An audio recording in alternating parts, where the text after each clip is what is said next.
Chapter 181. Marquis, you must be pleased this time, right? Is that so? Yes, the kids all said they'd celebrate your birthday. Birthday, huh? Alon cleared his throat unnecessarily. Well, it's certainly appreciated. Oh, acting all nonchalant now. It's not an act. This is exactly how I feel. For someone claiming that, your lips are subtly curling up. Alon gently covered his mouth with his hand. To be honest, he did feel a bit excited. He had never received a birthday gift from the kids he had supported. Of course, that was natural since he had never told them his exact birth date. More importantly, he never supported them with the intention of getting birthday presents, so he wasn't disappointed. Really? Come on, remember when Ryan said she'd send you a gift but did? You were sulking. I don't recall any change in my expression. Now I can tell right away. Was it that obvious? Not that you made it obvious, but after serving you for nearly 10 years, I've picked up on it. Is that so? Yes. Alon awkwardly fiddled with the corner of his mouth. HMPH after 10 years and that's all you've noticed. How laughable. Basilira, who had been quiet just a moment ago, slithered out. There he goes again. Evan clicked his tongue the moment Basilira appeared, as usual. Not backing down, Basilira snapped back.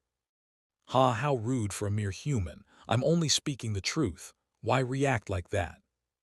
What truth?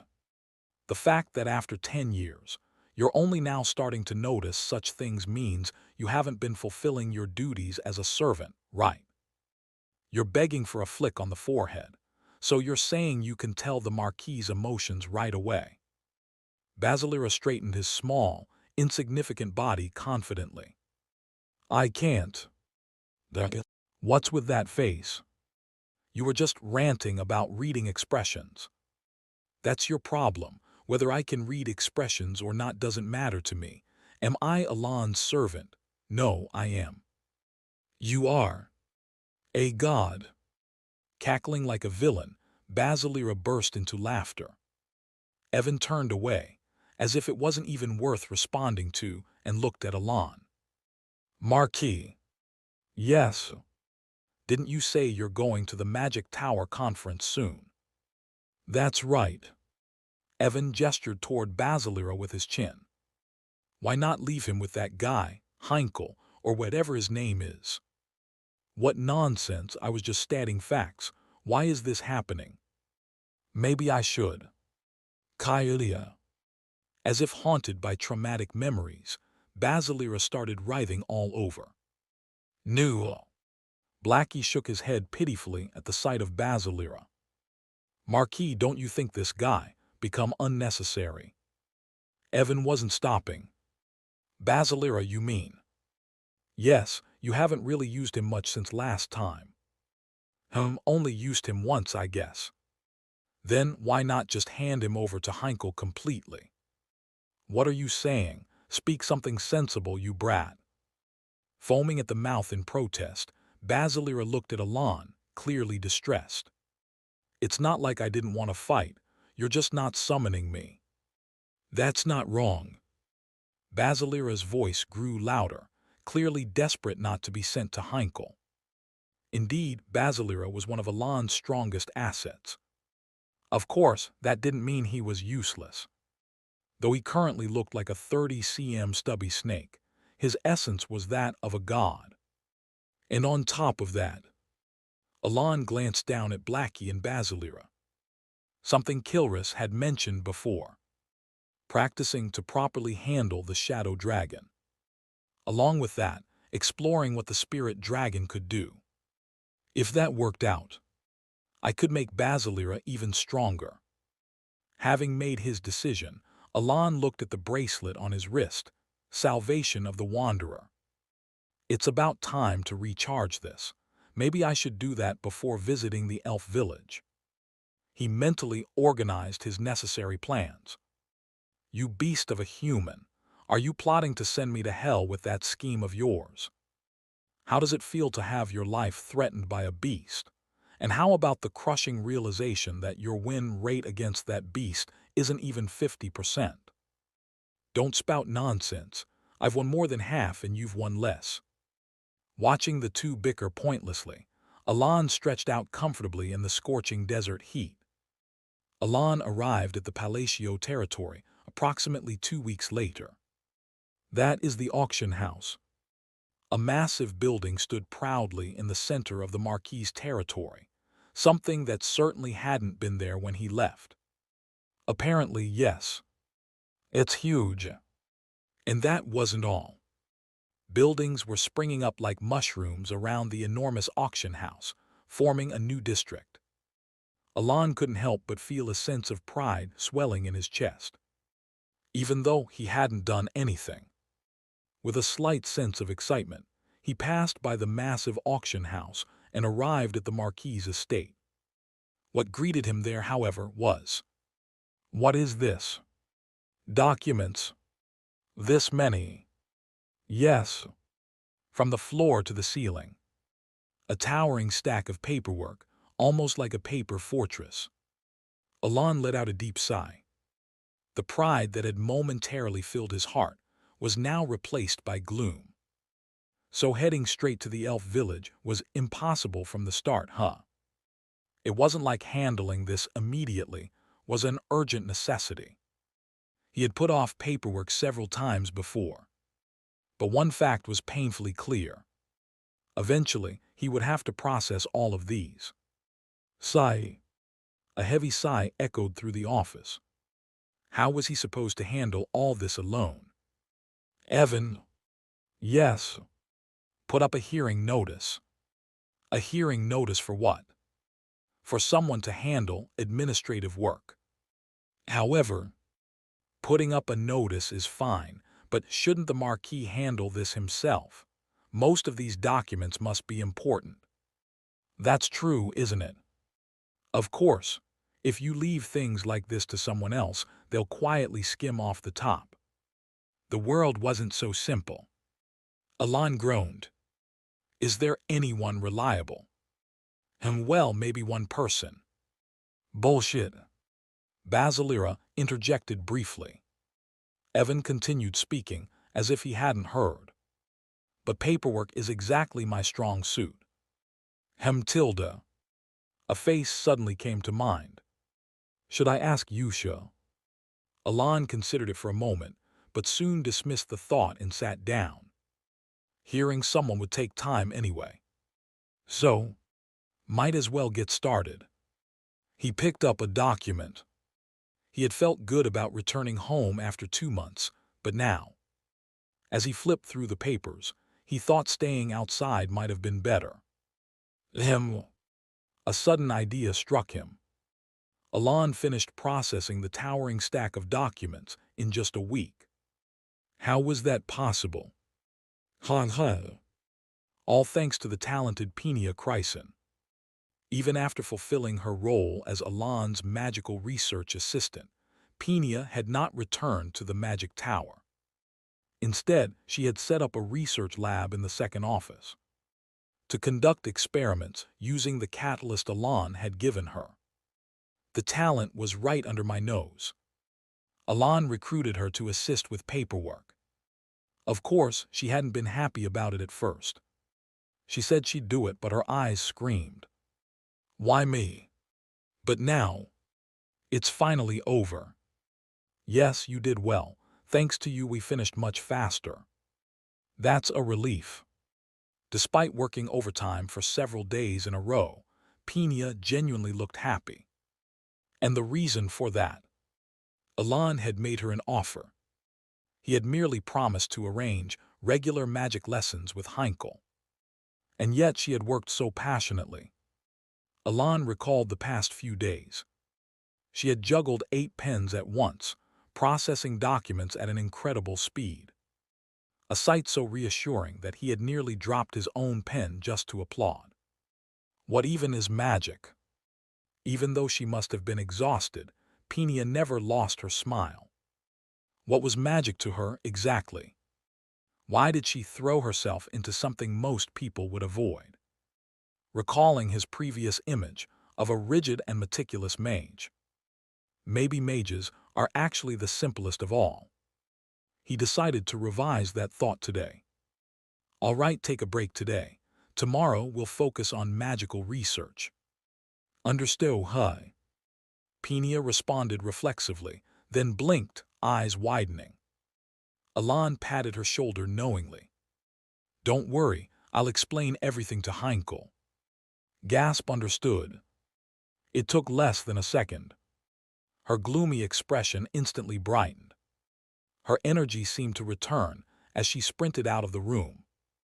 Watching her go, Alan thought, yeah, mages really are simple creatures. Alan quietly nodded. The morning of Alan's birthday arrived before he knew it.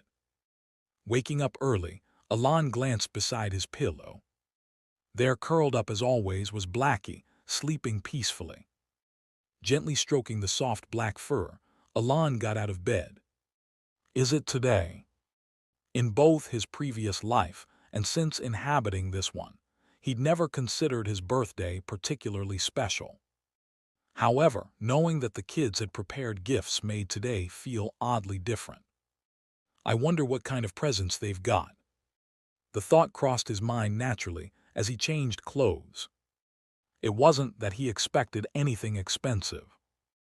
This feeling of anticipation had nothing to do with the value of the gifts. No matter what they had prepared, the simple fact that they had put in the effort tickled Alan's heart. This unfamiliar emotion made even him feel like a stranger to himself. Well, good things are just good.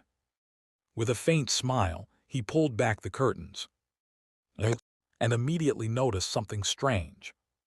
Not just towering over the Marquis's mansion, but even dwarfing the walls of the Palacio territory itself. A massive statue. The statue depicted Alan himself, clad in a flowing black coat, one hand casually raised, with giant diamonds embedded in both eyes. It stood proudly in the center of the territory. Alan froze, staring blankly for a long time. Then, he felt a strange sense of familiarity. The odd feeling came from the pose of the statue. It seemed incredibly familiar somehow.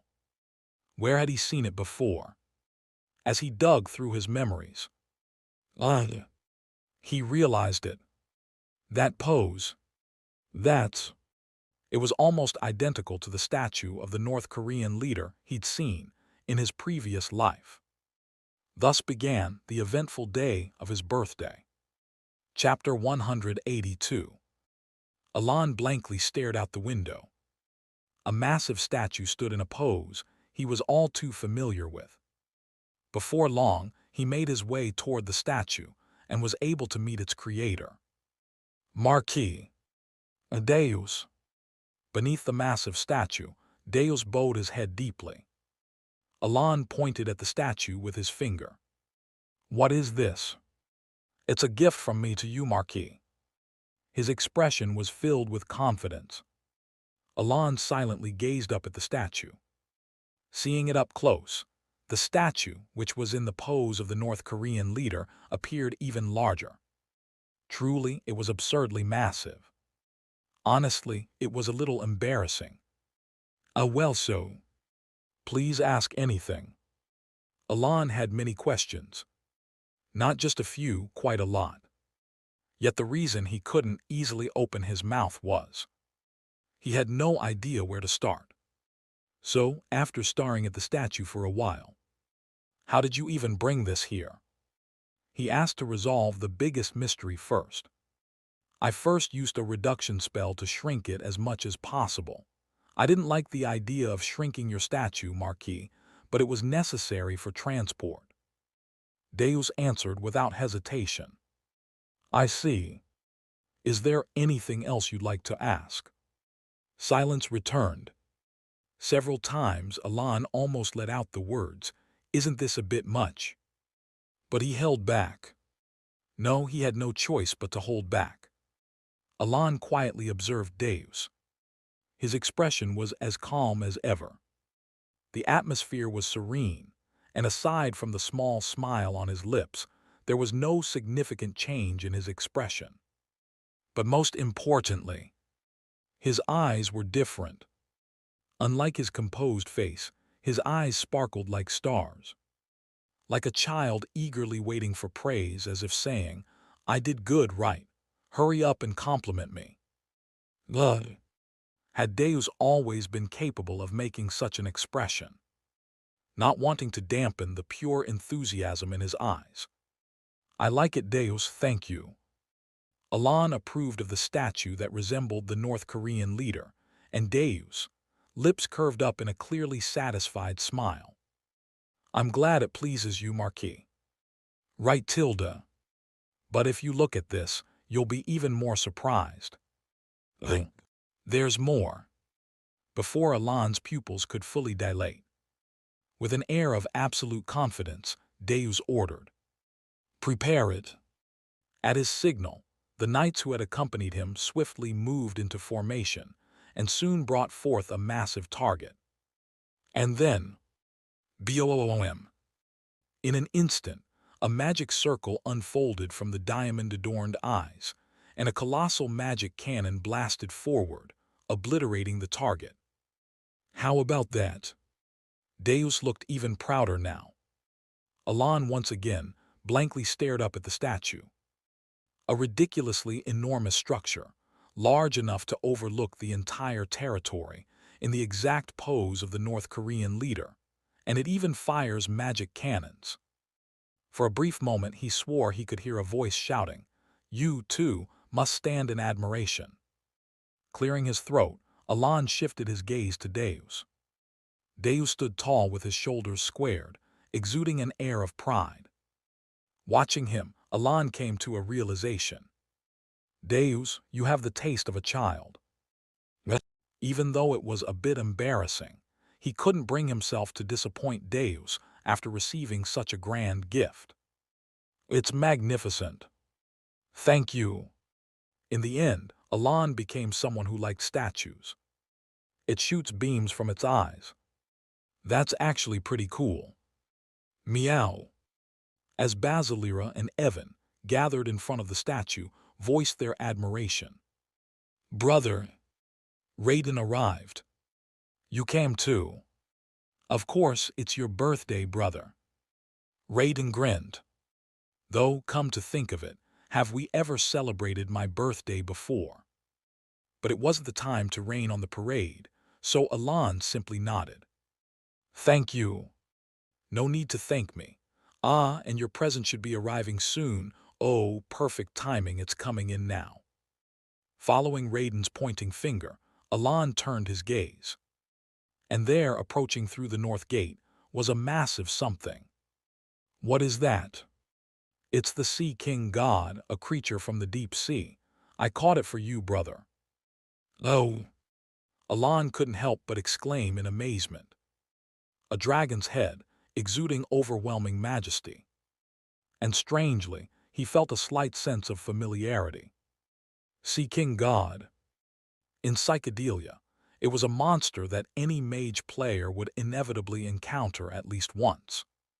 Of course, despite its name, it wasn't an actual god. Just an enormous, dragon-headed, mysterious creature. However, its scales could be refined into extremely efficient magical armor. I've never seen a living one before, though. In Psychedelia, no matter what path one took, the Sea King God could never be seen alive. It was only ever treated as crafting material. Seeing its original form was fascinating, and for some reason it felt strangely lifelike, as if it could spring to life at any moment. "Are you MBLE?" The Sea King God's head started thrashing wildly the moment it crossed the north gate. "Is that alive?" While Alan was silently shocked. "Ah, there it goes again. Just a moment, brother." Raiden dashed out casually, as if it was nothing unusual, and smacked the Sea King God's head a few times.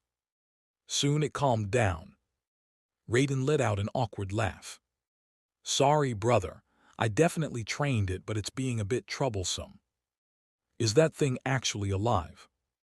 Raiden tilted his head, as if Alon had asked an obvious question. Well, of course, it's a pet. A pet?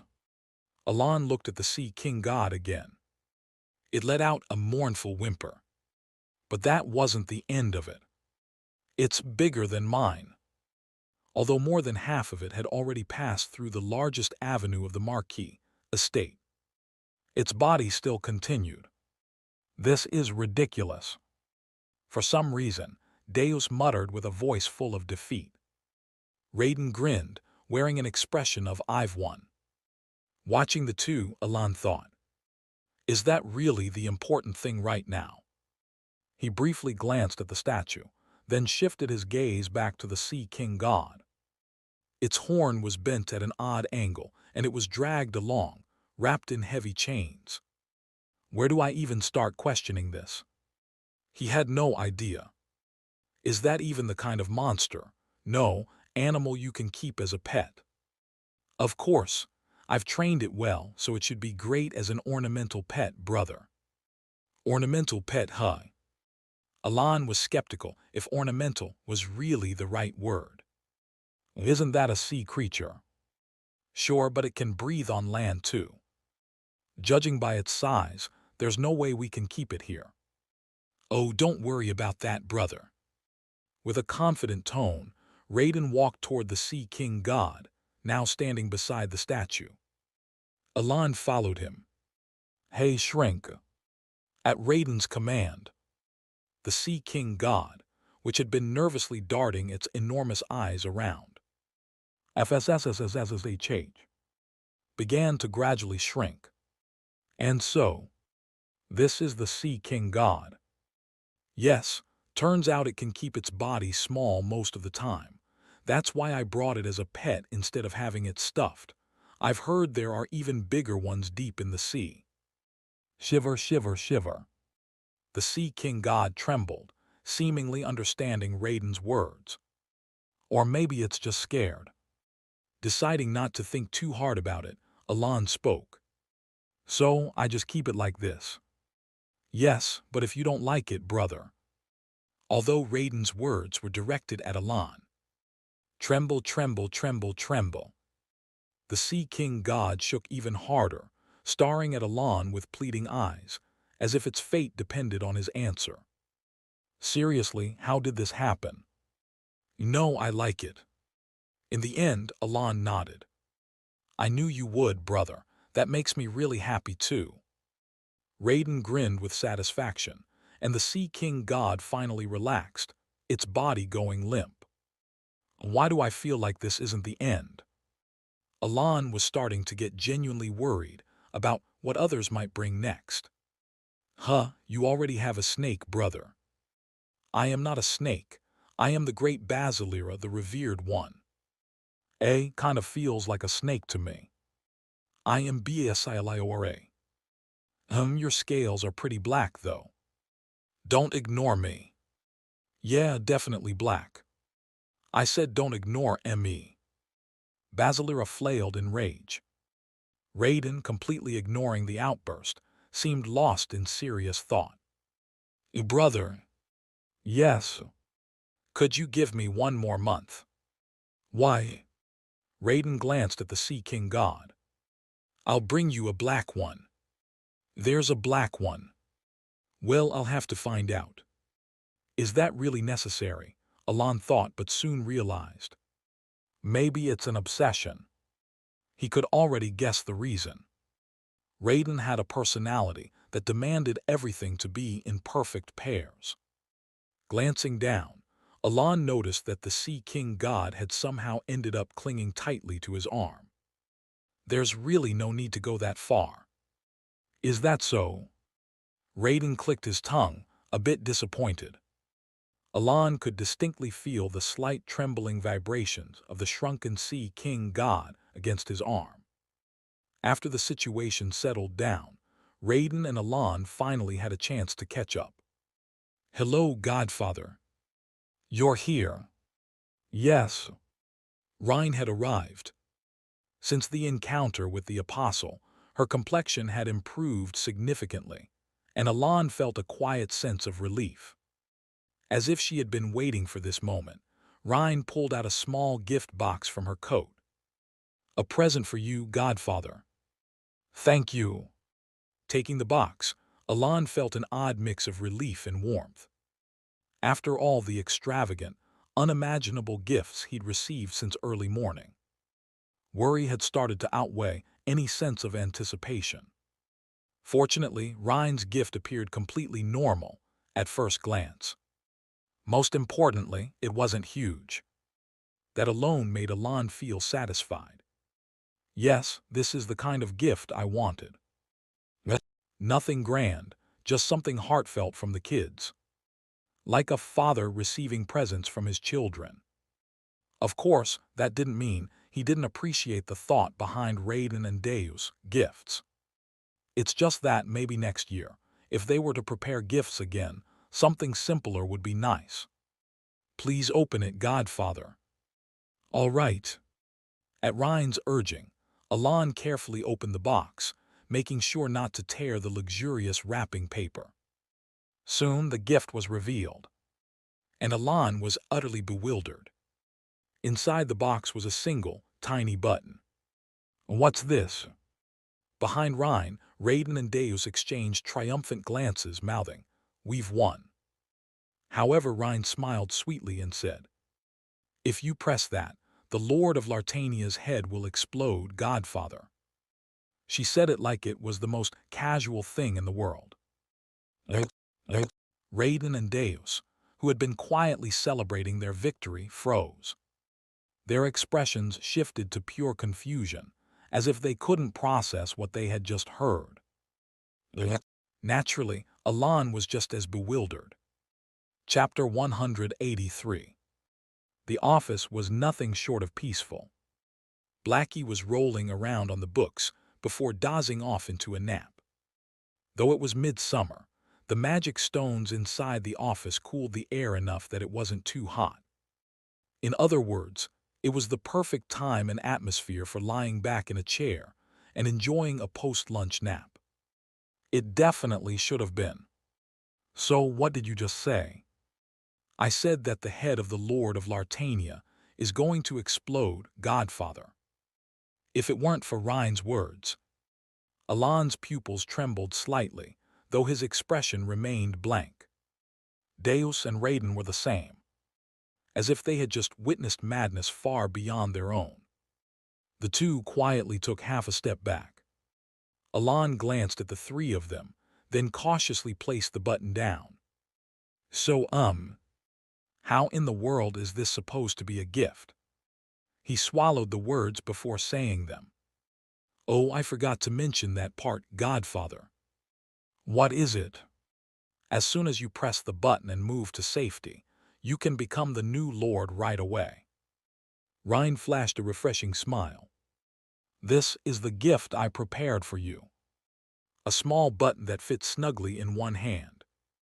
So if I press this whenever I want, the Lord's head will explode and they'll install me as the new Lord.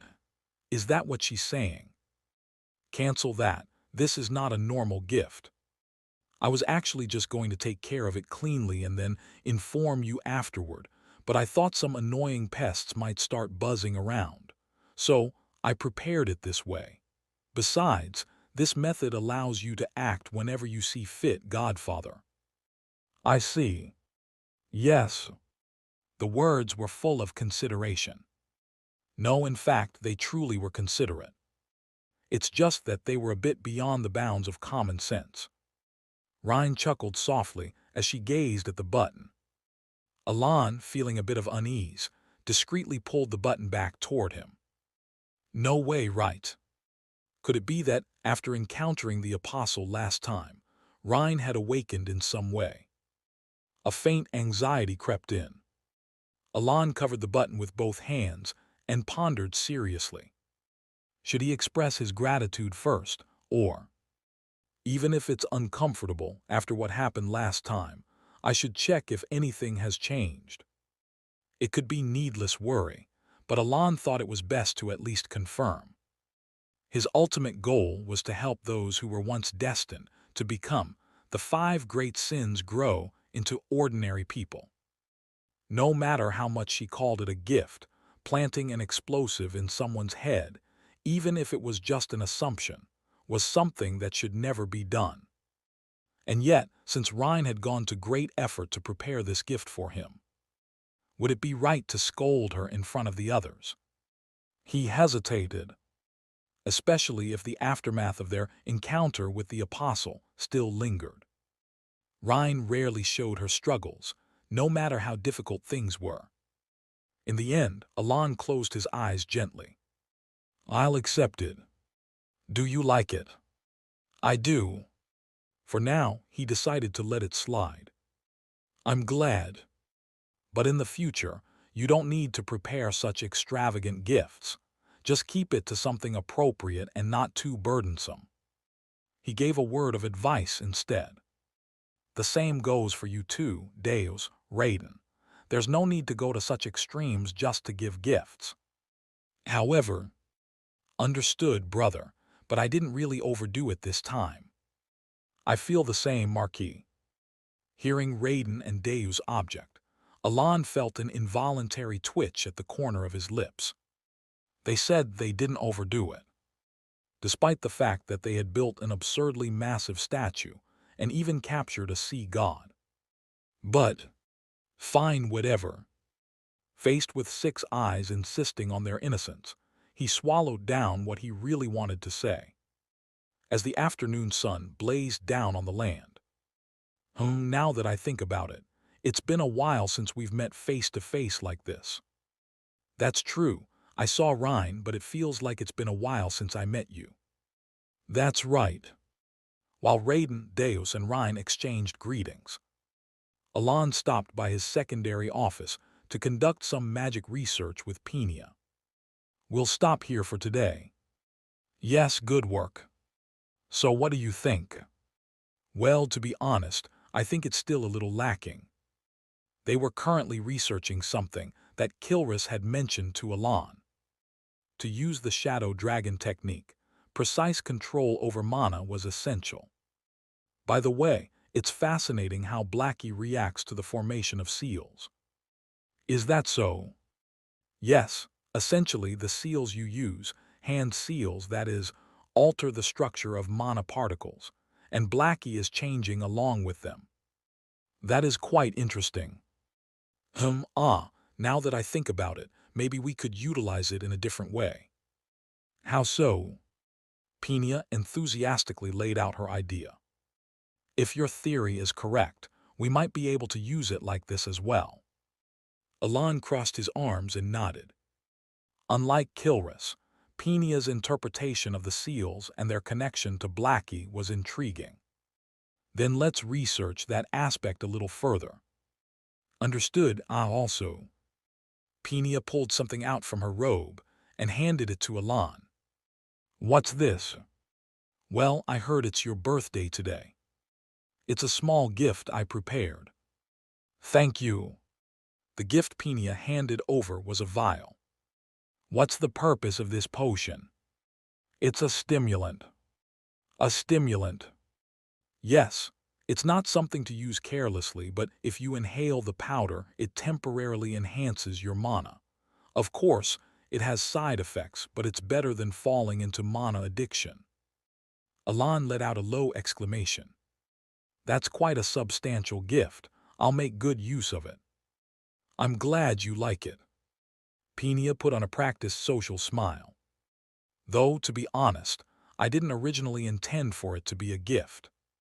She kept that truth hidden. The so-called gift, the stimulant, was actually something that had been created by accident during an experiment. Most mages wouldn't even consider using stimulants. Side effects aside, they rarely overused magic to the point of mana addiction in the first place. In other words, this stimulant, though effective, was essentially useless to her, neither sellable at full price nor something she needed. But with Alon's birthday approaching, and given how he was often drained of mana, it was the perfect opportunity to turn this useless item into a valuable gift. Honestly, I probably would have given it to him, even if it weren't his birthday. Regardless, there was no harm in currying favor with Alon. Therefore, I put quite a bit of effort into making this. Did you? Yes, I used a lot of expensive ingredients, you know. As the saying goes, row while the tide is in your favor. Just as Pena was about to add more exaggerations that weren't quite exaggerations. This contains as many as 8 different ingredients, so, She suddenly gulped. Before Alon could ask what was wrong. There you are, my lord. A familiar voice rang out from behind. Yusha, you've arrived. Yes, my lord, I just got here a moment ago. It must have taken quite some time to get here. Thank you for coming. Don't mention it. It's your birthday, of course I had to come. Yusha smiled, her eyes curving like a crescent moon. She then glanced at the potion in Alon's hands. That gift, it must be from Pena Chryson.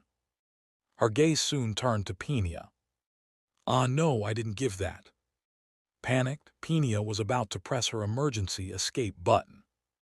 That's right, Pena gave it to me. She picked out something I really needed. Is that so? Yes. In that case, I must properly thank you, Miss Pena. She missed her chance due to Alon's calm but direct compliment. Well, rather than standing around here, let's head to the office. The others are all gathered there. All right, my lord. Pena, sorry, but I'll be heading there first. Ah, why yes.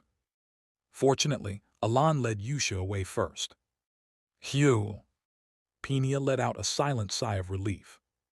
Thinking she had just barely escaped, she lifted her head. And then she saw it. Gasp. As Alon walked away.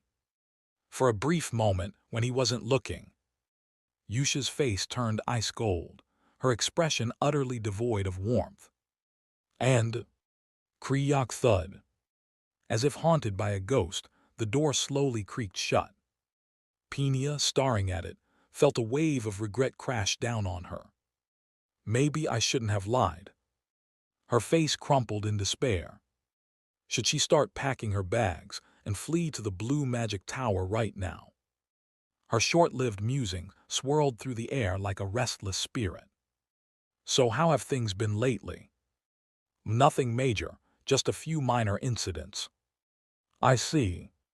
As they walked back to the office where the 3 others were gathered, Alon exchanged casual greetings. At the same time, he thought to himself, soon, incidents will start erupting in Rosario too. Most of them, of course, would be related to the strange occurrences. The truly significant events were still a little ways off. Still feeling concerned, he spoke to Yusha. If anything comes up that you need help with, let me know. I'd rather not cause you unnecessary worry, though. Don't think like that. Yusha fell silent for a moment. Then soon after, I feel the same way. Her smile widened even more than usual. You too. Yes, if you ever need anything from me, don't hesitate to ask. Don't worry about burdening me. Seeing that smile, the corner of Alon's lips twitched slightly upward. As they continued their warm conversation, they arrived at the office before they knew it. The moment they opened the door and stepped inside, another massive box came into view. Oh, is this Yusha's gift? A box that hadn't been there earlier. However, Yusha tilted her head, looking completely clueless. Then who sent this gift? That arrived earlier, so I brought it inside. Evan, who had been chatting with the others, explained. They said it was sent by Xiaoring. I see. Just as Evan seemed to notice Yusha, and was about to raise his hand in greeting. Ta-da tilde, I made it just before Yusha arrived. The lid of the large gift box suddenly burst open. And from within, Xiaoring, wrapped head to toe in red ribbon, Xiaoring, She immediately ran up to Alan and declared, "I am the birthday present master. You can have me." She then presented the marriage registration form that Alan had previously refused to sign. And at that moment, they, Xiaoring saw her, Yusha standing behind Alan. "Why, Yusha?" Her voice trembled. "It's been a while, Xiaoring." In contrast, Yusha responded with a composed tone. Up until the moment Xiaoring burst out of the box, Deus and Raiden had been watching in amusement. But now they flinched. To others, Yusha's voice might have sounded normal. But they knew. That subtly lowered tone. It only emerged when Yusha was dealing with something, or someone, that greatly displeased her. In this situation, the best option was to avoid getting involved. They carefully averted their eyes. Meanwhile, Xiaoring, recalling the mistake she had made by teasing Yusha in a previous meeting, began sweating. Heh. Like a guilty thief, her eyes darted around. Then, thud. She swiftly crawled back inside the very box she had just torn open. Only her hands peeked out as she tried to close the lid over herself. But the shredded box lid wouldn't fit properly anymore. In the sudden, freezing tension that filled the room, Alan could do nothing but stand there in a daze. Chapter 184. The suffocating atmosphere that Alan hadn't fully grasped came to an end. Xiaoring, who had been grumbling about my plan with dissatisfaction, hesitated before stepping back out of the box. Click. "I'll give you this, master." Even while glancing at Yusha for approval, Xiaoring handed a document to Alan. "Is this a gift?" "That's right." Holding the document, Alan stared at it blankly. Should he say thank you for this, or what? He had no clue how to react. Well, it does feel kind of like that. A faded memory surfaced. A story he had once read in a community in his previous life. Is this how a father feels when he receives a letter from his young daughter saying she wants to marry him? Of course, what Xiaoring gave him wasn't a letter, but a marriage registration form. And it was completely filled out with their names. If Alan simply stamped it, they might actually become a couple. Well, in the end, it was the thought behind the gift that mattered, wasn't it? He soon nodded. "I'll accept it with gratitude."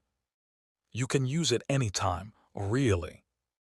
Xiaoring, who had been perking up her ears energetically, shrank back when her eyes met Yusha's, quietly tucking her tail. Her childlike reaction made Alan chuckle softly. Raising his hand, he patted Xiaoring's head a few times. Tap. A faint sensation suddenly brushed against his side. When he turned his head, Yusha's hand was awkwardly frozen midair. "What's wrong, Yusha?" "No, it's nothing." Although she was smiling, her voice carried a slight pout. After glancing briefly at Xiaoring's head, Yusha quickly withdrew her hand and let out a small sigh. Now that I think about it, I'd also like to give you a little gift. I'll gladly accept whatever it is." I'd love to give it to you right now, but..." She looked around. "It's a bit difficult here, so you'll have to come with me for a bit." "Where exactly do I need to go?" "Yes, would you be free tomorrow?" "Will it take a long time?" It might." His schedule was tight. After his birthday, he had planned to leave for Granafra immediately. It'd be a bit inconvenient if it takes too long. As Alan hesitated, Yusha added, "It should only take about a day." In that case, delaying by a day wouldn't be a major problem. With that, their plans were set. Yusha glanced around at the people gathered in the room. "Now that the sun is setting, how about we have dinner?" "Sounds good." Dinner at the Marquis residence was livelier than usual. Naturally so. There were 5 more people than usual. Isn't this fun? Meow tilde. One more time. Meow with tilde. Xiaoring, who had been eating, suddenly started playing with Blackie. Not sure if Xiaoring is playing with Blackie or if Blackie is playing with Xiaoring. Blackie had even progressed from just squeaking to letting out unfamiliar shrieks. It seemed like the little guy was putting in effort just to keep up socially. Next to Blackie, who was desperately mustering his non-existent energy. It's so insignificant that it's kind of cute. Exactly, it's cute because it's insignificant.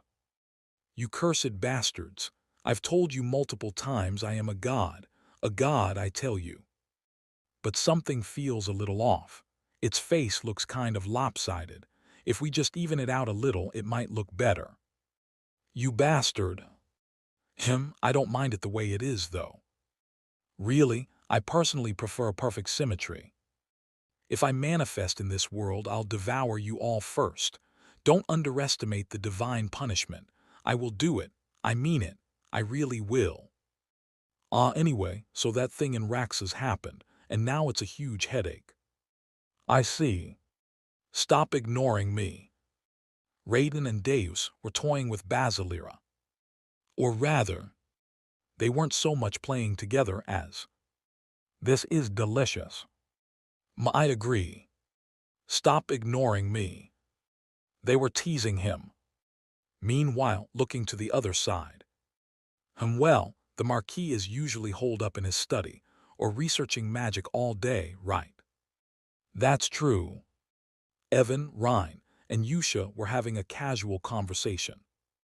Other than that, he sometimes goes out for walks or checks out auction houses. But why do you ask? I was just curious. Me too. Alon realized that the topic of conversation was himself. For a moment, he considered joining in. But in the end, he just shoved the remaining meat into his mouth. Tasty. Juices burst in his mouth. The rich flavor made the corners of his lips lift slightly. No, it wasn't because of the taste. Blackie, you like this, right? Meow with tilde. Let's just even out your face a little like this. Not bad. I am a god, I tell you tilde. Well, the Marquis is usually alone. That's a relief, hee. That's right. More than just a long time. It was practically the first time the dining hall was this noisy. The warmth that filled the air. It wasn't bad at all. No. It's quite nice. Alon unconsciously touched the corners of his lips, which had curled up in a smile, as he observed the lively dining hall for a while. After the noisy birthday dinner, a new morning began. Alon saw off those who were leaving. Benefactor will be going now. I'll be heading out too. Me too. Brother, I'll be going back now. Each of them bid their farewells in their own way. Alon nodded once. All right, travel safely, and thank you for the gifts. I'll make good use of them. Though honestly, using them properly might cause serious trouble. Whether they were aware of his thoughts or not. The four of them left the Marquis, estate with satisfied smiles. Shall we head out now, my lord? Let's do that.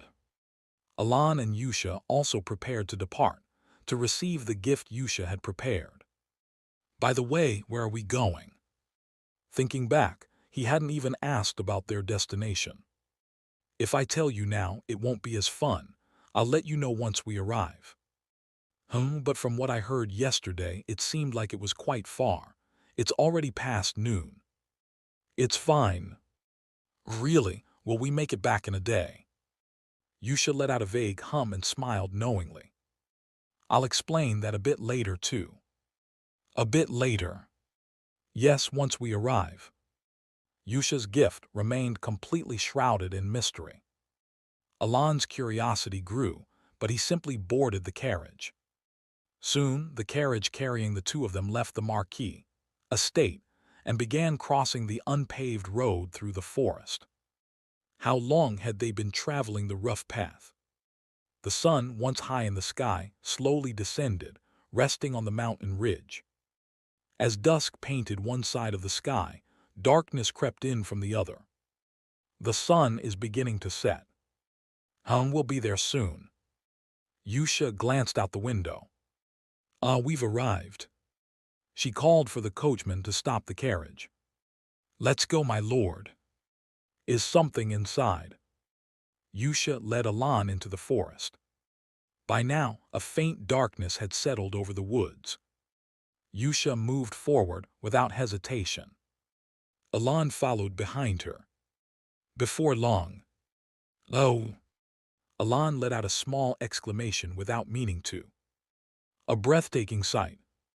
The last sliver of the sun peeked from the edge of the mountain, its light barely clinging to the horizon. The fading sunset, bidding farewell to the world, was slowly being overtaken by the deep blue of the encroaching night sky. And beneath it, at the edge of a cliff, thousands of evening primroses were blooming in harmony with the arrival of night. What do you think, my lord? It's not just beautiful, it's magnificent. Hearing Alan's sincere admiration, Yusha smiled, pure and radiant like the evening primroses. She slowly walked among the flowers, completely blending into the sea of blooming evening primroses. As Alan watched her, that familiar sense of unease surfaced once again. Something was off. A strange, lingering sensation. A nagging feeling of déjà vu. Since arriving in this world, he had never seen a landscape like this before. And yet, it feels as if I've seen it somewhere before. At that moment, my lord, do you know something? Yusha, standing among the evening primroses, clasped her hands behind her back and posed the question. Alan, who had been lost in thought, snapped out of his daze and responded. What is it? Cliffs covered in evening primroses aren't just here. There's one over on that mountain as well, and another if you travel a few more days. Do you like this kind of scenery? You must have visited quite a few places like this. Yusha slowly shook her head at his words. Her silver hair shimmered under the moonlight. Honestly, I didn't know about them before, nor did I like them, but now I really do. I see. Did someone show them to you? A soft, fleeting smile appeared on Yusha's lips. Her gaze fixed entirely on Alan. Yes, that's right, but my lord, do you know why I insisted on bringing you here? To be honest, I have no idea. Unable to grasp the cause of his inexplicable déjà vu, Alan simply shook his head. Meanwhile, Yusha had already approached him. That's because...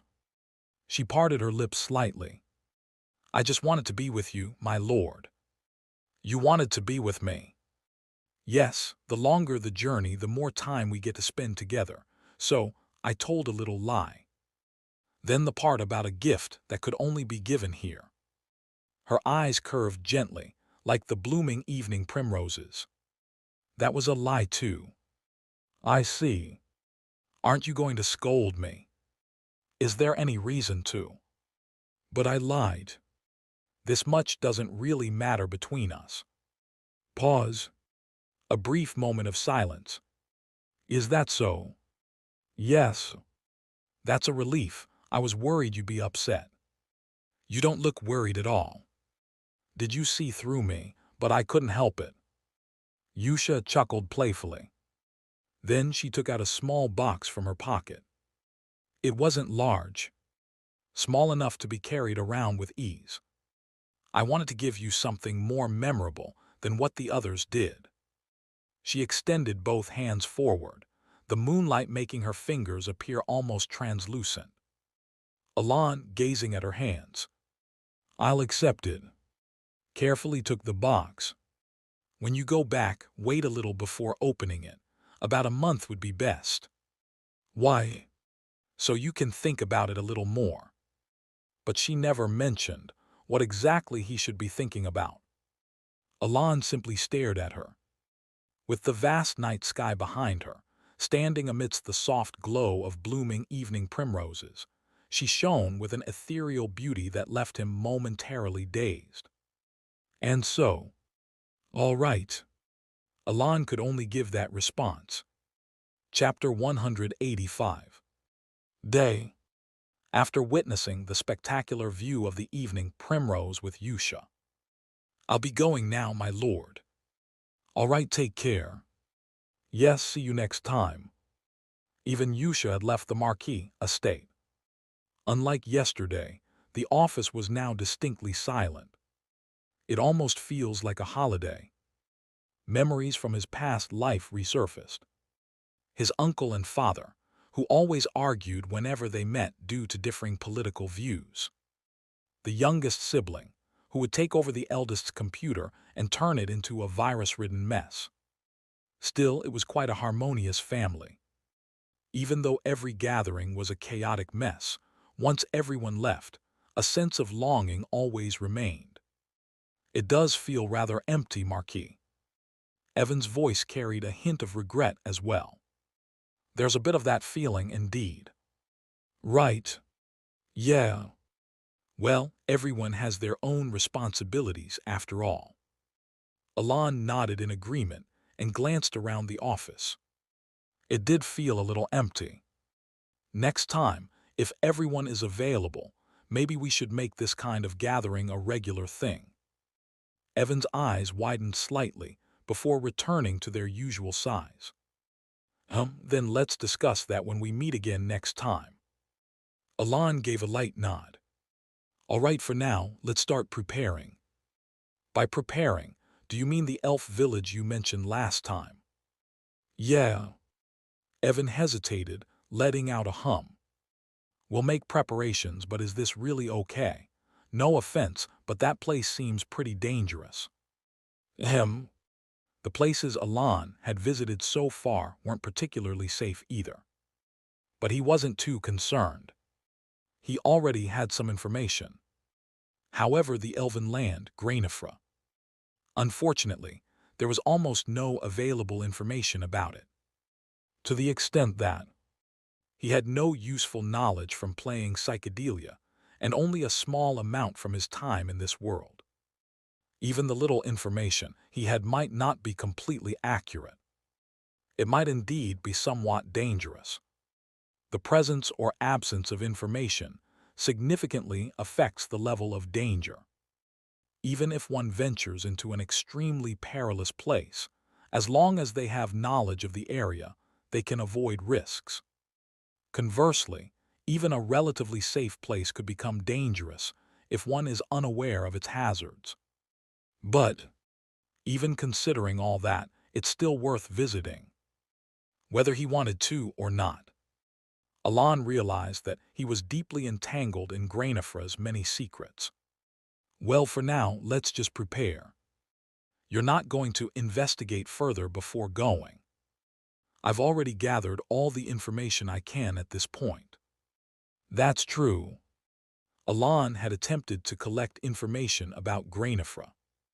The problem was, despite spending a hefty sum on research, he had found nothing useful. Sitting around and searching further would yield no results. For now, before crossing into non-human territory, we'll gather more information in the nearby lands or villages. There should be a domain called Nail. Then we'll investigate there. With that decision, some time passed. Marquis, is everything ready? No, actually. Do you remember the Greenwood Trading Company? Ah, them. Yes, it looks like they've just arrived. Wouldn't it be better to speak with them briefly before departing? Evan brought unexpected news. After a brief moment of thought, Alon nodded. Sure, let's do that. We have time and this is our first transaction. Understood, I'll bring them in. Evan immediately turned and disappeared. Shortly after, a man entered the office, guided by Evan. Greetings, Marquis Palacio. You are? My name is Recon. I was behind the company's leader last time. Ah, I remember that. It's an honor. Recon bowed deeply. He was alone. But where is your company leader? Alon's question was reasonable. Unless it was a minor business, the head of the company would usually meet with nobles in person. My apologies. The company leader was attacked by monsters and is currently receiving treatment, so he was unable to come. I see, don't worry about it. Thank you for your understanding. Recon bowed once more. Then they began discussing business. The terms remained the same as last time. Yes, there are no changes. The conditions were extremely favorable to Alon. It made him wonder if a trading company should really be this generous. But Alon didn't press the issue. After all, there was no downside for him in this deal. All right, let's proceed with that. Understood. The negotiation flowed smoothly, and once the contract was finalized, Alon suddenly became curious. Come to think of it, where does the Greenwood Trading Company usually operate? The southern region. Which areas do you frequent? We generally travel all over the southern region. This time is an exception, as we've come north to expand our trade routes. At that, Alon asked with a hint of curiosity. Then, just out of curiosity, do you know anything about Grainifra? Grainy F. What? Until just a moment ago, Recon had been smiling. But now, his face was filled with surprise. Yes, but if it's a sensitive topic, you don't have to answer. I was just asking out of curiosity. Upon hearing that, Recon quickly composed himself. No, it's just, I was a bit caught off guard. You see, people don't usually take an interest in Grainifra. That's true. But why did you suddenly ask about Grainifra? Alon answered calmly. I have business there. Business, you say? Yes. Then, are you saying you are going to Grainifra? That's right, so I was curious. Things to be cautious of or the route to get there. Hearing Alon's words, Recon briefly wore a blank expression before cautiously speaking. I do know a little about it. Then, I'd appreciate it if you could share some insights. And an hour later, after Recon had left, Marquis, shall we depart now? Yes, I think we're ready. Oh, and I looked into it. Apparently, there's someone in Nail who has been gathering medicinal herbs in the forests of Grainifra for a long time. If we ask them, we might be able to get more information. Evan brought some good news, but Alon shook his head. No, I don't think that will be necessary. Why not? I've already received some pretty useful information. If you heard something useful, from that merchant. Yes, he knew quite a bit. Really? Evan looked puzzled. Alon was equally surprised. He had casually asked, assuming that since Recon mostly traveled in the south, he wouldn't know much. But the amount of information he received was beyond his expectations, and it seemed highly credible. He even explained in detail how to enter Grainifra. Alon couldn't be 100% certain it was all true. But there was no reason for Recon to fabricate information. Moreover, his descriptions were vivid and precise. Could he be an elf? That thought briefly crossed Alon's mind. But he quickly dismissed it. There was no reason for an elf to go to such lengths to hide their identity and engage in trade with him. Anyway, let's set off. Understood. As Alon and Evan departed for Grainifra, the man who had just been at the Marquis estate, Recon, or rather Pyrian, couldn't hide his bewilderment. The reason was, of course, the Marquis Palacio. The primordial elf is coming to Grainifra. Why? No, wait, did he discover my identity? That shouldn't be possible. His thoughts spiraled into confusion. Pyrian struggled to calm himself, listing out the things that didn't make sense. Filda had clearly said that the primordial elf was holding onto something and wouldn't come to Grainifra. No, before that, why did he ask me for directions to Grainifra? He should definitely already know. Was he pretending to avoid getting involved? Wait, does that mean he figured out who I am? That's impossible. Last time I was only caught because I disguised myself using magic. But this time, I used an elven heirloom for my disguise. Even the queen and I weren't detected before. Or is he just pretending not to know? Unfortunately, every time he reached a conclusion, another question arose. His thoughts tangled endlessly.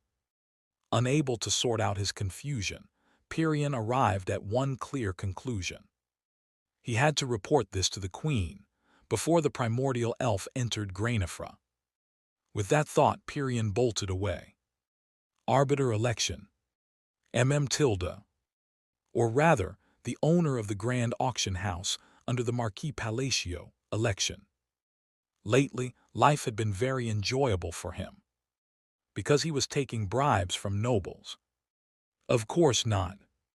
Whenever he received bribes, that damn Raiden or his blonde-haired subordinate would appear out of nowhere and confiscate everything.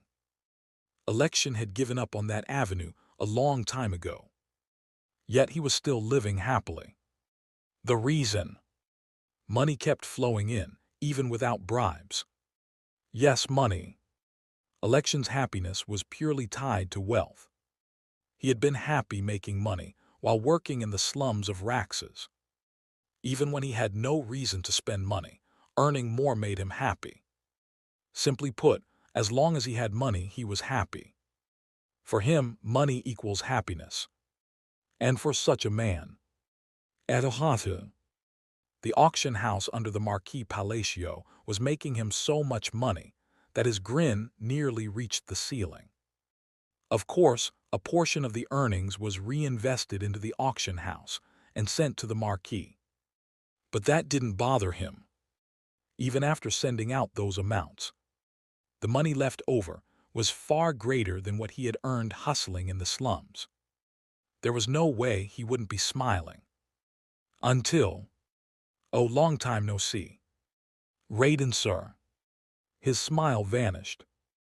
At the sudden appearance of this demon, Election barely swallowed a hiccup. But I thought you left yesterday.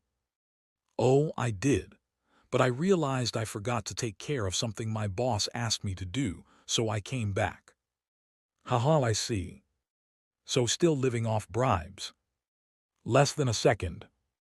Election shook his head at least 5 times before shouting in panic. Absolutely not.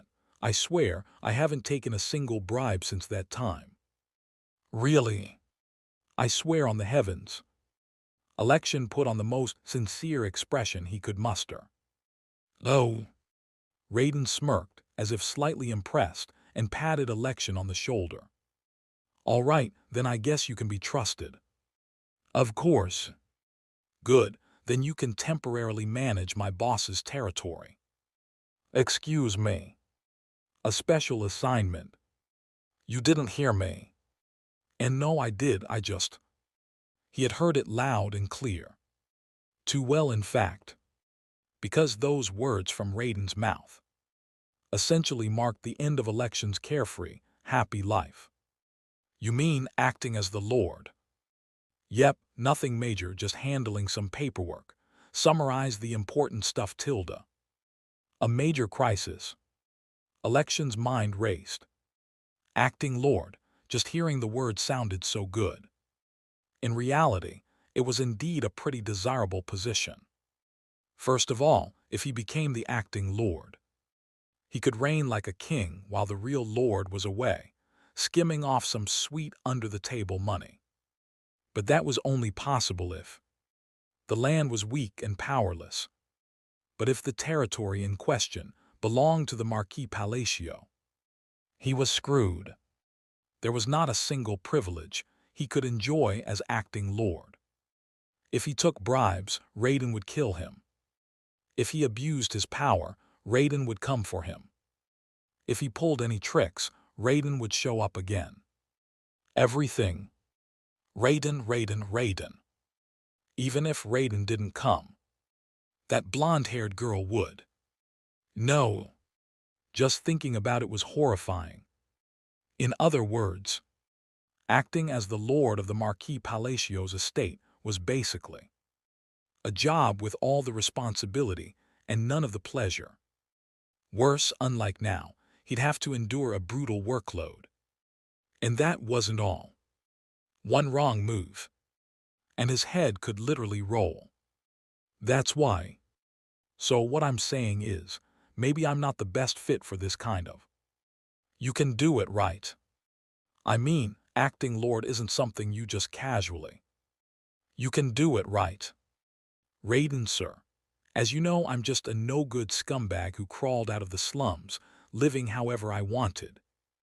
You can do it right. Hiccup. This time, he couldn't hold back the hiccup, because the way Raiden was smiling at him clearly said, "You know how much I hate repeating myself, right?" Raiden's fingers twitched, as if ready to slice off his head at any moment.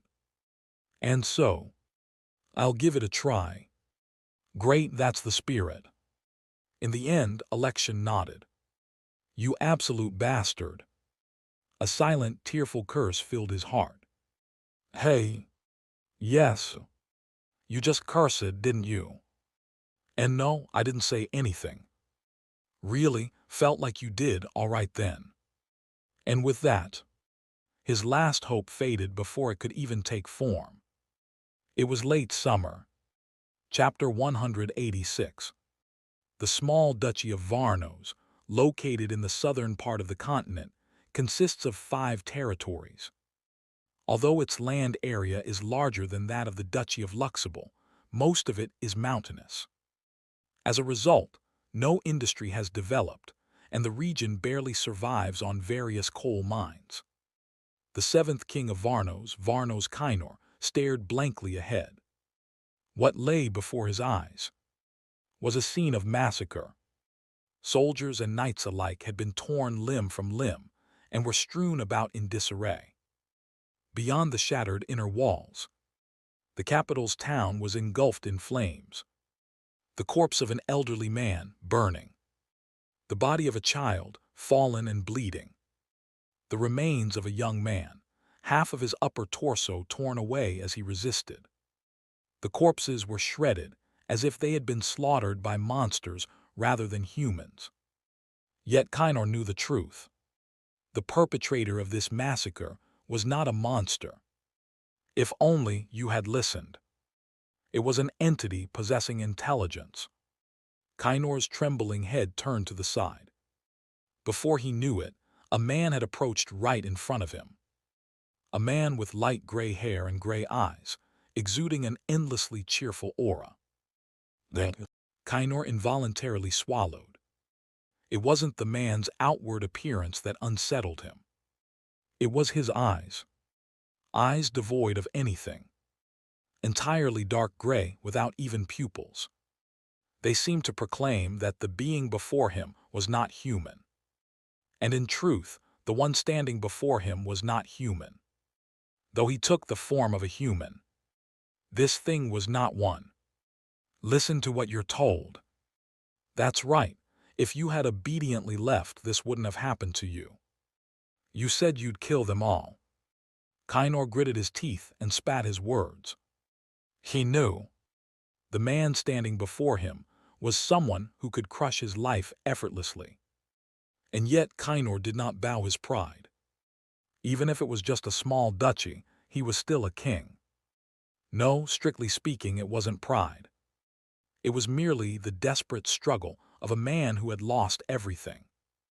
Because he had nothing left to lose. Because he had already plummeted off the cliff, he could afford to struggle.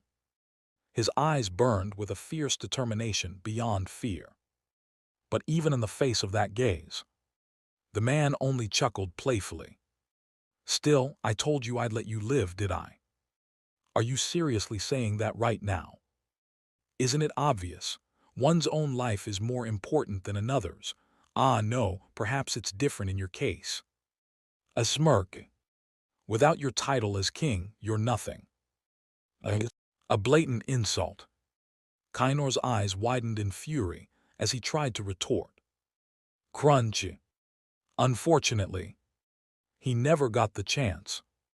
The moment he parted his lips, a grotesque creature emerging from the man's chest had already devoured him. Crunch, crunch, snap. A sickening sound. The monster swiftly consumed the upper half of Kainor's body. The man, watching the scene with utter tranquility, perched himself on the rubble of the ruined kingdom and gazed forward. Then, what a magnificent view! With a twisted smile, "Now shall we begin?" He raised his index finger. At the tip of his finger, a black droplet slowly began to form. Like blood welling up, the droplet grew larger until, drip, it fell to the ground. Whoosh.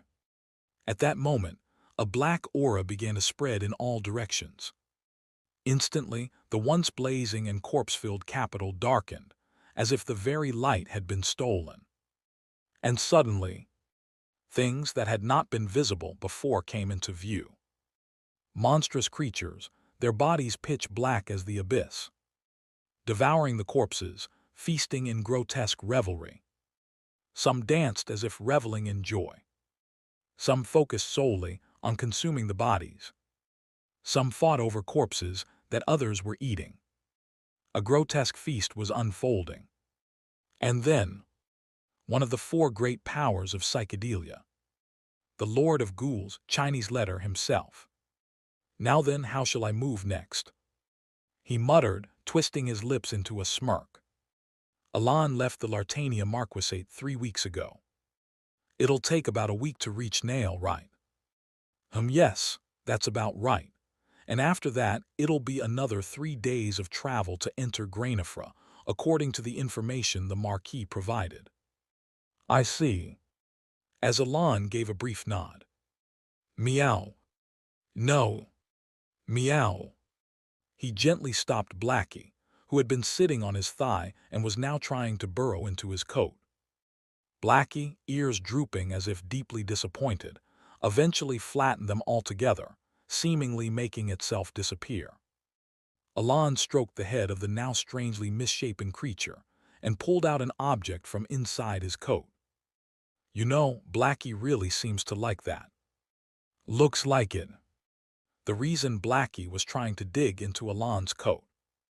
It was because of something Alan had obtained a week ago while passing through a labyrinth in the south. The Jewel of Forgetting.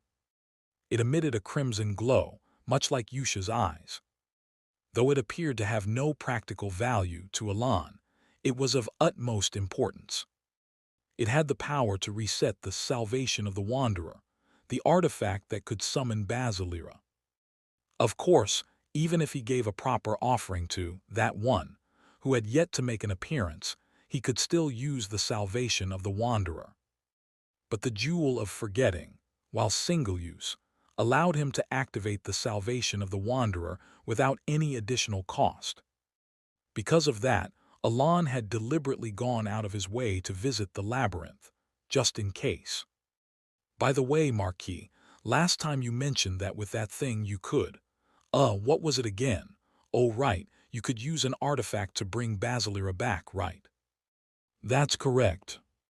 But how does that jewel work?" Evan asked, curiosity suddenly piqued. Alan explained it briefly. "It's probably based on accelerating time for the object it's used on." "Time acceleration?" "Yes." Alan nodded, sifting through his memories. It was definitely time acceleration. 10 years plus 3 months, I think. He even remembered the precise numbers. If I recall correctly, collecting 100 of them would reset the restriction. The first ring Alan had obtained to set up the restriction had an absurd cooldown time of 1,000 years before it could be reused. It was such a ridiculous setting that he had once wondered why it even existed. But naturally in psychedelia, no matter how much the game dragged on, In-game time never exceeded 10 years. So a 1,000-year cooldown was essentially meaningless. However, once word spread in the community that collecting the Jewels of Forgetting could reset the restriction, people finally understood why such a bizarre mechanic had existed and started searching for the jewels. But soon, their enthusiasm quickly died down. The disadvantage of having to scour the entire continent for them far outweighed the benefit of resetting restrictions. Moreover, their sheer quantity was overwhelming. Because of that, the jewels became more of a gimmick, used by streamers or YouTubers as clickbait content rather than a practical game strategy. Even Alan had barely farmed them. It was only now, thanks to Basilira, that he had a real reason to use them. Normally, he wouldn't have even used the Jewel of Forgetting more than 5 times throughout his entire playthrough of Psychedelia. If you gave that to Blackie, wouldn't it grow massively? Evan's voice interrupted his thoughts. Well, I don't even know if it works on living creatures, but if it does, I guess that could happen. Meow. At Alon's affirmation, Blackie let out a determined cry, its expression practically shouting, I can do it. No way, you think I'd let my chance at returning be wasted as a mere snack? Absurd. At the sudden, shrieking outburst of Basilira, who had seemingly materialized out of nowhere. W8, stop, I said. Blackie immediately launched itself at him, relentlessly swiping with its paws in a flurry of cat punches. Yes, that's it. Evan cheered with delight as Blackie disciplined Basilira. He seemed to find great joy in Basilira's suffering, even lifting both hands into the air in celebration. Watching their chaotic antics unfold, Alan silently tucked the Jewel of Forgetting back into his coat. At the very least, I should collect a few more before that one appears on the continent. By the time a little more than a week had passed, Alan had made his final preparations in Nail a few days prior, and then traveled 3 more days by carriage. From here on, we'll have to go on foot. That does seem to be the case. They had arrived in a densely forested area. Is this the Elven territory now? Yes, it seems so. Just look, the color of the grass is completely different. This is quite strange. The difference in the color of the grass between where Alan stood and the land inside Grainifra was striking. This side is dark, but that side is bright. Even though they were in a forest where shadows naturally formed. The plants inside Grainifra shone with a vibrant blue-green hue, radiating vitality. Observing this unusual sight, Alan wore a curious expression. Well then, let's head inside. Yes. As he and Evan began walking forward, Alan recalled Recon's words. So far, the information he provided seems accurate. It doesn't look like he was lying. That means from here on, we need to be careful not to get caught by the elves. He carefully replayed Recon's warning in his mind. The elves are extremely hostile toward humans.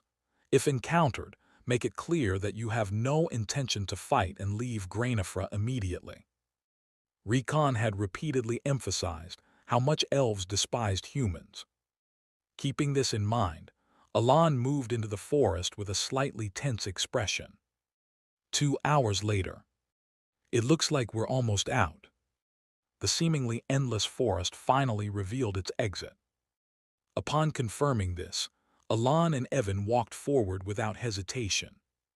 And then, the moment they stepped out of the forest, Evan let out a startled exclamation. Alan also instinctively widened his eyes.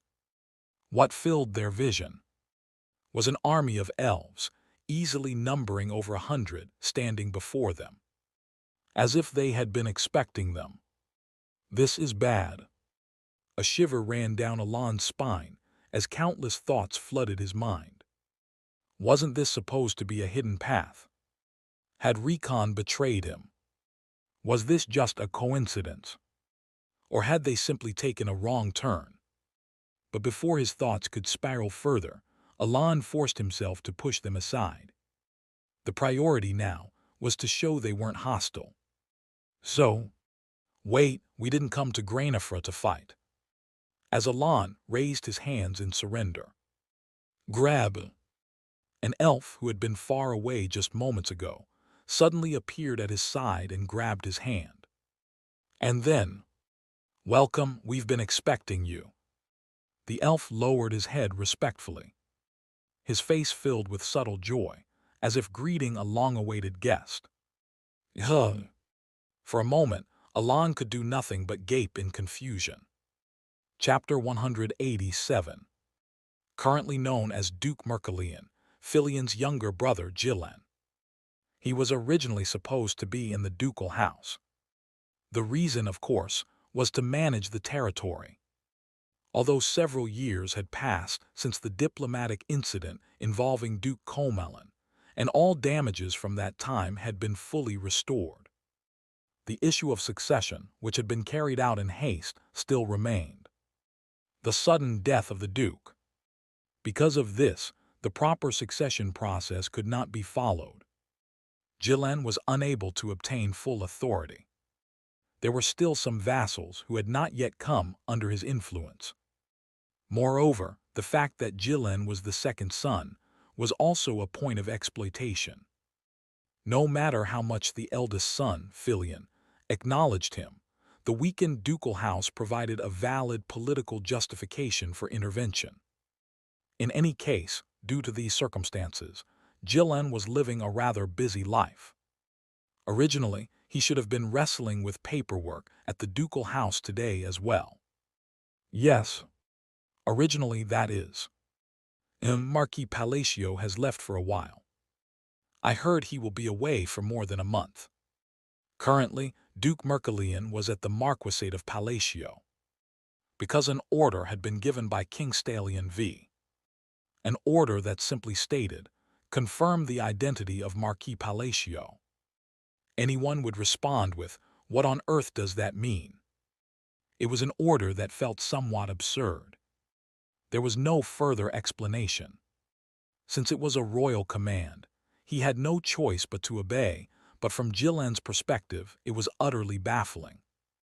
Moreover, hadn't Gillen been receiving continuous support from King Stalion V since the time of Duke Comelin? That made it even harder to refuse, so he ended up coming to the Marquisate. And not alone. He was accompanied by the Knight in Black, whom Stalion V had been keeping by his side for some time. Just what in the world is this all about? Gillen, or rather, Duke Merkelian, sighed as he waited for the knight's answer. To his astonishment, Stalion V had also commanded him to treat this knight with respect. Who exactly is this knight? From start to finish, nothing made sense. The Knight in Black hesitated for a moment before speaking. Well, let's wait a little longer. The Duke questioned him. You intend to wait? Yes, since we're here, we might as well confirm things. The knight's voice carried a certain amusement. Gillen sighed, as if he had no other choice. In truth, from the moment he received Stalion V's order, he had lost any right to make his own decisions. Very well, let's do that. By this point, his curiosity could no longer be contained. But may I ask something? If it's something I can answer. The order was to confirm the identity of Marquis Palacio. So, is it possible that the Marquis is not actually human? For example, could he be a different species hiding his identity, or if not that, a monster? Puerhasa. The knight burst into loud laughter, as if he had heard something incredibly amusing. Duke Merkelian frowned slightly. Is something funny? Ah, my apologies. I just found it quite amusing to hear that all of a sudden. From inside his helmet, he continued to chuckle. But of course, if the Marquis were a different species or a monster, I wouldn't have to be here. Then what exactly is the Marquis? The laughter stopped abruptly, And then, a god. What did you just say? The single word rang vividly in the air. A god. I am here to confirm whether Marquis Palacio is a god. At those words, Duke Mercilian's mouth fell open. Marquis Palacio is. It was as if he had just heard something completely unbelievable. Did you just say he's a god? Of course, it's not confirmed yet. I haven't personally verified it, but well, almost. The Duke's mouth fell even further open. Even without Recon's warning, Alan had already known to some extent that elves were inherently extremely hostile towards humans. During the psychedelia playthrough, when meeting Pyrian, some of the elves' background information was briefly revealed, although the exact reason for their hatred of humans was unclear. What mattered was that elves despised humans far more than expected. And yet, you've been waiting for me. Alan found this situation undeniably bewildering. Yes, I have been waiting. A young elf with a gentle smile. No, more than gentle, he was outright courteous. An elf being this kind to a human. Something was seriously wrong here. Had they mistaken him for someone else? Even if that were the case, Alan was human. There was no way they could have mistaken him for another elf. As various thoughts raced through his mind, he struggled to find a convincing explanation. At that moment, please come inside first. They are waiting for you. Wait, hold on. Alan shook his hand to stop the elf, who was persistently trying to guide him inside. The elf looked puzzled. However, from Alan's perspective, it was unsettling to follow this elf without any questions. What if, after entering the Elven Kingdom, their misunderstanding was cleared up? At that point, the situation would become even more difficult. I guess I have no choice.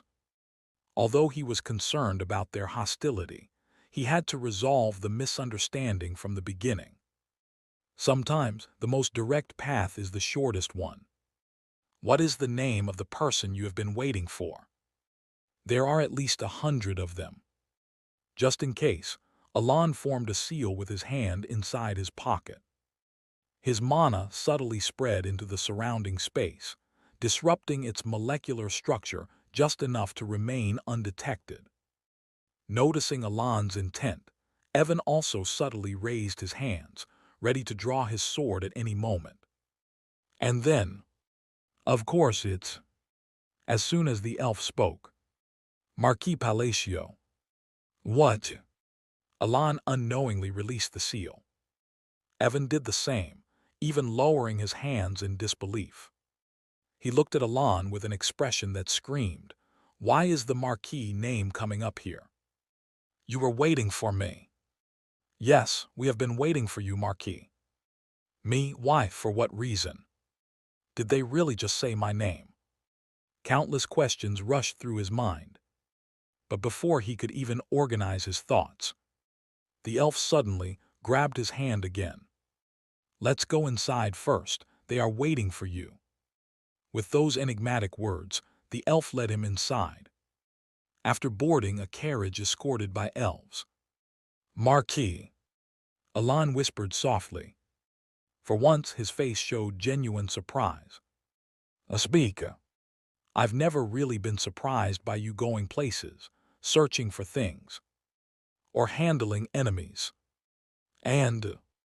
But this time, no matter how many times I think about it, I can't help but be shocked." "I'm just as shocked." Evan looked at Alan with an utterly skeptical expression. Alan felt wronged. If nothing else, this was something even he had absolutely no clue about. I never even played the DLC in the first place. Before he could dwell on his frustration. "We have arrived." As the carriage door opened, Alan hesitantly stepped out, carefully observing his surroundings. Though, he couldn't help but exclaim in awe. A colossal tree filled his entire field of vision. Not just any large tree. It was so massive that it could easily cover an entire domain. As Alan stood there dumbfounded, a voice whispered in his ear, "Welcome back." The words sounded strange, but Alan didn't respond. Instead, he realized something even more clearly. Whatever was happening, they had made a massive misunderstanding. It wasn't just that they mistook him for someone else. They knew he was Marquis Palacio and were addressing him accordingly. What exactly did they misunderstand, and how did they come to this conclusion? He had never done anything that could even remotely lead to such a misconception. "When did you visit the elf village? Does it seem like I've been here before?" "Well, no, not exactly." Even as he followed the elves into the grand palace beneath the world tree. "Wow, that's the primordial elf." Indeed. He kept hearing murmurs about him. The primordial elf. It was then that Alan, who had been utterly unable to understand the situation, finally found one small puzzle piece related to the misunderstanding. It wasn't enough to fully deduce what had happened, but it gave him a faint clue about the kind of misunderstanding that had triggered this. As he stood there, lost in thought, "No way." He looked down at his hand, remembering the staff that once belonged to the primordial elf. Before his thoughts could develop further, "The queen is waiting for you." He was guided to the most magnificent place. There, it's been a long time. An elf was waiting for him. Unlike any other elf he had seen before, she radiated a light of an entirely different level. A breathtaking beauty, so overwhelming that she could only be described as the essence of elegance. The Elf Queen. Before Alan could even comprehend the misunderstanding the elves had, he was swiftly brought before the queen. After a moment of contemplation, he slowly spoke. "Before we begin this conversation, I must say one thing." "What is it?" The queen responded with a gentle smile. In truth, there was no real need for Alan to say this. Rather, there was no point in saying anything at all, because he still had no idea exactly why or how the elves had come to this misunderstanding. But if he continued the conversation like this, he had no idea when or how the worst-case scenario might unfold. "I regret to inform you, but I believe you are mistaken about something." "In what way?" He decided to tell the truth. "You seem to have mistaken me for the primordial elf, but I am no such being." "However, I see." The response he received was far too calm. Alan looked puzzled and asked again, "Did you properly understand what I just said?" "Yes, you said you are not the primordial elf, correct?" "That's right." "And yet." "Understood. We'll consider it as that kind of feeling." "That kind of feeling." "Yes, that kind of feeling." There. As he faced their unwaveringly composed reactions, Alan clearly realized that something about this conversation was completely off. Chapter 188. Alan remained silent. Then, as he stayed silent, Queen Magrina also remained silent. However, unlike Alan, an unconcealed smile played on her lips. What does she mean by that feeling? He couldn't understand the queen's words and expression at all. It could just mean she wanted to smooth things over. But to Alan, the queen's intent sounded like this. "Ah, so you want me to play along. I'll just pretend I don't know anything." "What do you mean by that feeling?" "Just what I said, that kind of feeling." "So Tilda." Alan mouthed his words several times. He had no idea where to start correcting this. What on earth was he supposed to do about this? "Look, I'll say it again. I am not primordial elf." "You are not." Queen Magrina nodded. Her face showed no doubt or hesitation. Seeing that, Alan found himself even more at a loss for words. "She totally doesn't believe me, does she?" "That can't be. I do believe you." It's funny for me to say this myself, but if I'm not primordial elf, shouldn't you be treating me as an enemy right now? If you want, I can do that. No, I mean, even if not outright hostility, shouldn't you have no reason to treat me this warmly? How did it come to this, where he was desperately trying to clarify that he was not primordial elf? It was beyond bewildering, yet the queen simply gazed at him calmly. Well, let's just say I wanted to see the face of Marquis Palacio at least once. I heard you're quite famous, Marquis, isn't that right? Well, that's true. Then let's just go with that. Only then did Alon realize. No matter how many times he explained, their misunderstanding wouldn't be resolved. No, it wasn't even a matter of misunderstanding. They had no intention of correcting it. What on earth is this? Alon knew very little about Grainifra.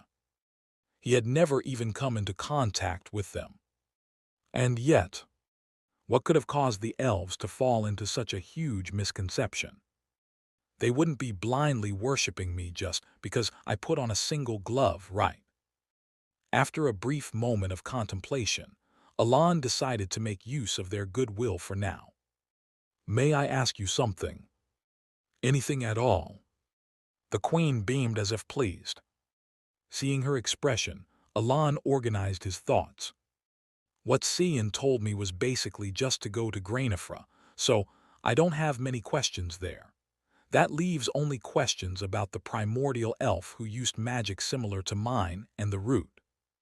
He debated which of the two to ask first. Do you happen to know anything about the root? He chose to ask about the root, though he wanted to ask about the primordial elf first. Given the situation, it seemed too delicate to bring up right away. The queen immediately nodded. Yes, though it may be difficult to explain. Why? The root must be seen in person. It must be seen in person. Yes, no one can describe it as anything beyond just the root. It must be seen firsthand, huh? Can I go see this root? If you wish, I will open the way for you. Much appreciated. However, the queen, who had readily agreed, cast a glance behind Alon. It is extremely dangerous, so it would be best not to bring the knight with you. She referred to Evan, Alon's companion. For him, just going there could mean death. Evan flinched. Even Alon started to feel reluctant about going. Is it really that dangerous? Yes. A firm answer. His dilemma deepened. Judging by the queen's words, the route seemed to be a truly perilous place. However, then please lead the way. Alon decided to descend to the route. He judged that the risk was worth taking. Learn how to use arrow, was it? Alon recalled the eyes. At first, just looking at them made blood pour out from every orifice of his body. Even recently, merely glancing at them for a few dozen seconds had caused him to shed tears of blood. Those eyes had certainly spoken to Alon. They had told him to descend to the root and learn how to use arrow. But Alon had no idea what the arrow, mentioned by the eyes, actually was. Even when playing psychedelia, this kind of power had never truly appeared. However, it must be useful. He had to face it head-on. Please. Understood, then let's enter tomorrow. Shortly after the brief meeting with Alon, behind Queen Magrina, who was smiling lightly without saying a word, an elf stepped forward. Your Majesty. Rim. The elf's face was slightly sullen. A member of Pagade, responsible for the route, she furrowed her brows as if she couldn't comprehend the situation. Seeing her expression, the queen let out a small chuckle. You seem to have a lot to say, Rim.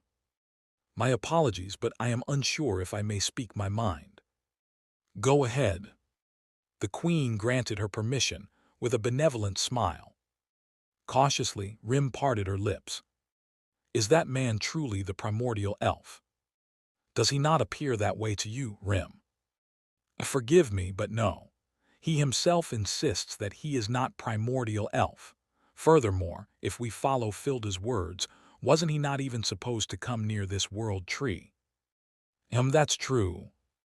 And yet, he has arrived here in Grainifra, while carrying something on his back that would send chills down anyone's spine. Even as she spoke, Rim shuddered involuntarily. Of course, as a swordswoman rather than a mage, she could only see it faintly. The thing that lay behind Marquis Palacio's back in the world beyond was only a faint fragment to her. No, not even a fragment. Just the faintest speck, nothing more. But even that was enough for Rim to understand. What lay behind him was something beyond her comprehension. Something incomprehensible. Perhaps even similar to what lay beneath the root. Rim. As her thoughts reached that point, the Queen's voice brought her back to reality. Yes, Your Majesty. I'd like you to escort him to the root tomorrow. Escort him? Yes. Are you truly allowing him into the root? He wishes to go. Rim tried to protest, but she soon found herself unable to speak further. You understand, don't you? The Queen was smiling at her. An endlessly gentle smile. But at the same time, it was a firm smile, one that left no room for further objections. Understood. Rim had no choice but to comply. The Queen's orders were absolute. Don't worry too much, everyone else will be going as well, right, Drame? At Magrina's murmuring, a man emerged from the shadows, where nothing had been just moments ago. I shall obey. Good, then I'll leave it to you. The Queen nodded. After a brief hesitation, Rim spoke again. Your Majesty. Yes. If by any chance he not only enters the root but also attempts to go below it, what should we do? Even if they somehow allowed him to reach the root. Going below it was an entirely different matter. Because that was there. However, naturally, you should guide him. The Queen continued to smile, even though she clearly knew that something lay beneath, something that would be extremely troublesome if awakened. Understood. In the end, Rim bowed her head. At that same moment, a Marquis. What is it? I know you won't give me a straight answer, but... Evan's voice carried a hint of exasperation. Who exactly are you, Marquis? Alan gazed into the void for a moment. That's a good question. I'm starting to wonder about that myself. It was a night filled with unexpected introspection. The next day, after being bewilderingly dragged to Grainifra. Although only about a day had passed, Alan had a general grasp of how he was being treated there. A few high-ranking elves are under a misconception and are treating me favorably, while most of the other elves are openly hostile. Of course, Alan wasn't particularly upset about it. It wasn't surprising.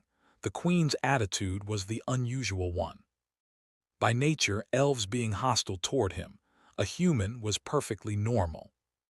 Even among those who were mistaken about him, some showed subtle hostility, which he could fully understand. After spending a day roughly gauging the atmosphere. Well then, take care, Rim will guide you. With the Queen's send-off, Alan set out for the root. Accompanied by Rim, an elf who made no effort to hide her displeasure toward him. I am Rim, I will be guiding you from here. I'll be in your care. Shortly after. This is the place. Surprisingly, they reached the entrance in just 30 minutes. Alan, looking puzzled, asked, This is it. Do you think I would disobey Her Majesty and bring you to a false location? Her tone was slightly sharp, but Alan paid it little mind and examined his surroundings. So, the root refers to the roots of the world tree itself. Chapter 189. You have arrived, Eater of Stars. A voice resonated, not just in Alan's ears but deep within his mind. Alan hurriedly looked around. Yet all he saw was Rim's gaze, staring at him strangely. Only then did he realize that the voice was speaking solely inside his head. Reach the depths of the roots. There you will find what you seek. Wait. The profound voice simply conveyed the message and vanished. Alan hastily opened his mouth, but what is it? Only Rim's voice responded. For a moment he unconsciously raised his hand, then slowly lowered it again. I will keep moving forward. Do we need to go further? This is just the entrance. We will move to the forward base.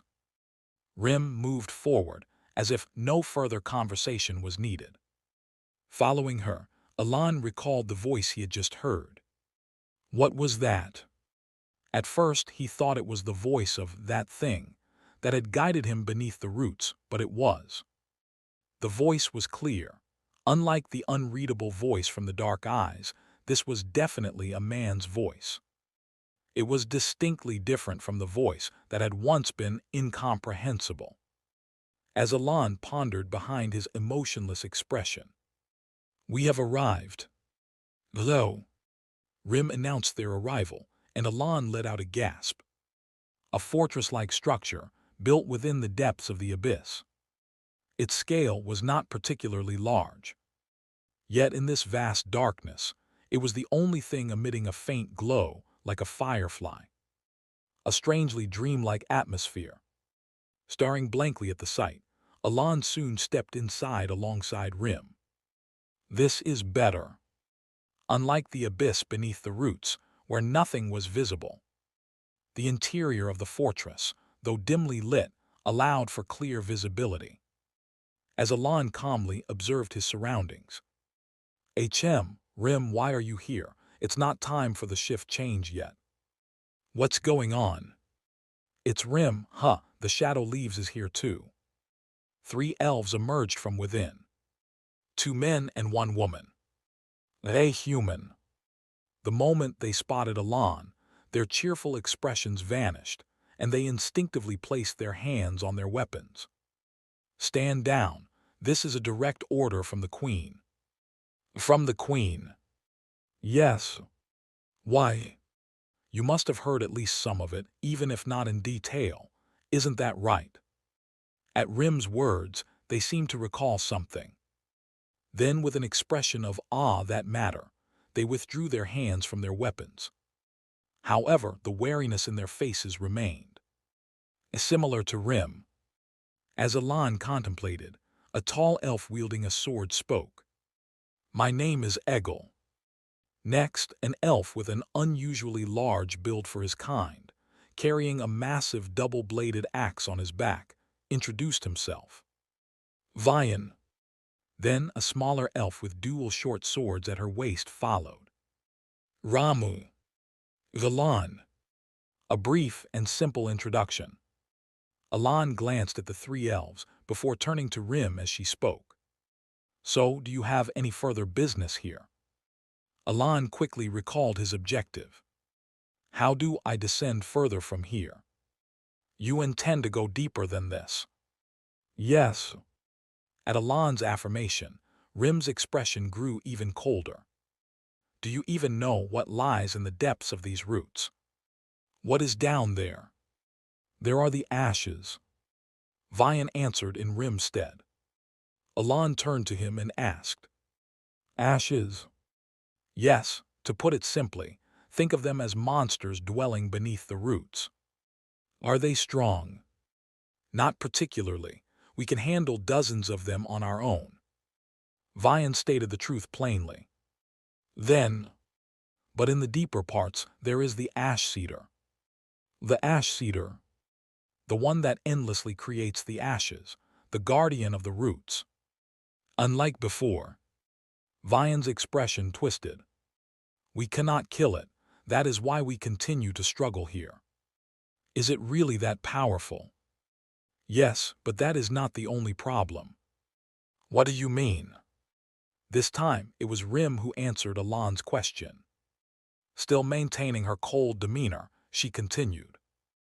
In the depths where the ash cedar resides, magic cannot be used. You mean magic cannot be used?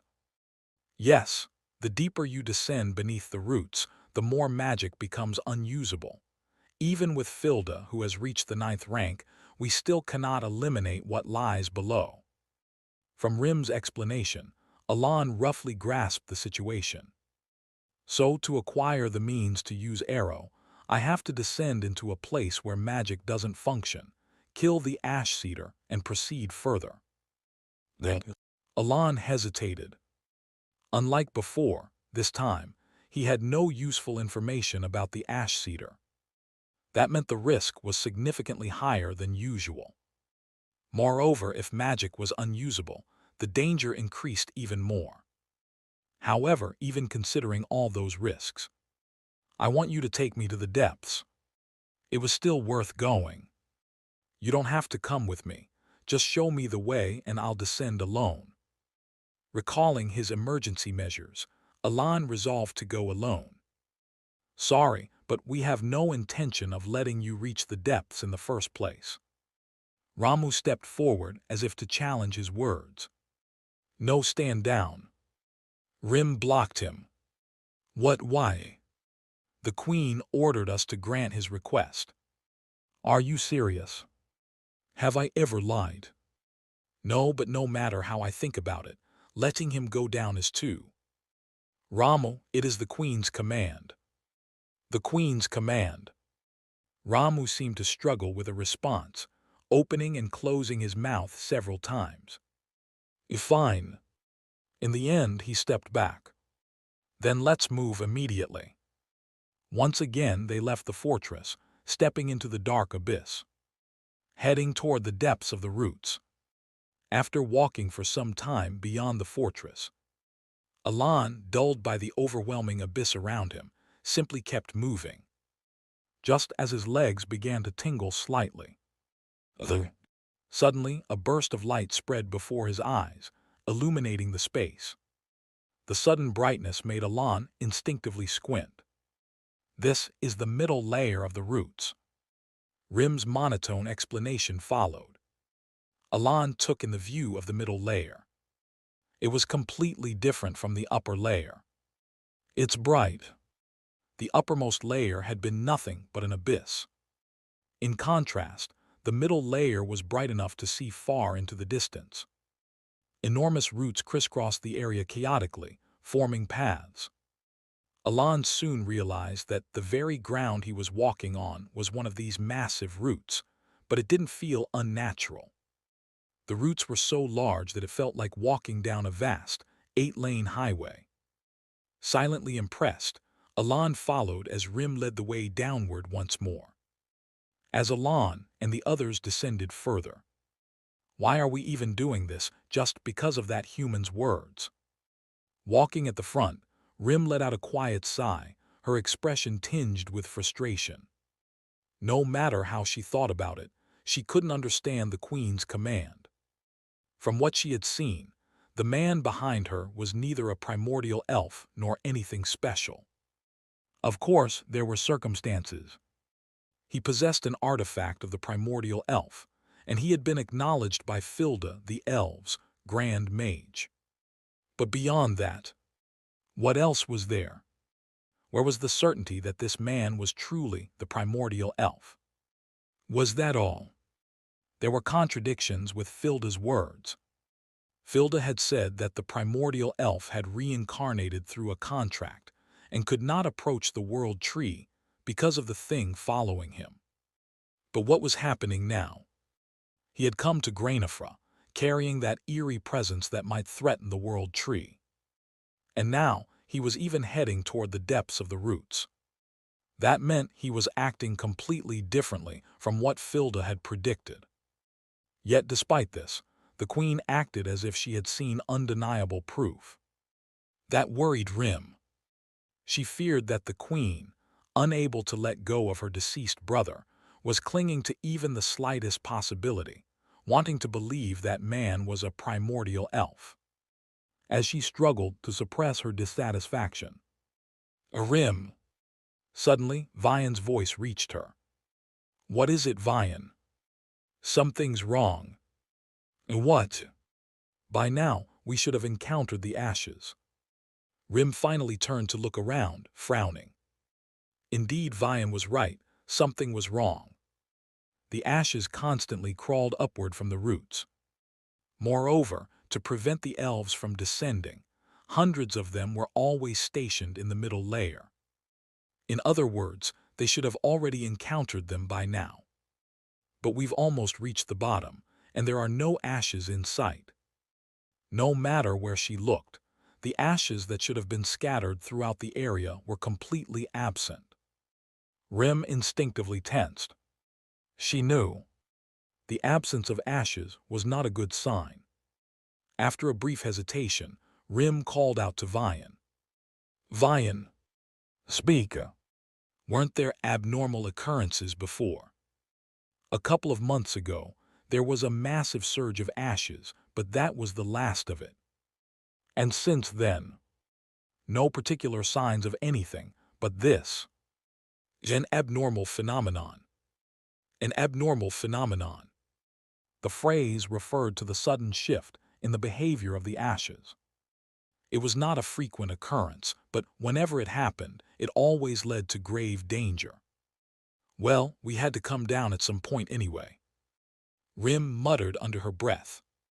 Anomalies needed to be detected as early as possible to prepare for potential crises or resolve emerging threats. Her expression grew more serious. Their descent into the depths became even more cautious. Eventually, this is the deep root zone. They arrived at a place where all the chaotic, intertwined roots converged, forming a massive hole in the center. How do we get down? Like the upper layers, the inside of the hole was obscured from view. Silently, Rim pointed to a circular staircase, descending along the wall of the cavernous opening. The group began their descent once again. And by the time the pain in their feet grew unbearable, likely forming blisters, Rim realized they had finally reached the depths of the roots. And she froze on the spot. Not just her. Egil, Vian, and even Ramu stood paralyzed, their faces filled with shock. Because what filled their vision was an enormous horde of ashes. Huh. Rim instinctively swallowed hard. Though they retained the forms of humans or beastkin, ashen dust scattered from their bodies, and like the molten ground of an active volcano, their skin pulsed with a faint red glow as they moved. Every aspect of their appearance confirmed. These were unmistakably ashes. Rim tried to count them. Hundreds. No, too few. Thousands. Still not enough. Then, 10,000. Rim clenched her teeth. The coming disaster was as clear as day. Whether they could use magic or not was no longer the issue. If all of these creatures began ascending at once, Pagade would collapse in an instant. A disaster of overwhelming scale. Just as despair crept into her expression. One of the ashes, which had remained silent until now, suddenly let out a piercing wail. Directly at Alon's group, the intruders who had stepped into their domain. As if resonating with the first cry, the other ashes began howling madly. Then waves of ashes surged forward, scattering through the air as they charged. Run! Rim shouted desperately and immediately sprinted back up the circular stairs. However, no, it's... What? They're above too. Ramu's frantic scream made her snap her gaze upward. She witnessed it. The previously empty upper staircase, now swarming with descending ashes, as if they had been waiting for them to reach the deepest point before closing in. It was deeply unnatural. In the centuries they had fought the ashes. Not once had they ever acted with intelligence. There was no time to dwell on the inexplicable. Despair spread across the elves' faces. None of them were weak. They were warriors of Pagade. Yet even as elite warriors, this is. They saw no chance of survival. Not against this overwhelming number of ashes. Despair turned to resignation. And then, everyone moved to the walls. A voice rang out. Calm, far too calm for this dire situation. Rim turned her gaze. There stood Marquis Palacio. The deafening cries of the ashes filled the space. They were seconds away from being torn apart. Yet he simply gazed at them, his expression devoid of emotion. You'll be caught in it otherwise. Him. You fool, I told you. Magic does not work in this place. Rim screamed, her voice filled with urgency. He was a mage. Without magic, he was utterly powerless. Yet he remained unfazed, surveying the horde of ashes descending upon them. Then, ally manifest. Alan's voice echoed. The elves saw it. Beneath the roots of the world tree. Quagagagagayak. An overwhelming force crushed the ashes in an instant. Black square. A presence descended. The manifestation of the receiver. Basilira. Chapter 190. A deafening roar shakes the entire route, vibrating the air. Basilira, summoned from the depths of the world tree's roots, opens its massive mouth and lets out a roar, as if proclaiming its descent to the world. The overwhelming presence makes the ashes shrink back. Those who had been lunging toward the elves freeze in place, crushed by the divine being that has appeared before them. The elves, speechless at the unfolding situation, simply gape in astonishment. Quagagagakak. Basilira begins to move, confronting tens of thousands of ashes. No, it wasn't a confrontation. It was a one-sided massacre. With just the movement of Basilira's massive body pressing forward, hundreds of ashes are crushed beneath its enormous frame. Returning to the true dust they were meant to be, disappearing. The ashes, viciously chewed and spat out by Basilira, scatter in all directions, claiming the lives of other ashes in their wake. A literal, one-sided slaughter. The elves are appalled by such overwhelming power. How is this even possible? Magic is supposed to be unusable here. All blood rushes to Rim's head, her brain overwhelmed with questions as confusion floods her mind. At that moment, Rim, a voice calls out to her, still calm and composed, emanating a strong magical presence from the bracelet on his right arm. Despite commanding that unfathomable god, he shows no sign of struggle. It's the voice of the Marquis. Are you all right? I am fine. She instinctively responds in honorifics. The Marquis tilts his head slightly before speaking. The one you called the ash cedar, is it deep inside? Ah, probably. He then asks, how long can you hold out? What? I'm asking how long you can last among the ashes. If it's about 5 minutes, I can manage somehow. As Rim scans her surroundings with tense eyes, speaking. That's enough. Without hesitation, Alan turns his body. Basilira. He leaps and lands on Basilira's back. Good, just as I expected. Despite being told that magic couldn't be used here, Alan had no hesitation in descending below the roots. That was because he knew that even in a place devoid of magic, artifacts, especially the salvation of the Wanderer, could still be used. There were magic-restricted areas in Psychedelia as well, but more importantly, as he recalls his experiences from the game, a sudden realization unsettles him. Didn't they say magic couldn't be used? Putting aside the fact that he had used an artifact to escape danger, Alan realizes he can use magic.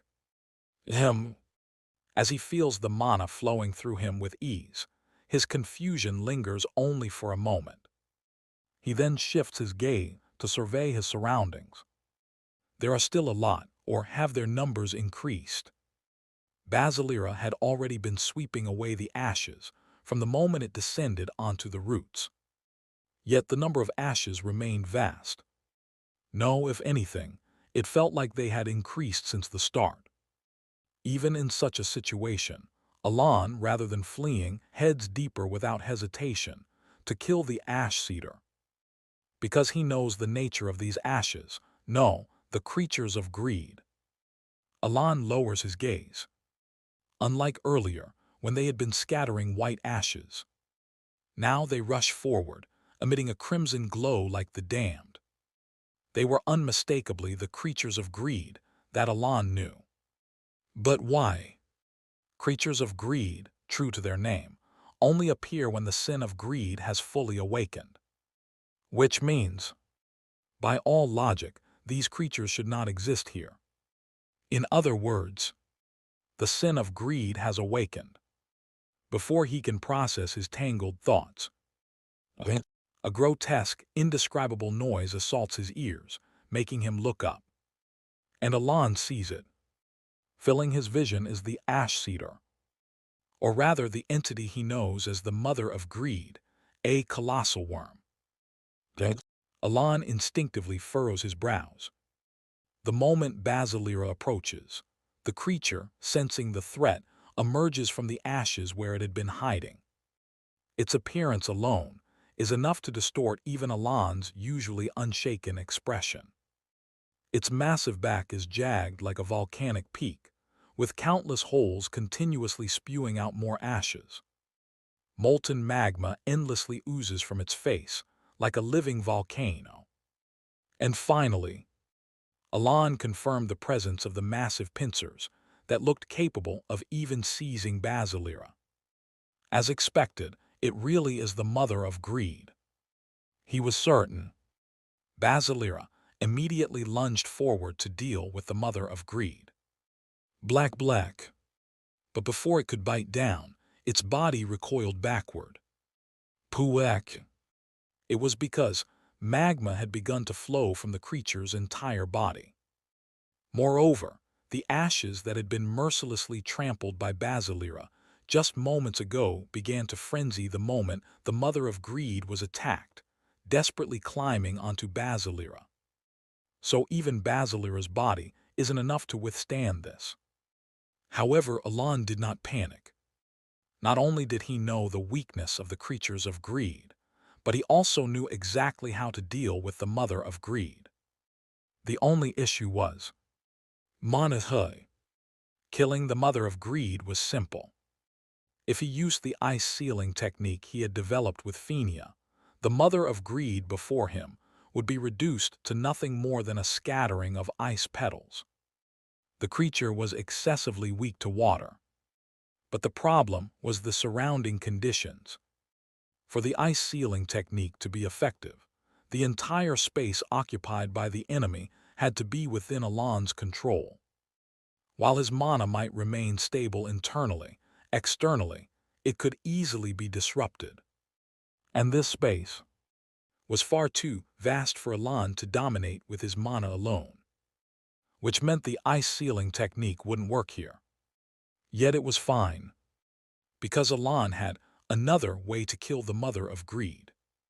Blackie. Meow. With a sigh, Alan called out. And instantly, Blackie, who had remained hidden in his chest pocket, climbed onto his shoulder.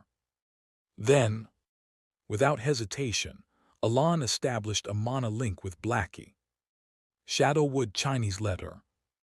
He murmured softly. At the same time, Blackie's tail slithered down Alan's arms and legs, disappearing into the shadows. D-Luck.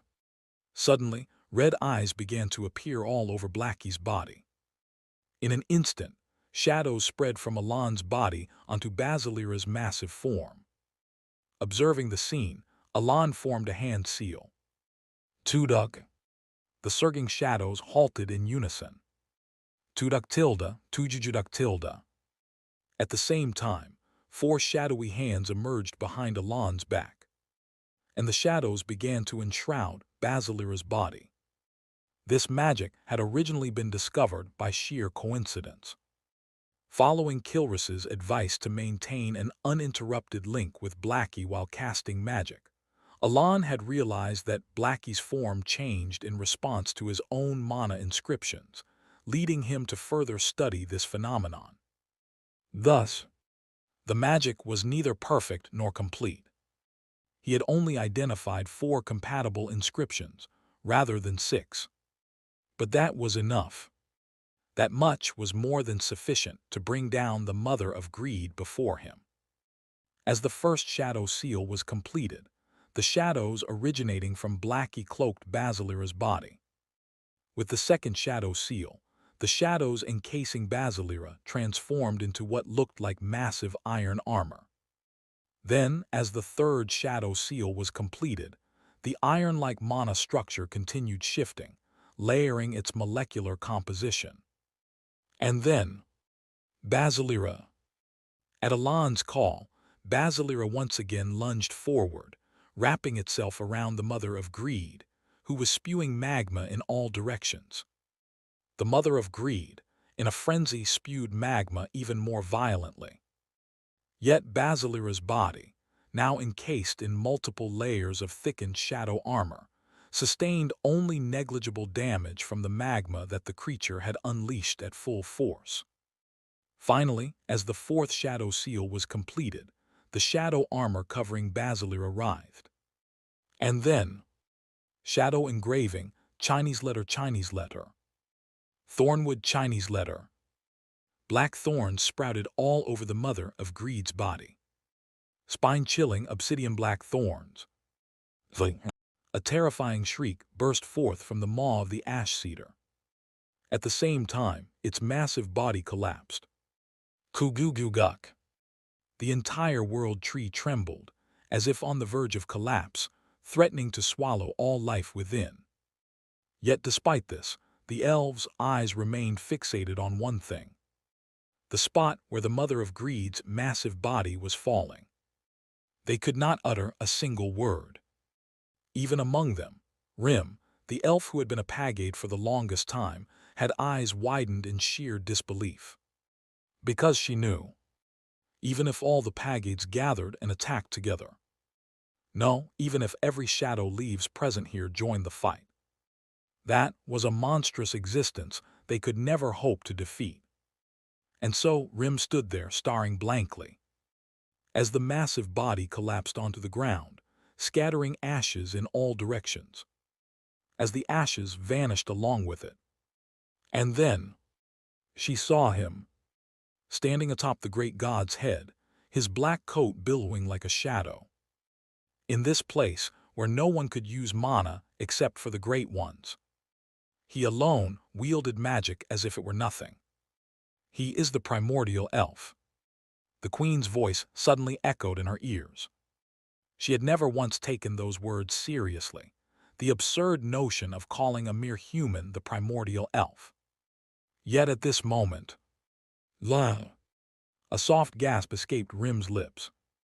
Like a sage reaching enlightenment at dawn, her eyes filled with awe. Meanwhile, meow. Well done, this time you controlled it properly. Meow Watilda. Blackie rubbed its cheek affectionately against Alon's face. As he praised the creature, Alon turned his gaze toward the scene of the Mother of Greed turning to dust along with countless other creatures. The situation was resolved, yet one lingering question remained. Why was the Mother of Greed even here? It had no reason to be. Which meant that somewhere in this place, the sin of greed was being confined. As his mind grew tangled with thoughts, there is something over there. Following Basilira's deep, resonant voice, Alon shifted his gaze. At the very center of where the Mother of Greed had been lurking, he saw a mirror. A large, worn-out mirror, about the size of a door. Descending from Basilira's back, Alon stepped closer to it. And then he realized someone was standing inside the mirror. It was not his own reflection. But on closer inspection, the figure bore an uncanny resemblance to him. Draped in a tattered coat, its face was indistinct, as if concealed by a hazy veil akin to the dragonkin. Then, first, the technique is reversal of heaven, Chinese letter, Chinese letter. The figure suddenly spoke those words. Chapter 191. First, the technique is reversal of heaven, Chinese letter, Chinese letter. Wait. The entity in the mirror spoke without warning. Alan attempted to converse with him. Second, the man wearing a tattered coat, looking distinctly different from Alan but strangely familiar, did not stop speaking. Contemplate the outer god. Wait. Alan tried speaking again. However, third, the entity in the mirror continued to unilaterally list information, as if he had no intention of engaging in a normal conversation from the start. Perceive. By that point, Alan resigned himself. Instead, he began to focus on what the entity before him was saying. He didn't know what kind of object this mirror was, nor who the figure reflected inside it was. But he instinctively realized one thing: that man's words were undoubtedly an important key. What the entity in the mirror was saying was, without a doubt, significant. Fourth, observe directly. Fifth, do not run away. Even though Alan didn't respond, the entity in the mirror continued explaining, as if imparting a revelation. And then, if you do so, you will reach it. With those final words, the entity in the mirror slowly began to fade away, starting from the bottom up to the head. Gradually, at that moment, "What are you doing?" A voice came from behind Basilira. "What do you mean?" "No, I mean, you were talking about watching the mirror and waiting." Basilira's deep voice made Alan frown in confusion. "Me? Then who else here would it be?" "No, I'm sure there was someone else inside the mirror besides me." "What nonsense is that? From the moment I saw it, there was nothing but your dull reflection." "Oh, really? Are you doubting me?" Alan absent-mindedly turned back to the mirror. The figure had disappeared without a trace, leaving only his own reflection. Thus, what in the world? Alan frowned slightly, unable to comprehend. Thud. A bizarre sound echoed as he suddenly felt the ground give way beneath him. In an instant. "What the?" "Meow." Basilira's alarmed voice and Blackie's startled cry echoed as they grew distant. Only then did Alan realize. He was falling, along with the mirror, into a space that had suddenly opened beneath him. Reacting instantly, Alan reached out and grabbed onto a root. Snap! But the root couldn't hold his weight and snapped. Instead, it dragged him further down into the abyss below. Damn it! Basilira moved urgently. Yet the root, as if possessing a will of its own, sealed the opening the moment Alan fell through. Trapped in darkness, Alan felt himself floating. Then suddenly, his feet touched solid ground. Wasn't I just falling? He brushed his foot against the ground, confirming its presence. Yet all of his senses were overwhelmed with confusion. Alan observed the strange space around him. An endless abyss, immeasurable in size, resembling the cosmos itself. And yet he could still feel the ground beneath his feet. In the pitch-black void, the only thing visible was his own body. What is this? An eerie and incomprehensible situation. As if his perception itself was being distorted, Alan repeatedly glanced between the abyss and his own body. But he had no time to stand idly. Regardless of the potential threats, staying still was not an option. So he began to walk. He had no destination. He didn't know how long he had been walking. At the end of the abyss, where there had been nothing before, he saw letters. They seemed to be engraved somewhere, yet also appeared to be floating in the air. He stepped closer to the letters. Roughly carved, the words were crudely etched, as if someone had simply hacked at the wall with a blade. Despite their rugged appearance, they were still readable. As he silently scanned the message, Alon's eyes widened. The words inscribed read, "How to use arrow. To those who seek to awaken arrow, observe. If you do so and perceive it directly, you will be able to escape this place." Alon reread the crude writing in silence. A faint expression of displeasure crossed his face. The words did indeed explain how to use arrow, but they were written like a cryptic riddle. It would have been nice if they just explained it clearly. He knew there was no one here to complain to, so he sighed lightly. He briefly wondered who had written it. But for now he sat down. The priority was finding a way out of this place. Alon slowly closed his eyes. Following the words on the inscription, he maintained a calm state. At the same time, he felt his mana stir. Though he had already expended a great deal of power dealing with the mother of greed, a thin thread of mana still flowed within him. That in itself surprised him, entering such a deep state of observation this easily. Observing the mana flowing through his body was not difficult for Alon. A mage who cannot observe mana cannot truly be called a mage. However, what surprised Alon was the depth of his observation. Alon was observing mana at a far deeper level than usual. Normally, he could only perceive where his mana was flowing and how much of it remained. But now he could discern even the most intricate strands of mana. His senses had become incredibly sharp. For a moment, it felt as though he were looking at microscopic organisms through a magnifying glass. Then suddenly, Alon felt a bizarre sensation, his consciousness expanding. His head spun, and a wave of nausea hit him. Despite this, Alon maintained his composure and continued his observation. At that moment, he felt an eerie sensation, as if something was pulling him in. Before him, 4 orbs appeared, floating in the air. Each orb was a different color: blue, green, red, white. As Alon examined them one by one, starting from the left, he instinctively realized something. These were not mana. They were divinities. He found it strange. 4 divinities. Alon was already somewhat aware that he had gained faith through the dragonkin, but he had never imagined that he possessed 4 different types of divinity. It was deeply perplexing. If my guess is correct, one of them must belong to Karanin, the lightning receiver, but what are the other 3?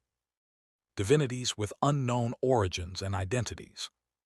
As he pondered deeply, Alon suddenly became aware. There was another orb floating beside him. It was difficult to distinguish in the dark space.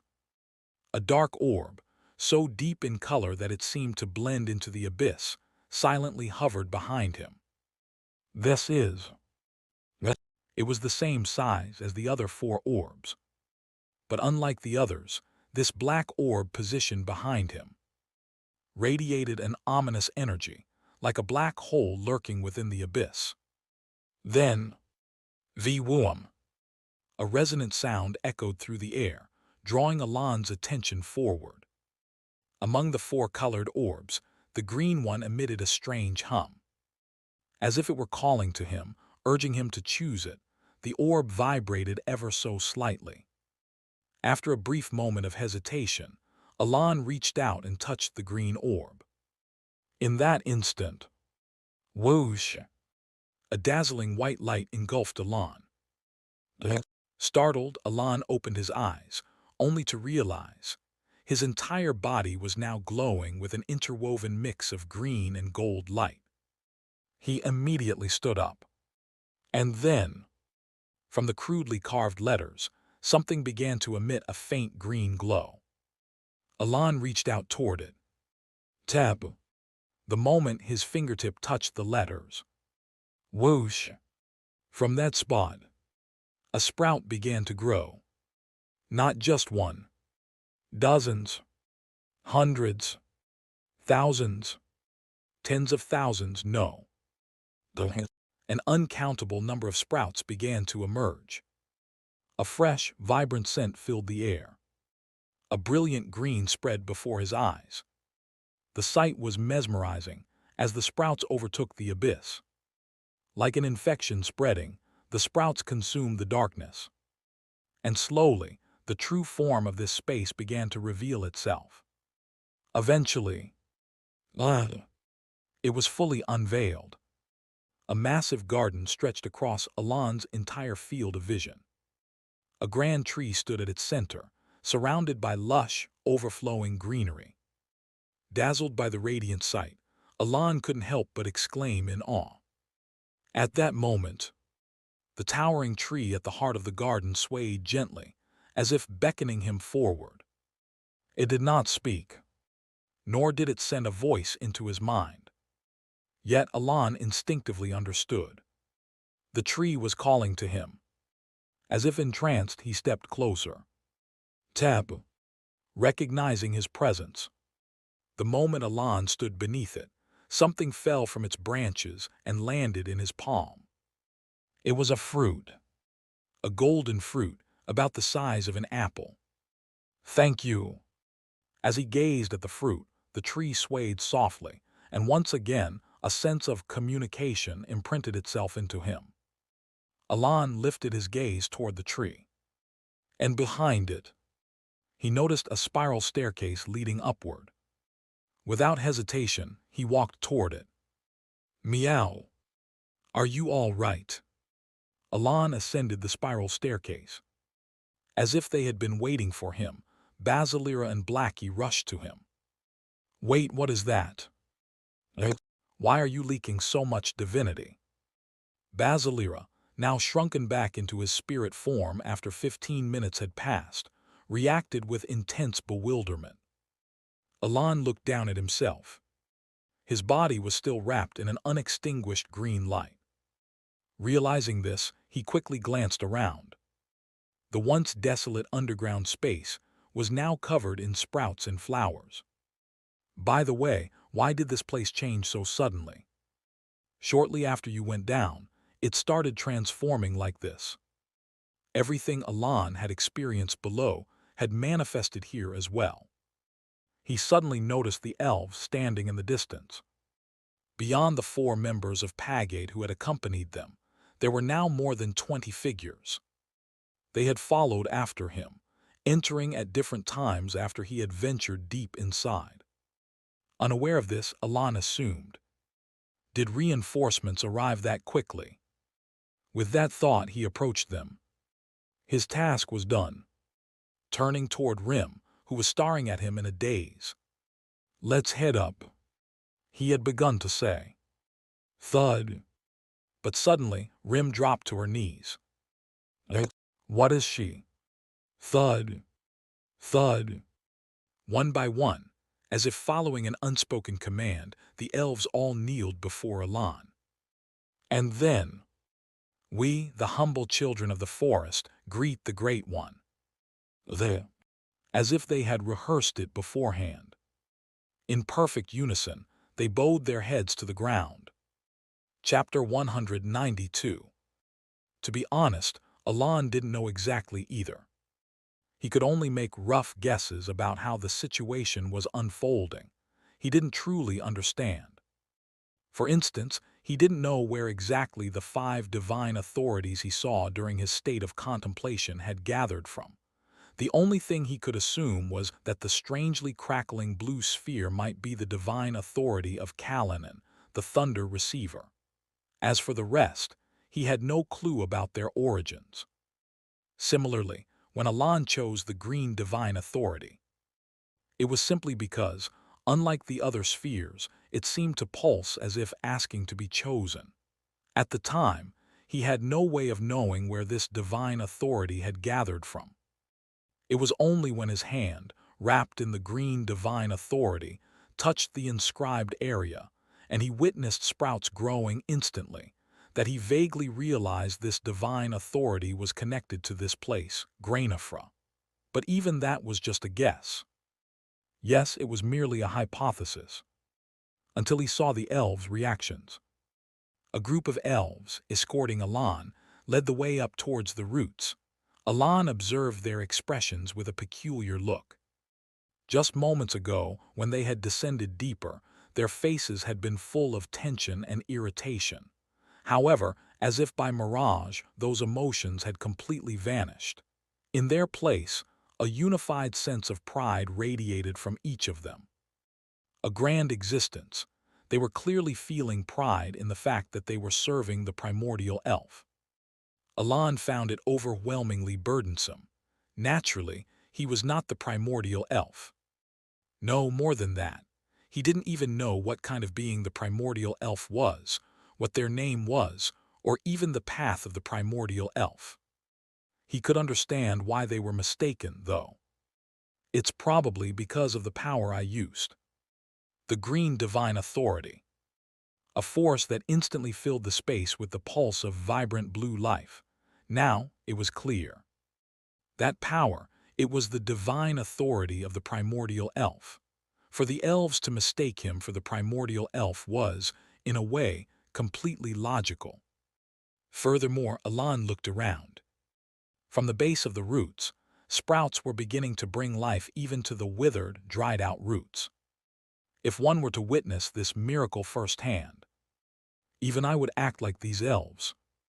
The elves, exuding a sense of duty and pride as if they were guarding a noble figure.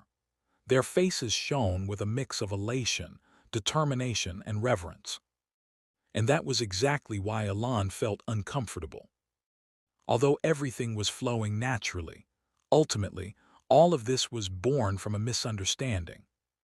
Just, for some reason, among the higher elves, the rumor that Alan was the primordial elf had spread, and due to that misconception, faith had gathered, which led to the formation of the green divine authority.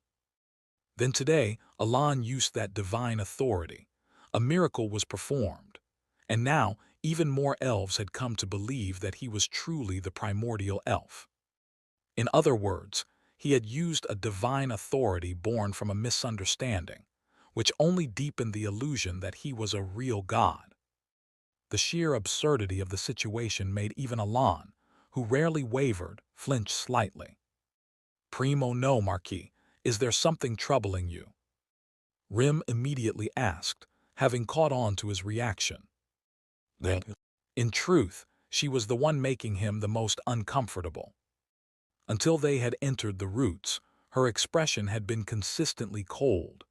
Even when Alan had casually thrown her a question, she had responded bluntly. Since she had been forced to take on a bothersome task, Alan had understood. Her curt demeanor hadn't particularly bothered him. But now, "No, it's nothing. If you have any discomfort, please speak up immediately." "Primo, no, Marquis. Thanks to you, we can now use magic even inside the roots." She called him by an awkward mix of Primo and Marquis. Her face filled with duty and pride as she beamed at him. At her sudden change, Alan fell into silence before finally. "All right." He nodded, albeit somewhat reluctantly. "Marquis, speak. What will you do if you truly become a god in return?" "I didn't become one because I wanted to." "Can someone become a god even if they don't want to?" "That, apparently, yes. It happened. So even if one doesn't desire it, they can still become a god." "But why are you bringing this up all of a sudden?" It had already been 2 hours since they had returned from the roots. Since the queen had entered a meeting, Alan had been resting. Evan, who hadn't followed them to the roots and had been lounging around all day, suddenly came with news. The outside is in complete chaos right now. They're saying that the Marquis was truly the primordial elf. Wasn't that rumor already circulating before? No, I mean before it was just a rumor, but now everyone's whispering as if it's fact. Elves sure are quick to believe rumors, aren't they? I heard it was the work of the shadow leaves or something. Someone been spreading the story everywhere. Alon let out a deep sigh. Seeing this, Evan looked at him and asked, Marquis, what? I just want to check, are you, by any chance, really the primordial elf or something? What does or something even mean? I mean, were you reincarnated, or maybe possessed by someone? Alon paused for a moment at Evan's question. He could simply say no. That would be the easy answer. But for some reason, lying about it felt wrong. So he hesitated before answering. At the very least, I don't think I was ever the primordial elf. Well, of course not. Evan drawled his words. Alon let out a quiet sigh and thought to himself. In truth, there were many other things to be concerned about beyond just the rumors. The entity in the mirror, the fruit from the ancient tree, the mother of greed. I've learned how to use divine authority, but there are still 3 new mysteries. Would the queen have any knowledge about them if I asked her? Just as Alon was lost in contemplation. Knock, knock. Primo, no, Marquis. Her Majesty has requested an audience with you. At the sound of the peculiar title, once again. I'll go now. Still unable to shake off the awkwardness, Alon stood up. Your Majesty, do you truly think this is reasonable? No matter what, sending an unverified individual down to the roots in this manner. Do you understand just how dangerous that is? Lord Palo, this matter was settled long ago, was it not? I'm talking about what comes after. Even if Fildo acknowledged him, that was still just speculation. The moment Alon neared the audience chamber, voices erupted from within. This is about me.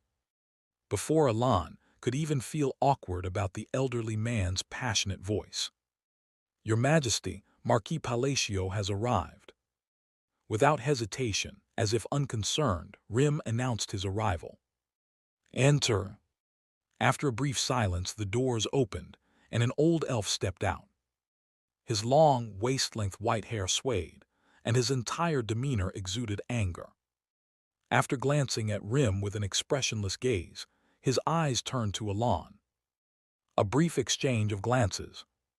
For a moment, a wave of blatant hostility emanated from the old elf. Dusk. Clicking his tongue, he turned away from Alon and strode past him. I apologize, the meeting ran a little late. Someone just wouldn't let it end. The Queen's voice followed.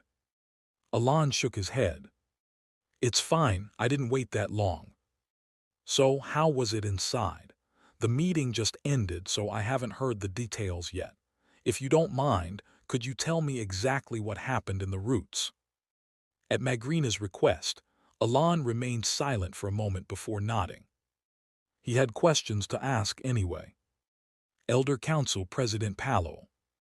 A member of the Elder Council, the second highest governing body after the Queen, which currently consisted of 10 members.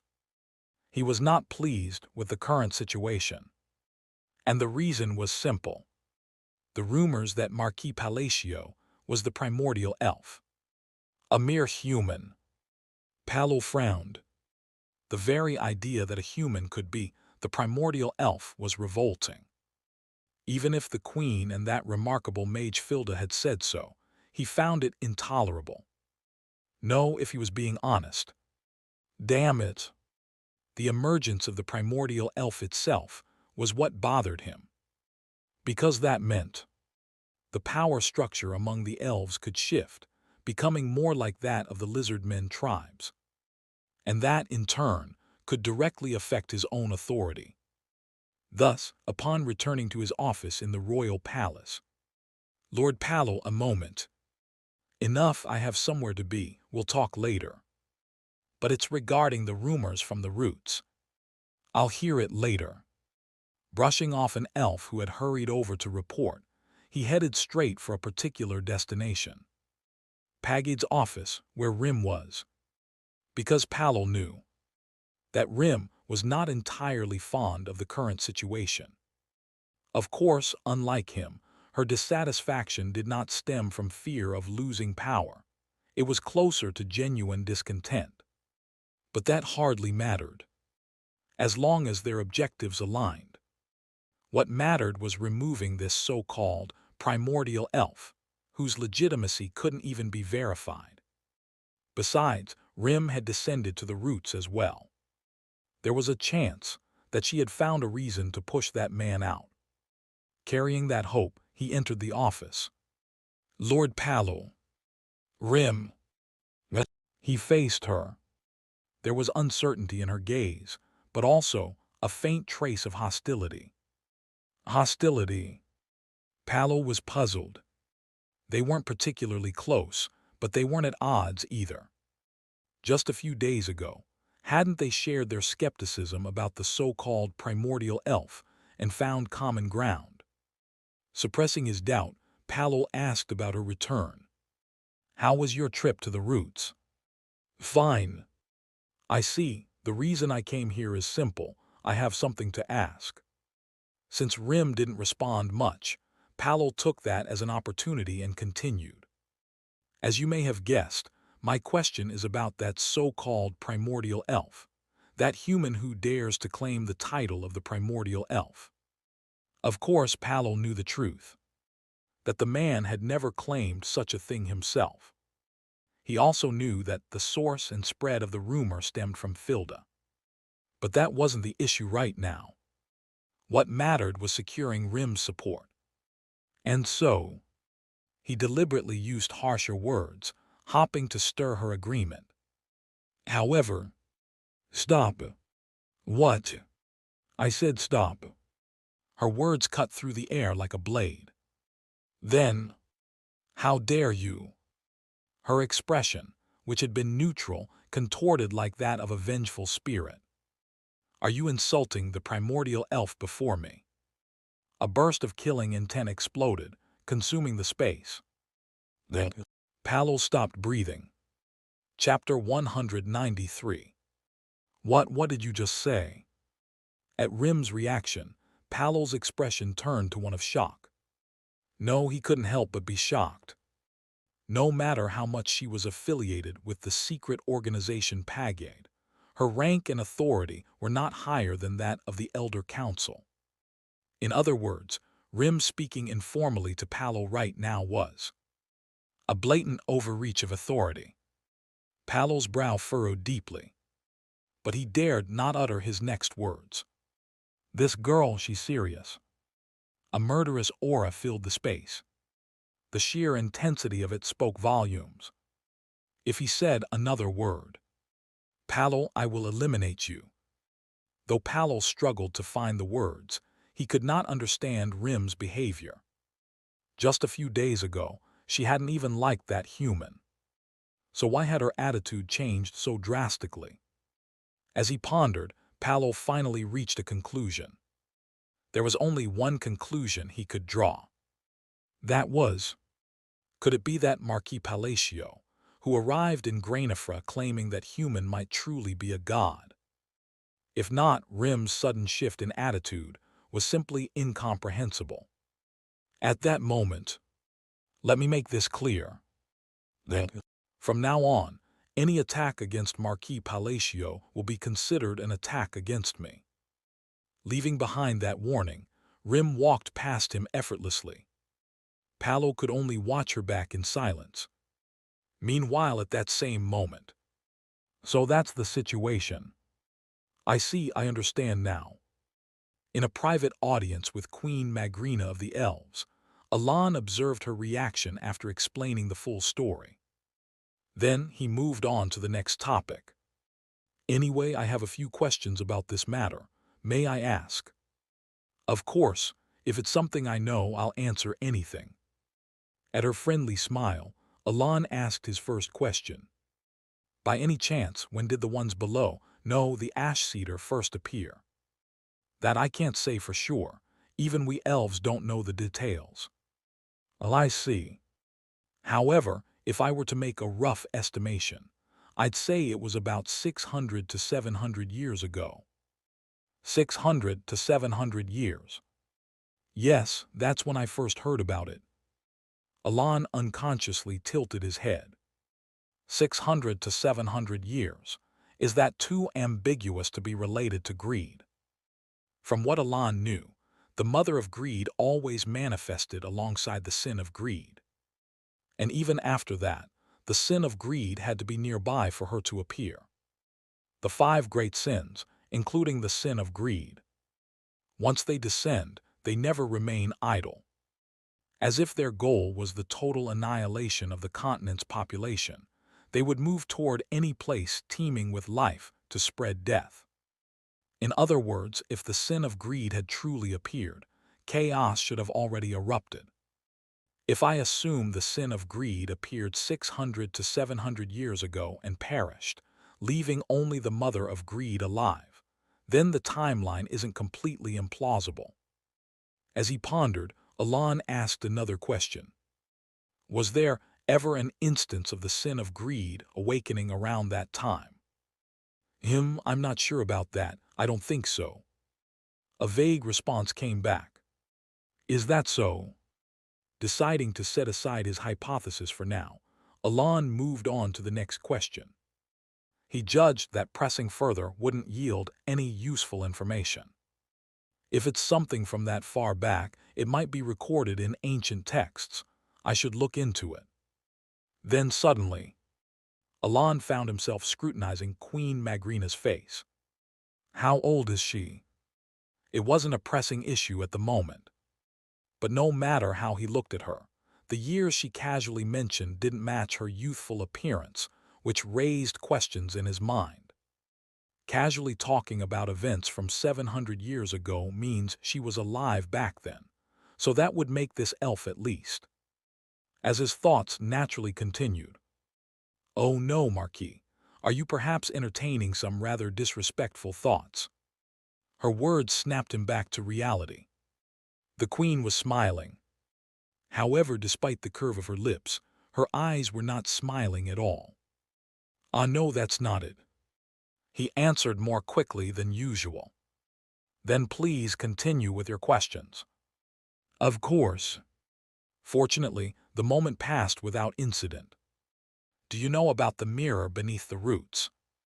"A mirror?" "Yes, a full-length circular mirror." Alon recounted the strange experience he had encountered. First of all, I can confirm that what you saw was indeed an artifact. However," she paused briefly, then gently shook her head. "I don't know exactly what its effects are." "You don't know its effects?" "Yes, normally that mirror doesn't reflect anything. That's why we assumed it was an artifact." "Since when has that mirror been there?" Once again, Queen Magrina took a moment to consider before answering. "I don't know exactly, but it's been there since the first time I visited that place." "Then that means no one knows who placed it there either." "Regrettably, that seems to be the case." This, too, remained a mystery. Alon let out a short tilde before moving on to the next question. "Do you know what this is?" What he held out was a golden fruit, obtained from deep within the roots. The moment the queen saw it, How did you obtain this?" she asked, seemingly a little surprised. Alon briefly explained the situation. After a short pause, "I see, so that's how it happened." Magrina nodded, as if she had come to understand something. She sank into deep thought for a while. Then, as if surfacing from the depths, she finally gave Alon an answer. "The fruit you are holding right now is the fruit of the world tree." "The world tree's fruit?" "Yes." "What happens if one eats this fruit?" Magrina's answer came immediately. "Isn't it obvious? It's the fruit of the world tree." And that means you will likely gain magical power beyond imagination. Magical power beyond imagination. Yes, the world tree's magical power is contained within it. Just consuming it will fill you with mana. Oh!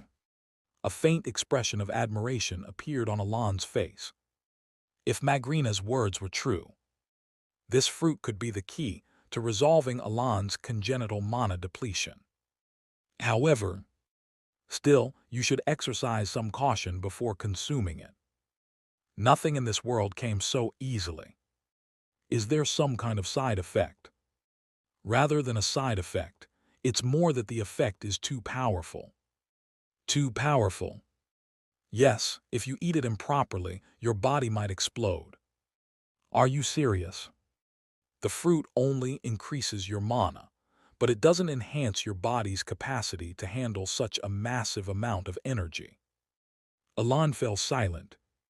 He realized that the golden fruit before him was nothing more than a gilded persimmon, all show, but potentially deadly. However, enhancing my constitution, He wasn't about to give up on this rare opportunity. Determined to research ways to improve his constitution, Alon put the fruit away. Have you asked everything you were curious about? Just as the conversation was about to wrap up, Alon remembered one last question on his mind. May I ask one final thing? Of course. Despite the many questions he had already asked, Magrina showed no sign of annoyance. She simply smiled. After a brief hesitation, Alon finally asked, Can you tell me everything you know about the primordial elf? In the end, he asked that question. Since she had mistaken him for the primordial elf, this question would undoubtedly sound strange to her. But after coming this far, leaving without any information on the primordial elf, that wasn't an option either. Carefully, he posed the question, though his expression remained neutral on the surface. Inside, he was quite tense, waiting for Magrina's response. The primordial elf, you say? Yes. Then Magrina. Oh, sure, I'll tell you. That's not difficult at all. She smiled as if saying, Oh, so that's what you're curious about. Just like the first time, when Alon denied being the primordial elf. Tilda, where should I start? I'd prefer if you told me everything you know. He had to gather as much information as possible. So Alon made his demand without holding back. Magrina, as if she found it an entertaining game, began sifting through her memories. First of all, he was a mage. I see. He had a daughter, too. The daughter? Yes. That was unexpected information. So he was married. Alon casually shrugged. Anything else? He was intelligent, and although he seemed stern on the outside, he was kind-hearted. From that point on, Magrina shared many nostalgic memories. As he quietly listened to her stories, Alon eventually said, This should be enough. You think so? Thank you. You're very welcome. Leaving behind Magrina, who seemed a little disappointed, he returned to his quarters. Silly, the second daughter of the Macalian family. Recently, she had become quite a celebrity. Of course, Silly had always been well known. After all, her older brother was Deus Macalian, Caliban's swordmaster. And he was widely recognized as a sister fool, who doted on his younger sister to an excessive degree. However, the reason Silly had gained fame recently was because of magic. In Caliban, mages were generally not held in high regard. And yet, despite learning magic for less than 2 years, she had rapidly risen to the second rank. A testament to her genius. Because of this, she had become quite a prominent figure in the capital. Today, she had something to discuss with Deus, so she visited his office. Brother, what is it? There. She found her brother holding binoculars, engaged in some strange activity. No, he was observing something. What are you doing, brother? What am I doing? Oh, you mean this? Yes. When Silly nodded, Deus grinned confidently. Take a look. He handed the binoculars to her. Though puzzled, she accepted them, adjusting the focus. What is? She unknowingly gasped at the vast estate that filled her vision. Then beside her, Deus's cheerful voice rang out. It's the Marquis's estate. Excuse me, the Marquis, as in Marquis Palacio. Yes, the view is quite clear, isn't it? Well, yes, but how? When Silly looked confused, Deus proudly straightened his shoulders. I asked a mage to cast a sharing spell on a gemstone retrieved from a labyrinth. Normally, such a distance would be impossible, but artifacts from the labyrinth are exceptionally effective. Deus burst into laughter. Oh, I see, but why exactly did you do this? Why, obviously to protect the Marquis. The Marquis. Yes, there might be enemies targeting him. This way, we can keep watch over him 24/7. Halata. Deus's face was filled with smug satisfaction. Meanwhile, Silly. Watch over him like this. If any scoundrels try to target the Marquis, we can deal with them immediately. The more she listened. Isn't this more illegal? She felt like she was falling into a labyrinth of confusion. No one will ever dare touch the Marquis, ha. It was a rather strange evening. Chapter 194. The Eastern District of Granifra. There, where massive ancient trees stood, barely touching the domain of the World Tree, a lone hut was nestled. Inside, the hut, partially fused with the ancient trees as if assimilated, housed a pair of individuals facing each other. One was Filda, smiling leisurely. The other was Pirian, who had accompanied her to the Marquisate of Palacio. Pirian glanced around the interior and, recalling the lavish office Filda had previously occupied, asked, Do you always stay here during your vacations, Filda? Well, pretty much. You even used up your vacation days. Is there a particular reason you're staying here? It might not look like it, but I find it quite comfortable. Filda replied with a smile, resting her chin on her hand. So, what brings you to me, interrupting my extended leave after a tiring business trip? You weren't actually that exhausted, were you? On the way to the Marquisate, Pirian recalled how she had spent the entire day drinking and reveling in a state of intoxication. But Filda shamelessly shook her head. Of course not. Are you really saying that despite knowing how much blood I coughed up? Well, that's true, but anyway. Clearing his throat, Pirian continued. The reason I came is simply because I was curious about something. Curious? Yes, you might not be aware since you're on vacation here, but Marquis Palacio is currently in our land. Marquis Palacio. At the mere mention of that name, Filda's interest was piqued. Let me explain the situation first. As if he had been waiting for this moment, Pirian began detailing everything that had happened since Marquis Palacio arrived in Granifra. That is the current situation. I see. Filda slowly nodded. I get the general idea. So what exactly are you curious about? Filda posed the question. Pirian hesitated for a moment before speaking. You told the Queen last time, didn't you, that the reason the Marquis, or rather the primordial elf, couldn't come to the World Tree was because of the Black Presence? I did, yes. But the Marquis has come to the World Tree, and according to rumors, he eliminated the ash cedar beneath the ground and breathed new life into the decaying World Tree. Is that right? Yes, just like the primordial elf himself. Filda shrugged. Well then, isn't that enough? If the Marquis being the primordial elf turned out to be true as expected. Looking at the conclusion alone, that's correct, but there's still something that doesn't make sense to me. What is it? Perion's expression grew serious.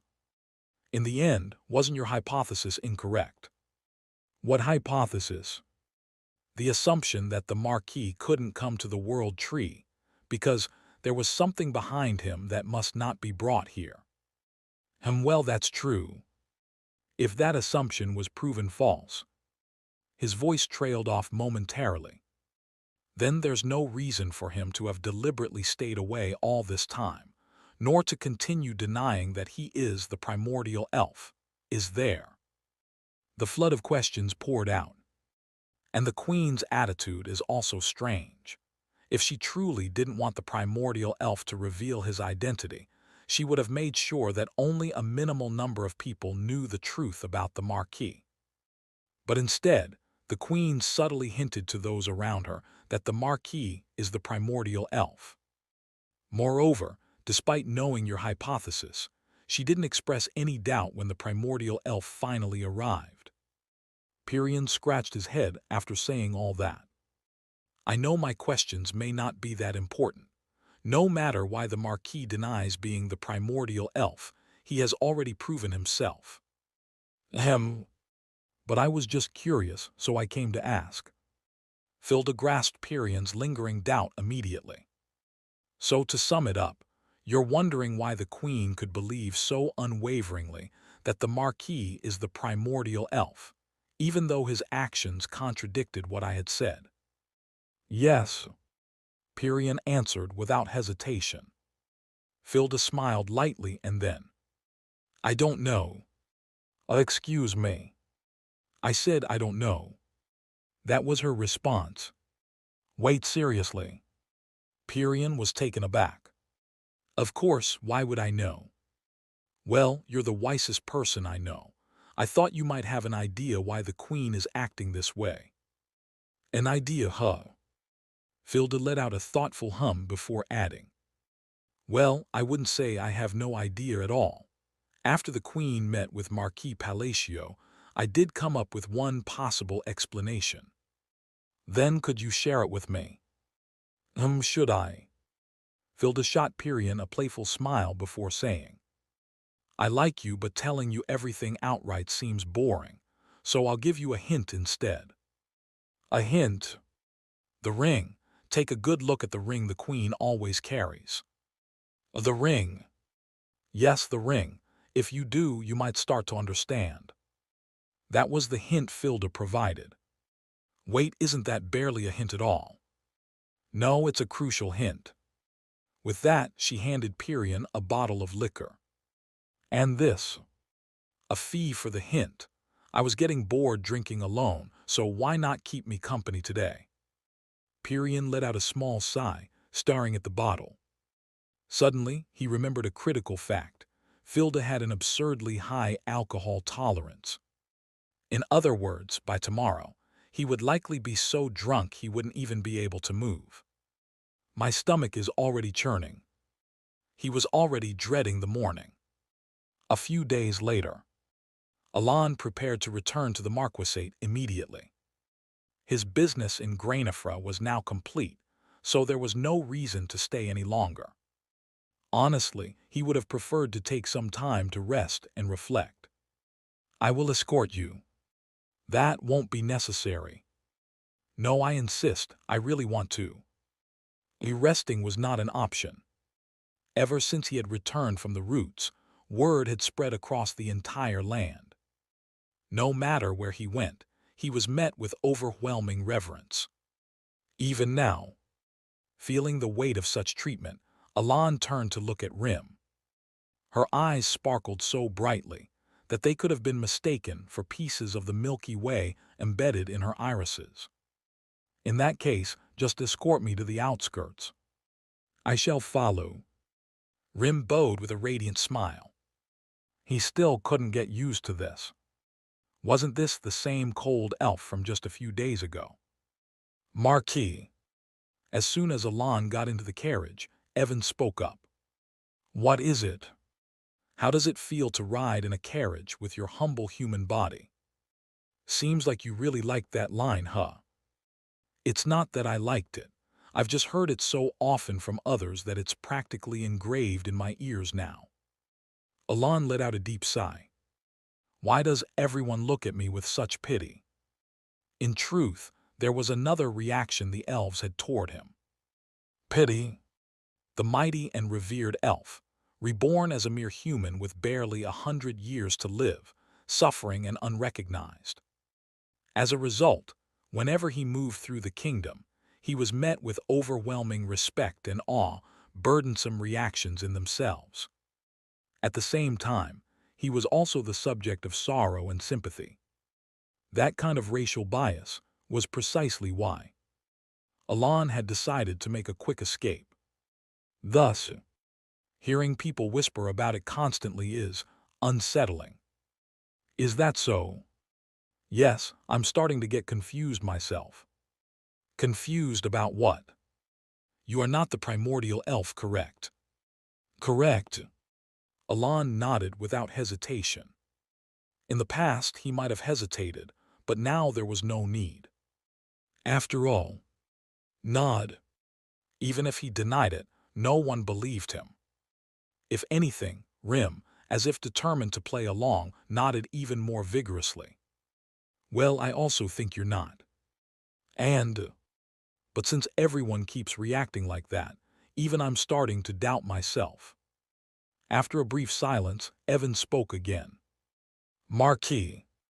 What? You really are the primordial elf, right? He asked again carefully. I'm not. Well, I see. Even as he accepted the answer, there was a flicker of doubt in Evan's eyes. Alon let out a small sigh. By the time the afternoon arrived, the carriage had reached the border. Then we'll take our leave here. All right. I look forward to seeing you again. Leaving the deeply bowing Rim behind, Alon finally left the land of the elves. Alon headed straight for the Marquisate of Palatio. He needed to stop by Tyria to report to Cian. However, since he had departed for Granifra immediately after his birthday, there were still some tasks he had left unfinished.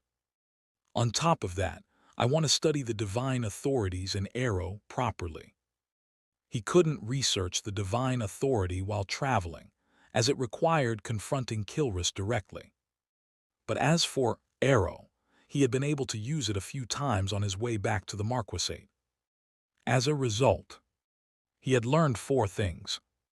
First, the divine power of the primordial elf that he had wielded was a force that, though not entirely clear, seemed to promote growth. Second, apart from the green energy he had initially used, he still couldn't access any of the other arrows. Third, using Arrow consumed far more stamina than he had anticipated. And lastly, the energy of Arrow could regenerate, or even grow stronger, depending on the level of faith and its concentration. At first, the green energy was significantly smaller than the others. Now, in his familiar state of contemplation, Alon observed the green energy, which had grown large enough to rival the blue energy, before withdrawing from his trance. Maybe I should discuss Arrow with Penia. Oh, right, I still have to go to the Magic Society with her. While Penia remained unaware, Alon mentally organized their schedule.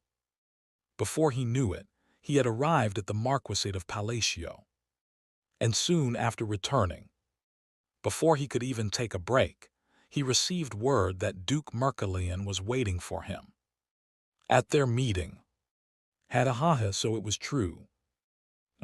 I am Zukurak the Scarred. I greet the dear friend of the Great One.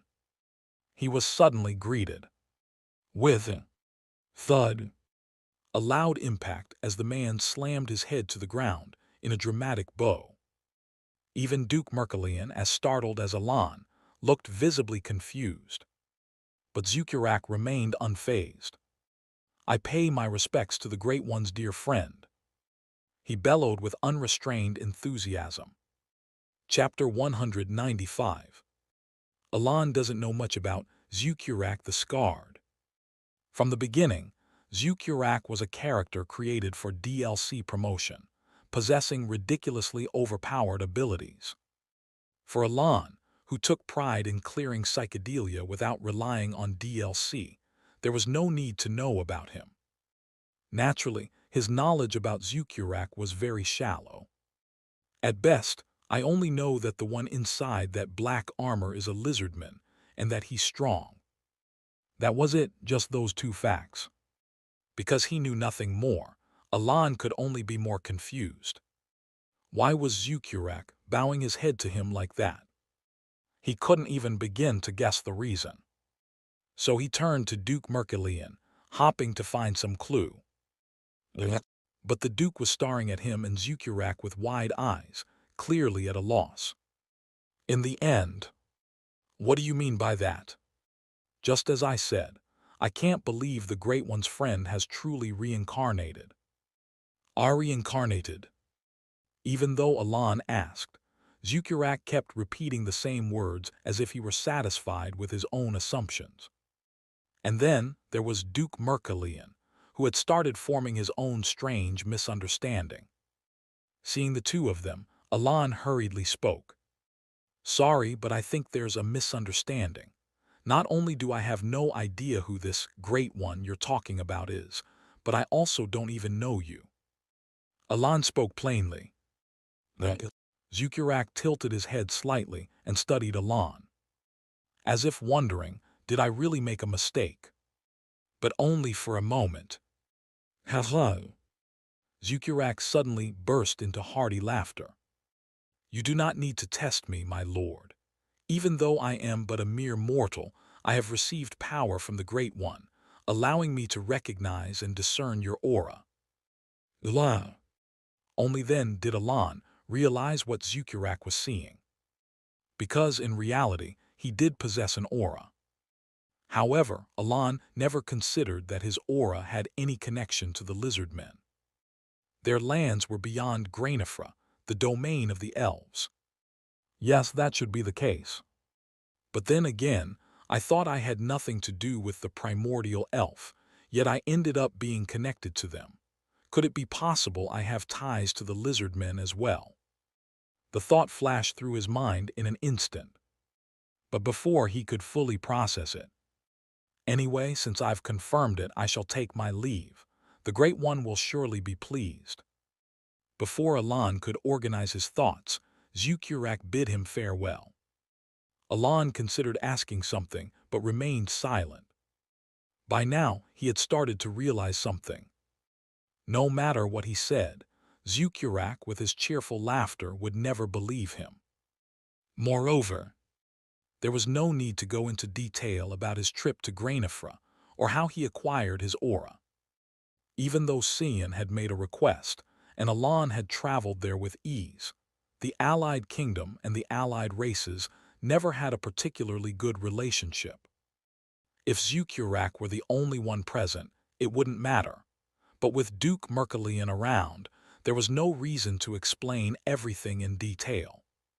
Thus, then I shall return once more with a letter from the Great One. Ah, well, go ahead then, Marquis. Alan didn't stop Zucurak or Duke Mercillian from leaving. Shortly after they departed from the territory. Marquis. What? How does it feel to be considered the friend of someone incredibly great, even though you do know who it is? It's complicated. Alan pretended to ask himself the question, but I figured as much. But what if it's someone like Basilira? Why are you suddenly picking a fight with me? I'm not picking a fight, I'm just stating facts. You brat, I should have swallowed you whole when I first descended. Watching Evan naturally bicker with Basilira, Alan shook his head. The next day, Alan, preparing to deal with the mountain of work that had piled up at the Marquis estate, was in for a surprise. There was far less paperwork than he had expected. For a moment he was confused, but he quickly found out why. Raiden took charge of the work. Why, yes. Unlike the last time he saw him, Election now looked utterly exhausted. Seeing him, Alan let out a quiet sigh. Come to think of it, he did mention something like that on his birthday. Raiden had confidently declared, I know people who will do a great job. And as if to prove his words, Election had neatly processed all the documents, leaving Alon with only the final approvals. He does seem competent, though he looks incredibly worn out. Though his expression remained indifferent, Alon felt a slight pang of sympathy. His appearance was quite pitiful. Where have I seen that kind of face before? Ah, Pena looked like that too. Well, regardless, since he had no intention of returning to the hellish workload he had endured before, then I'll leave it to you. I'll do my best. He couldn't afford to let go of such a useful worker who had come rolling in on his own. Election nodded with a strange expression, one that could neither be classified as a smile nor a frown.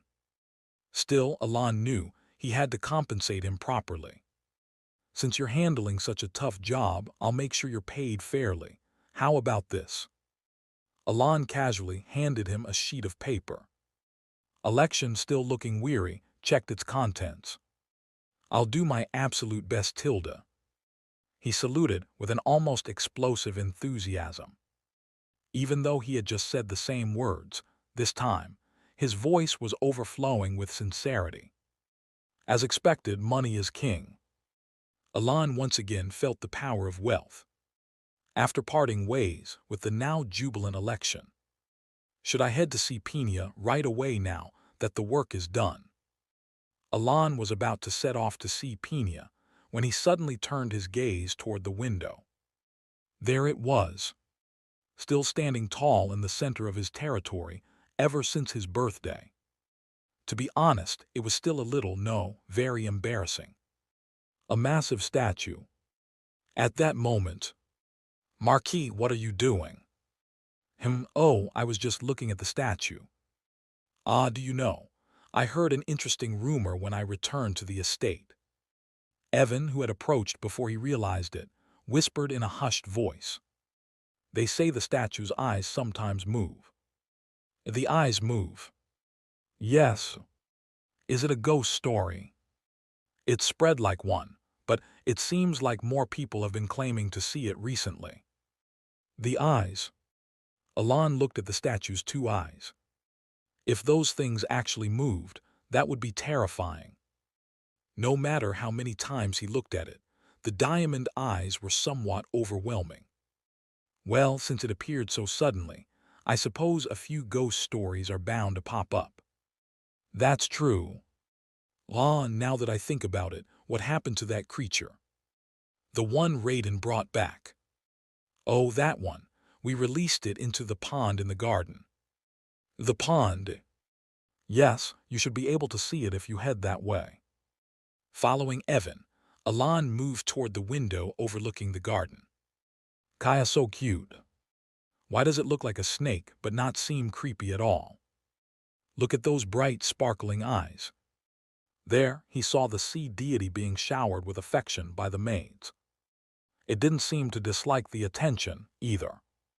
As if enjoying the entire situation, it wiggled around in the pond while accepting the snacks the maids offered. Alon and Evan were left speechless. By the way, isn't that a freshwater pond? Can a creature that lived in the sea survive in fresh water? Well, since it seems to be doing just fine, I guess it's not a problem. I suppose so. Did something come to mind? I was thinking it's about time to open my gift. Gift? Oh, you mean the one Yusha gave you? Nodding, Alon returned to his desk and took out the box Yusha had given him. She had told him to open it a month later. Now, after all this time, Alon quietly stared at the unopened box. Then carefully he unwrapped it. Chem. Inside was a brooch embedded with a dazzling red gemstone. A brooch, huh? Indeed. Alon took it out and nodded. Tilda. Evan, observing from the side, commented. Well, a gift is ultimately about the sentiment, but after waiting a whole month, Don't you think it's a bit underwhelming from your perspective, Marquis? At first glance, Yusha's brooch didn't seem as grand or powerful as some of the other gifts.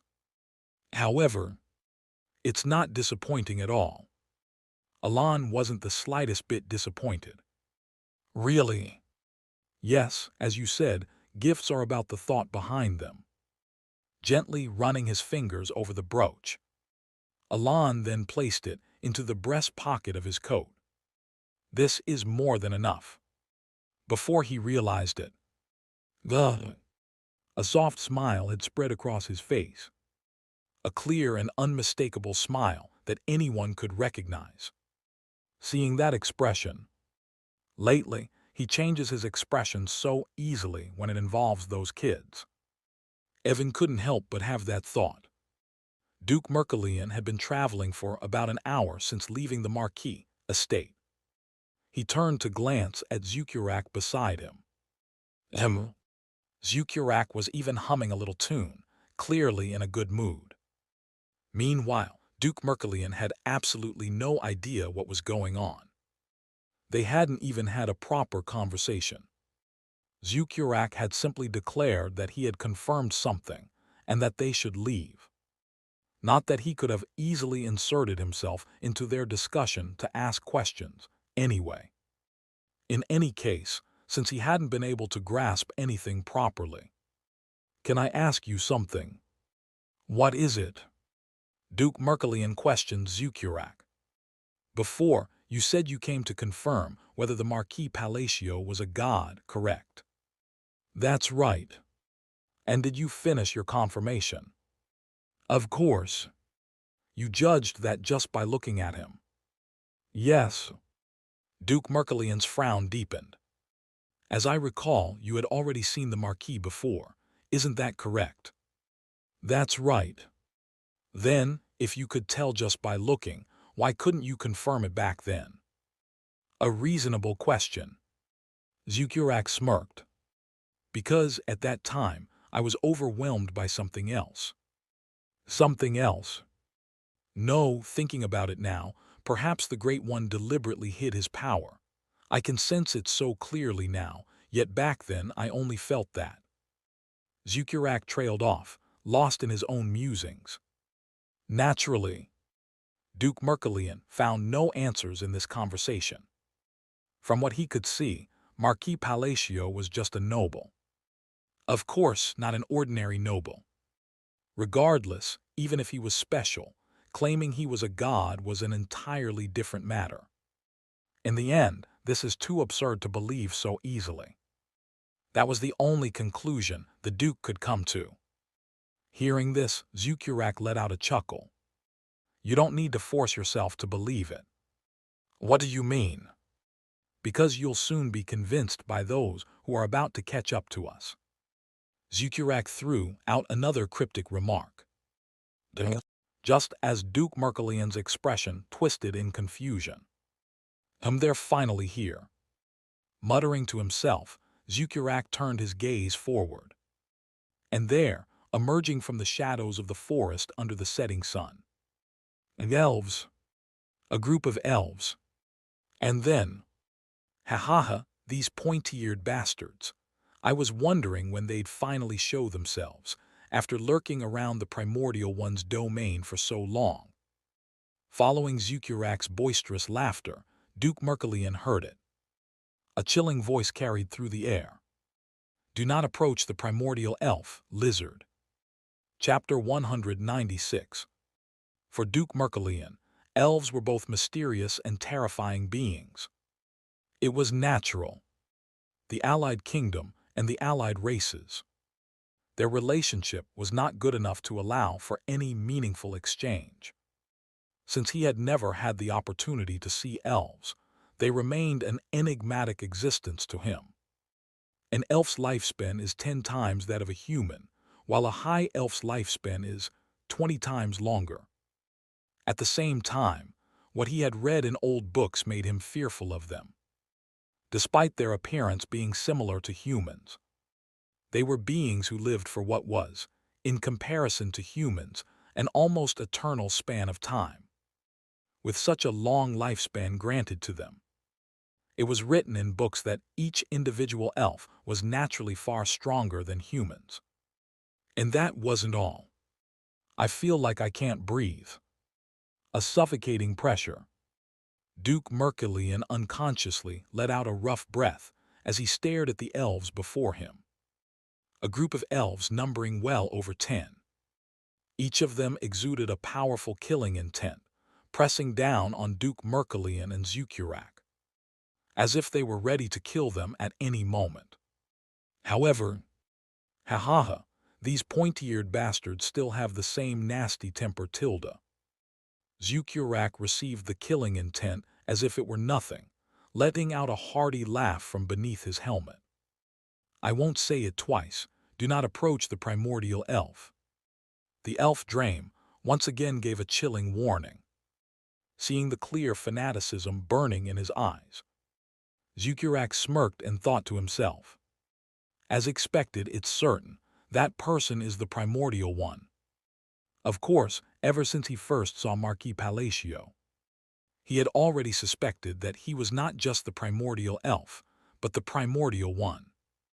Starting with the shadow leaves that surrounded him, and that black thing behind the Marquis, something no ordinary human could possibly carry.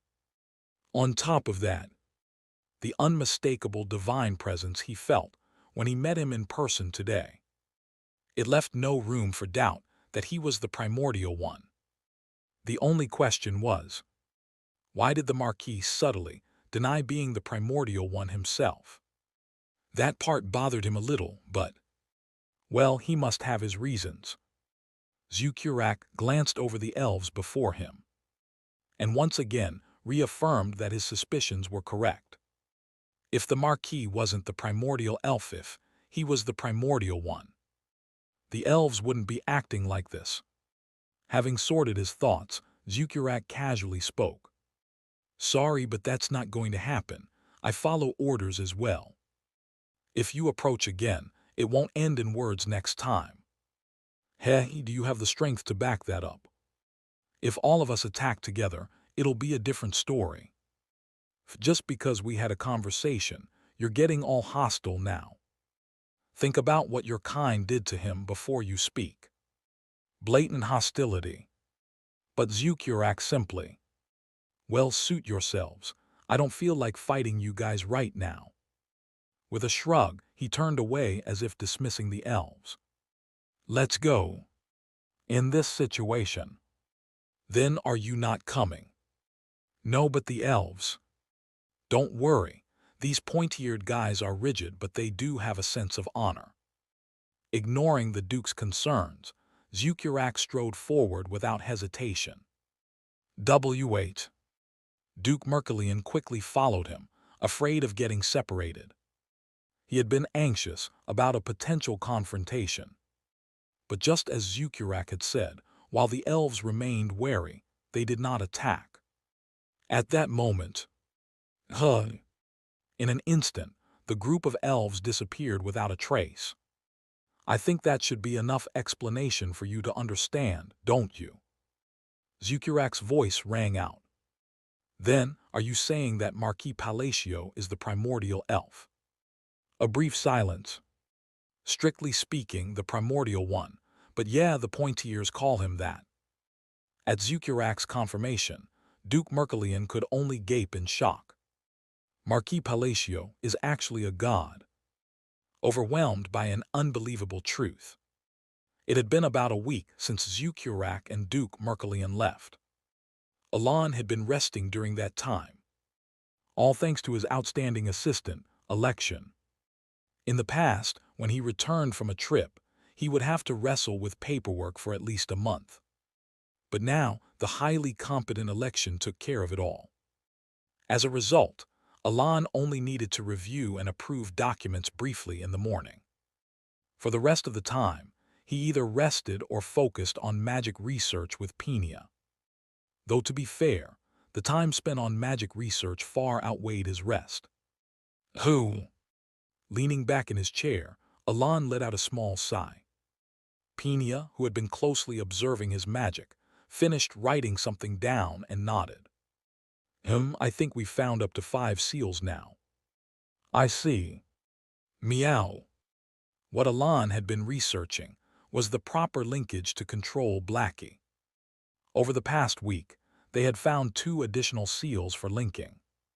That was faster than I expected. Well, as you know from last time, once we identify the molecular structure corresponding to the linked seals, we can find them quite quickly. Indeed. As Alan stroked its head, Blackie let out a pleased meow and pressed against him even more. Oh, by the way, I also looked into the nature of arrow. Did you discover anything? I did. As he resumed his magic training, Alan had wondered whether this arrow could be incorporated into magic, so he had asked Peenia to investigate. That inquiry had led to their research on the nature of arrow. Is it useful information? It's half and half. When Alan straightened his posture, Peenia hesitated briefly before speaking. To start with, while arrow shares some similarities with mana, it feels different. For example, well, with mana, the way a mage arranges and utilizes molecular structures determines the magic's outcome, right? That's right. But this arrow that you've shown, my lord, isn't quite like that. It feels more like your phrases or sentences. My phrases and sentences. Yes. Peenia placed a finger on her chin, deep in thought. The phrases you use twist mana, and your sentences warp magic itself, as if they were some sort of law. This arrow feels similar, but if there's a difference, it's that it feels absolute. Absolute. Yes, your sentences may alter magic, but this arrow is much broader. In short, it's like an absolute law, something that remains unshaken under any circumstances. What do you think would happen if it were used alongside magic? Based on the arrow you've shown so far, I'm sorry, but I can't say for sure. I still don't fully understand what kind of phenomenon it truly is. I see. Alan felt a slight tinge of disappointment. But if this absolute law can be incorporated into magic, it could create truly unbelievable spells. Such as? It's just a rough thought, but if the absolute law were something like immutability, you could create an eternally burning fire, for example. In any case, it's definitely worth researching. Impressive as always. Hearing Alan's praise, Peenia briefly puffed up with a HMPH. Who do you think I am? Expression, but then she suddenly let out a small exclamation. But just in case, you should be careful about using arrow within the phrases or sentences. And why is that? As you already know, phrases is fundamentally a phenomenon caused by irregular mana distortions, so irregular that they interfere with space and time itself. Would using arrow there cause problems? Normal magic wouldn't be an issue, but if you were to use an absolute law-like power in such a place, I doubt the outcome would be good. Tilda. Muttering as if piecing together a hypothesis, Peenia soon added as if she had realized something. If I had to guess, the already unstable spacetime could warp even more severely, dropping you into some bizarre location, or your magic might fail to manifest and trigger an explosion instead. One of the two. I'll have to be careful. Either outcome was best avoided. Later, as they wrapped up their research and shared idle conversation, a thought suddenly struck Alan, prompting him to bring it up. Come to think of it, isn't the academic conference coming up soon? Yes, sir. The moment the topic of the magical conference was mentioned, Peenia answered almost as if she had been waiting for it.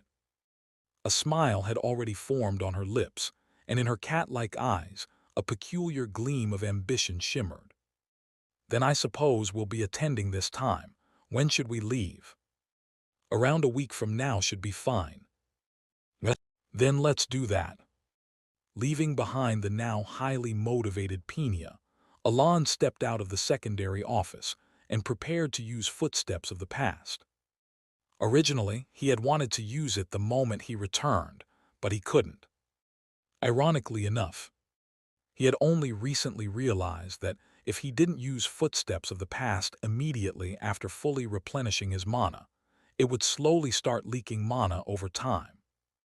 Having restored the mana that had gradually evaporated, he could now finally use it. As the scenery shifted, "You've arrived." Alon found himself once again in the ruined world, facing Kilris.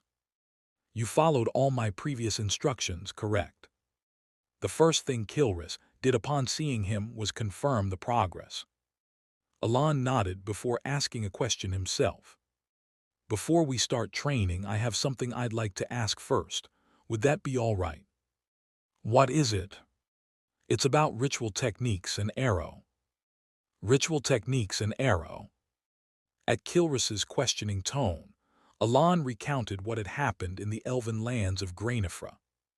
The story of the technique that defies heavens. How, among the multiple arrows, he was only able to use the green arrow. Kilris listened intently before furrowing his brow. "Ritual techniques are one thing, but why are you asking me about arrow? You already know how I became a god. Asking me won't do you much good." I see. I asked just in case, but is there really nothing you can infer?" Kilris let out a thoughtful hum before answering. "I've already said that my knowledge of arrow is shallow. What I do know is mostly second-hand. But if I had to make a guess, you should go to the symbol." "The symbol?" "Yes. Didn't you say that out of the 5 arrows, you have an idea where faith for at least one of them converged?" "That's right." "Then go to that arrow's symbol." Seeing Alon's puzzled expression, Kilris elaborated. "A god's power ultimately comes from faith, and that faith flows into you through symbols. If you can find that symbol, awakening your dormant arrow won't be difficult. Simply finding the symbol will awaken it." "Yes, symbols are incredibly important to a god, and if my assumption is correct, you'll be able to wield yet another arrow." The possibility of handling another arrow. Alon's expression subtly shifted in thought. He hadn't needed to find a symbol to awaken the green arrow, the arrow of the primordial elf. But that doubt lasted only for a moment. He reconsidered. If the world tree itself is the primordial elf symbol, then it does make sense. After all, when he was inside the world tree, the green arrow had reacted. With that in mind, I should visit the Thunder Serpent tribe. Alon decided that after attending the magical conference, his next destination was set. Chapter 197. After asking about arrows, Alon immediately threw the next question. It was about the story he had heard from the mysterious man in the mirror within the world tree. The technique that defies the heavens. Do you know something about it? Even at Alon's question, Kilris, lost in thought, continued speaking to himself. Contemplate the anomaly. Recognize it. Perceive it. Do not run away, As if savoring the words, Kilris muttered the sentence Alon had conveyed slowly. Then, lowering the hand that had been stroking his chin, he looked at Alon. "This seems to be a teaching. Is this how mages teach techniques and mental images?" "What nonsense are you spouting? Of course not." "Didn't you just say it was a teaching? Doesn't that mean it's a lesson about the technique?" "Good grief, even with such power you're still a novice." Kilris let out a sigh. "I told you last time. Fundamentally, every mage possesses a mental image, but each takes a different form. Therefore, the methods of obtaining a mental image and their types all vary. In other words, it's rare for the training methods to overlap when acquiring a mental image." Kilris continued explaining. "Despite that, the reason I judged this to be a teaching is that I believe there's a hidden meaning in those words." "Then can't you tell me what it is?" Let me ask just in case. Do you think that if I explained those words to you, you would obtain a mental image? Wouldn't I? Kilris did not answer. Instead, Alon could see it, what it meant to curse someone with your eyes. After a brief silence, before anything else, I want to ask whether this technique is necessary for you, or rather, whether it's something you can even learn. What do you mean? Why do you think the man in the mirror left his teachings in such an obscure manner? Do you think he twisted the words just to mess with the learner? That wouldn't be it.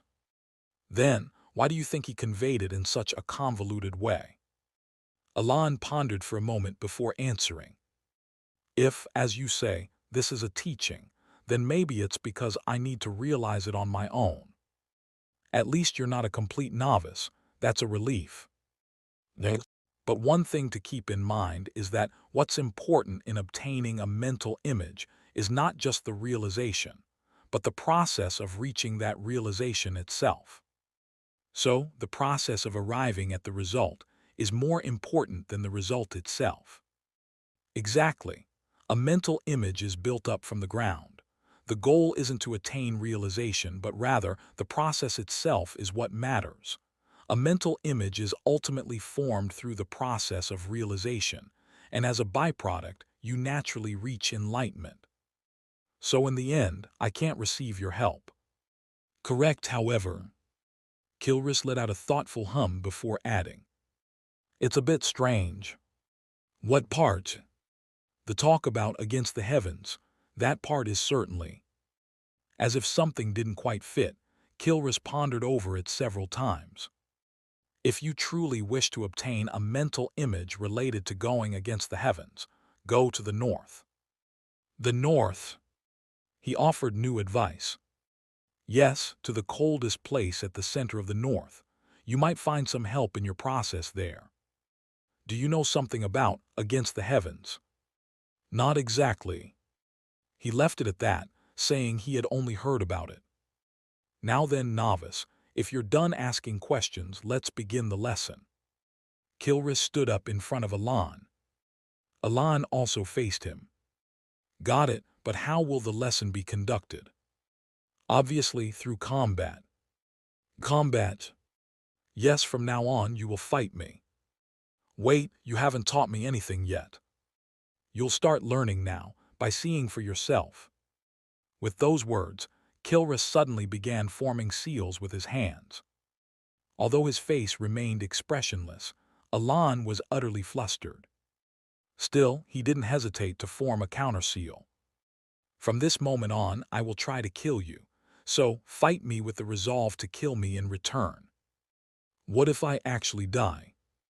Don't worry, this is the mental world. Even if you die, you won't actually die. You'll just be ejected from here. As Kilris completed an unusual sequence of hand signs, just as he had demonstrated before. So grit your teeth and face me. Fight to claim what is mine as yours. He uttered those words. Spiritual faith. Suddenly, shadows began creeping up, coiling around Kilris's body. His figure was instantly swallowed by the darkness, as if sucked into the shadows. And a moment later, Kilris emerged, looking completely different from before. A mask formed of black shadows covered only the lower half of his face. Whoosh! His once white robes turned black, fluttering in the air. The fabric, rippling like flames, seemed to veil the ruined world behind him. His eyes, now in the form of reverse pupils, gleamed with paradoxical dark light. At that moment, Alon felt threatened. His opponent hadn't even moved. He was merely standing still. Yet that alone was enough to completely overwhelm his entire body. And then, a spirit would. Alon, belatedly regaining his senses, tried to chant a technique. But he couldn't. The next moment, he was back in reality. What in the world? Don't worry, this is the mental world. Even if you die, you won't actually die. You'll just be ejected from here. Kilris's voice echoed in his mind. Ha! Alan let out a hollow laugh without realizing it. He slowly looked down at the fading remnants of the footsteps of the past. He had returned to reality, which meant he had died inside that world. A fleeting sense of emptiness passed through his mind, but only for a moment. Taking a deep breath, Alan calmly replayed the recent battle. No, that futile death that wasn't even a fight. The moment Kilrus put on that mask covering his lower face, I chanted my technique, and then my memory cut off. The last thing he could barely recall was that the shadows had spread widely beneath Kilrus's feet. Ha! Alan let out another hollow laugh. I expected that he wouldn't last long. From the moment Kilrus mentioned that training would be conducted in the form of a sparring match, Alan had somewhat anticipated this situation. He was clearly weaker than Kilrus, but even so, he hadn't expected to be killed this easily. After all, he hadn't just been idle for the past 10 years. Who? Alan took a deep breath. Now was the time to shake off his thoughts. Instead of emptiness, he filled his mind with determination. This wasn't a battle but training. Winning or losing didn't matter. What mattered now was using the same magic that Kilrus used. If I can absorb all the techniques he used to control the Shadow Dragon. The image of Kilrus in the mental world was vivid in his mind. Standing there arrogantly, with a black half-mask covering his face. Just standing still, he exuded an overwhelming pressure that sent chills down Alan's spine. That means I can become like that too. Alan quietly clenched his fist. A week later, to keep his promise to Pina, Alan left the Marquisate of Palacio. First, I'll visit the Magic Society, then stop by the Thunder Serpent tribe in the Duchy of Luxembourg, and after that head north. As he mentally organized his travel itinerary while feeling the increasingly chilly weather, he heard Pina's cheerful voice from ahead. Atilda de Tilda. She was so excited that she was even humming a tune. Sitting beside her, Felon watched his sister with an expression that was half understanding and half perplexed at her reaction. At that moment, Evans spoke up. Marquis, this trip seems like it will take a while. Is that correct? Yes, even if we move quickly, it will take at least 4 months. 4 months? I thought 3 months would be enough. Alan clarified. There are a couple of additional places I need to visit. Where? There's an item I need to find. Alan thought of footsteps of the past tucked inside his coat. It takes way too long to recharge. Although the recharge time had always been long, he had never found it particularly inconvenient until now. As long as he could enter the mental world once a month, it wasn't a big problem. But now that his training had begun, it was becoming a serious obstacle. If one training session required an entire month, then he needed an artifact that could shorten that time. At the very least, he had to be able to use footsteps of the past once a day. I don't know if things will go as planned, but he had to try. Alan continued pondering for a while. And exactly 1 week after they had set out, Alan arrived at the Magic Society. Without even greeting the mages properly, he headed straight for the library. In truth, he wanted to exchange greetings with the mages and listen to some of the strange rumors he had picked up on, but Pinia's eyes were sparkling like a puppy that had just spotted a treat. Under the mages' curious gazes, Alan went up to the library with Pina. It's been a while. A brief moment of hesitation. Then, naturally, he encountered Heinkel, who greeted him. Hello, Tilda. Pina, stiff with nervousness, quickly bowed her head, though her gaze toward Heinkel was filled with admiration. Alan, noticing the adoration practically dripping from her eyes, got straight to the point. I have a favor to ask. Is it another request to learn magic, like last time? Yes, and this time, I'd like you to teach someone else as well. Someone else, ah. Heinkel tilted her head slightly and pointed at Pina. You mean your betrothed? In that instant, the excitement on Pina's face completely froze. She began nervously glancing at Alon. Since Pina had already confessed everything to him, Alon wasn't particularly flustered by Heinkel's misunderstanding. Still, Pina seemed to feel guilty as she darted her eyes around while looking at Alon.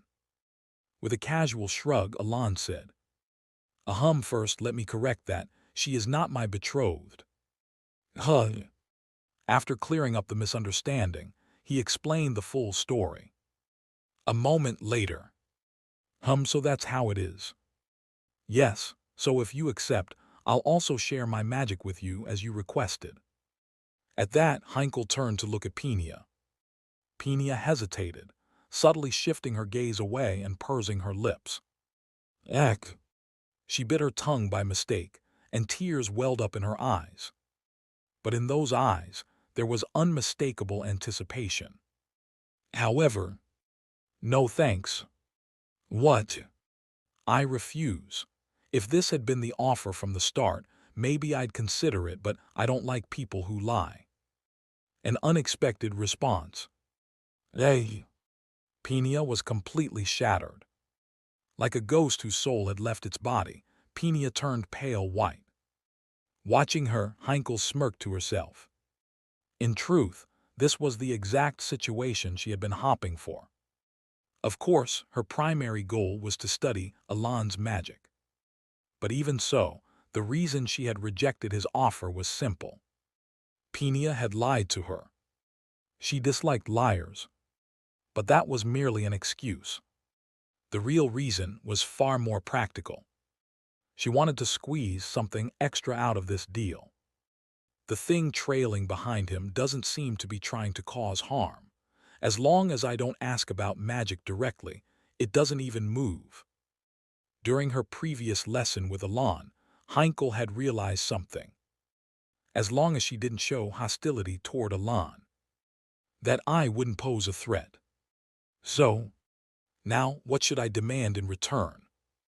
As she pondered what else she could reasonably extort from him. Her gaze suddenly landed on Alon's brooch. A brooch adorned with a red gemstone. Normally, she wouldn't have given it a second thought. It wasn't particularly flashy. And yet instinctively, her eyes were drawn to it. At that moment, a chill ran down her spine. She met eyes with it. The red eye that was staring directly at her. And then, Spirit, a voice echoed. You should stop while you can. A voice that was both alluring and eerie. Chapter 198. Heinkel stared blankly ahead. The scenery that filled her vision. A temple drenched entirely in red, and a red moon. A foreboding moon hung in the sky. A crimson moon that cast its glow upon the entire world. Spirit. A girl had appeared before she knew it.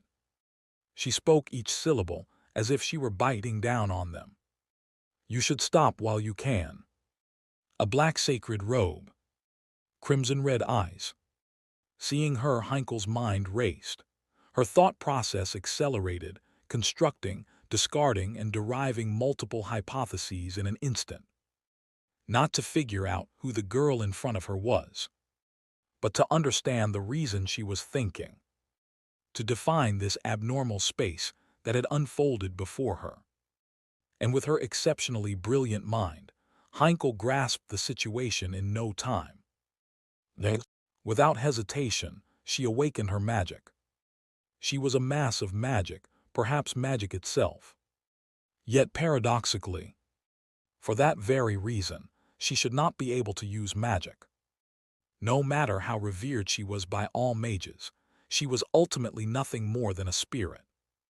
Unless she somehow laid her hands on black magic, manifesting magic in her spirit form should have been nearly impossible, unless it was of the simplest kind. But, Kwagagagake, As if to defy that rule, Heinkel deployed magic in an instant, because she had realized that, within this space, she could materialize magic. No, it wasn't even a realization. She had already experienced this space before. 3 magic circles overlapped and unfolded around her. From the 3 magic circles emerged 9 more. Then from those 9, 27 magic circles appeared. In less than 10 seconds, the magic crafted by Heinkel, known as the Chalice of the Origin, who had stood at the pinnacle of all mages past and present, was such a spectacle that merely witnessing it compelled all to bow in awe. In this world, where only the red light existed, Kuwagatilda, the colossal meteor shower she had conjured, was plummeting down, tearing through the air, shredding even the red light as it descended. Heinkel's magic, however, hefty. The reaction of Yusha, who gazed at the meteors rushing toward her, was unbelievably light-hearted, as if she were merely enjoying a spectacle. Just that level of response, and she showed no intent to stop the falling meteors. She simply watched. With no interference, the meteors crashed into the ground, obliterating everything. The temple roof, the pillars, the trees, the ground, the girl standing before him, and even Heinkel herself, who had deployed the magic. Thus, drip, Heinkel returned to the beginning. The situation was exactly the same as before. She was staring blankly ahead, and everything still existed as it had. The red temple, the red trees, the red marble floor, the red moon. Everything remained unchanged, as if time had been rewound. And the girl was still there. I only meant to give a warning, but your reaction is more intense than I expected. At that, Heinkel scowled deeply. Why are you here? You should be in the abyss. She tried to speak. SHH. But she couldn't finish. The girl's, no, Yusha Bloodia's, index finger had gently pressed against Heinkel's lips, rendering her unable to move properly. I've never once revealed my true form, yet you still figured it out. You're quite sharp, but this is as far as it goes. She smiled at Heinkel as if praising her. Yet, tremble, contrary to her composed demeanor. From the moment she realized her true identity, Heinkel was consumed by terror, her entire body trembling uncontrollably. Her rationality vanished, leaving only fear in her eyes. Yusha, who silently gazed into those fear-filled eyes, gently caressed Heinkel's face. Once, twice, and then, tap. She lightly tapped her cheek with her index finger. Listen carefully, spirit, I'll only say this once. And then, if he wants help, give it to him. If he does something, accept it. If he asks for your heart, offer it. That is all you can do for him, understood? The girl's voice poured down, like the meteor shower Heinkel had just created. If you understand, nod your head. Heinkel barely managed to nod, because she knew that there was no other choice. You've always been obedient, and that's good, and at Heinkel's submission, Yusha patted her head once more. You're smart enough to understand, aren't you, about me? Then, placing her index finger on her lips, she smiled in satisfaction. And with that, gasp. Heinkel gasped for air, sweat dripping down her face. Are you all right? Alon asked, his face expressionless. Heinkel, trying to calm her pounding heart, looked at Alon with an utterly perplexed expression. Alon tilted his head slightly, confused by the sudden gaze. You? Heinkel was about to ask. There were so many questions, even more than when she first saw the black figures behind him. She wanted to ask right away. Did Alan know the girl who had just appeared? If so, what was their relationship? Why was the abyss following him? Who the hell was he? She wanted to ask. But, no, never mind.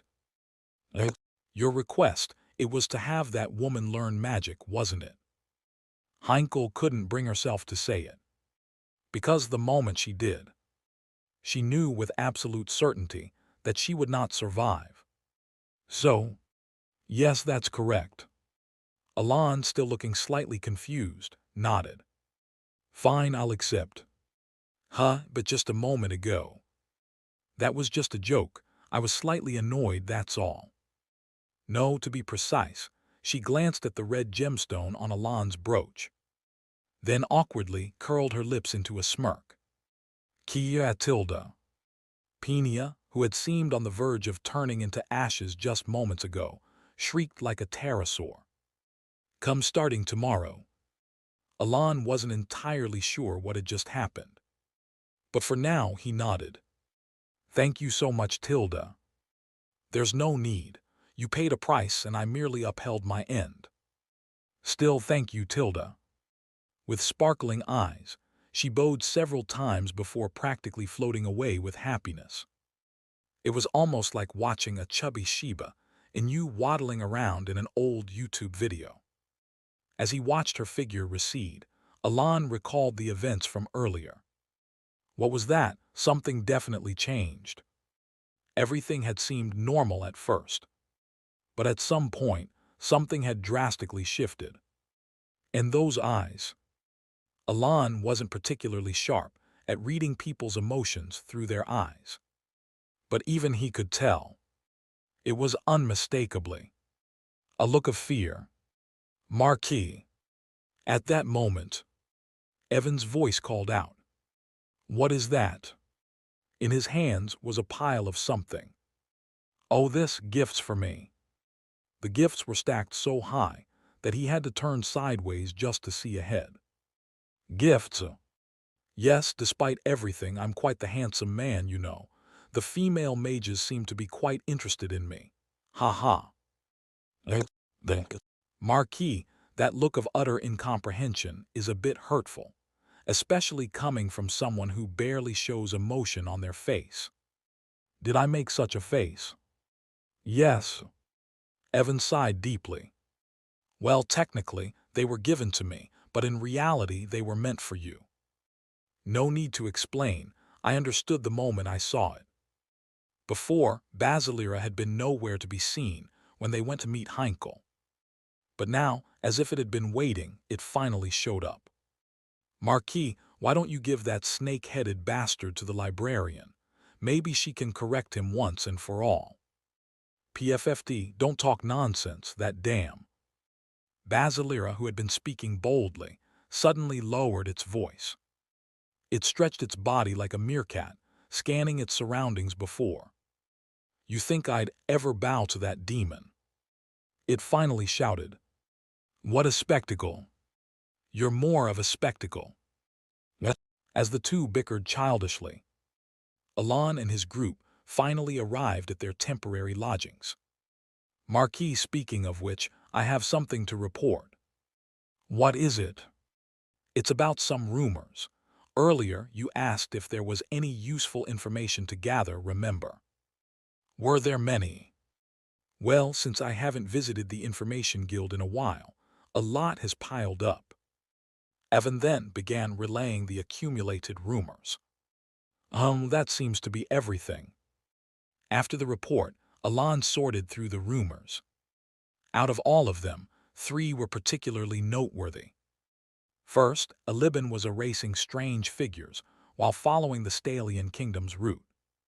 Second, something major had happened in the capital of the Varnos Duchy.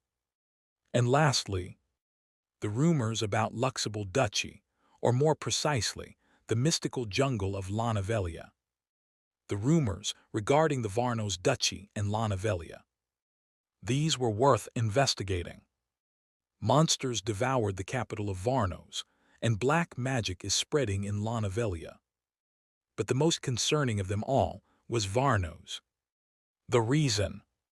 The fall of Varnos.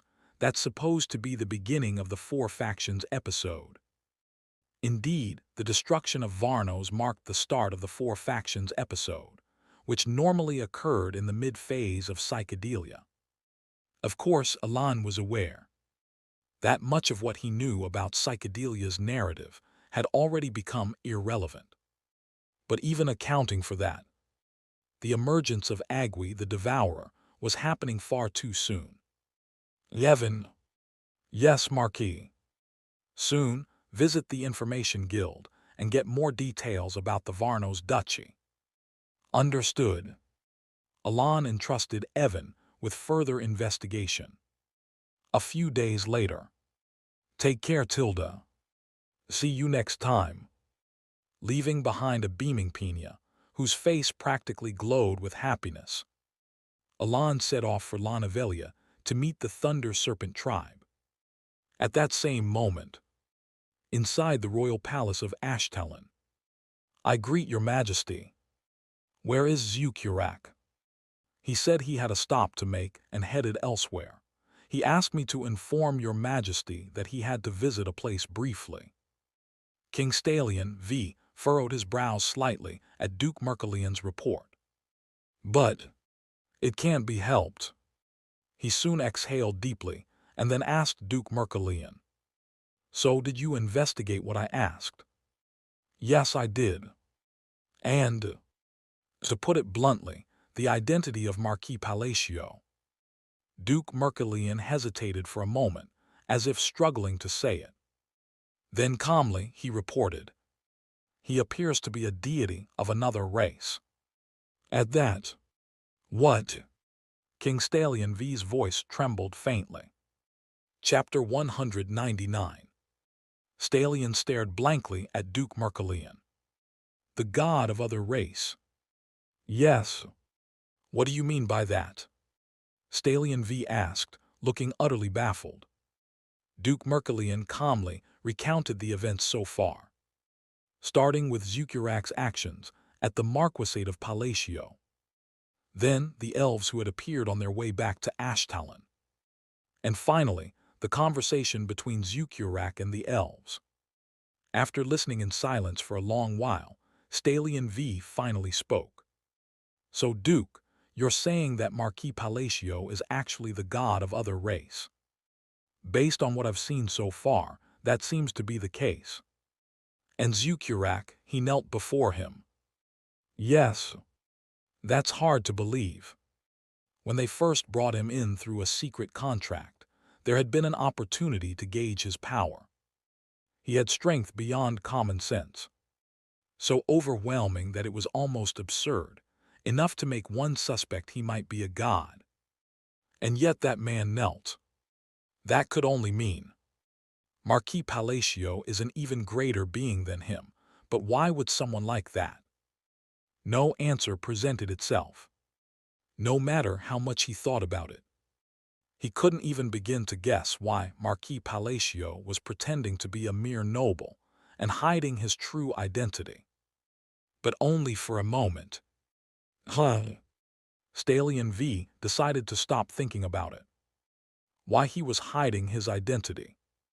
Whether the one acting as Marquis Palacio was really Marquis Palacio. Instead, Duke Mercalian. Yes. I believe you have some level of acquaintance with Marquis Palacio. Well, yes, to some extent. Can you find out what he likes? What he likes, you mean? Yes, more precisely, what he needs at this moment. He had made up his mind to draw him into the kingdom of Ashtalon. A week had passed since Marquis Palacio left. You're quite good. Oh, please, it's nothing. Even after the magic conference had ended, Pina and Heinkel continued their training at the Mage Tower. Despite being relentlessly drilled all day long, Pina's eyes sparkled with excitement, her face radiating, "This is so fun. It's always thrilling, rather than exhaustion." Heinkel clicked her tongue, but, "All right, now for the 72-ring array. Layer connections within the circles. The key is the straight line. The array must be deployed with a direct line passing through all 72 rings. Yes, I'll try it right away. The moment she assigned the next task, Pina answered energetically and immediately started practicing. Without realizing it, Heinkel felt a sense of pride. She hadn't particularly noticed before, but lately, Pina Chryson had been reminding her of her younger self. Back when no matter what magic she learned, instead of thinking this is hard, she always thought, I'm curious, first. Naturally, her fondness for Pina had grown significantly.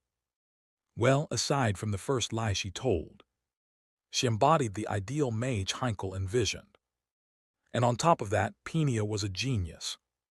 A genius so extraordinary that even Heinkel unconsciously found herself nodding in approval.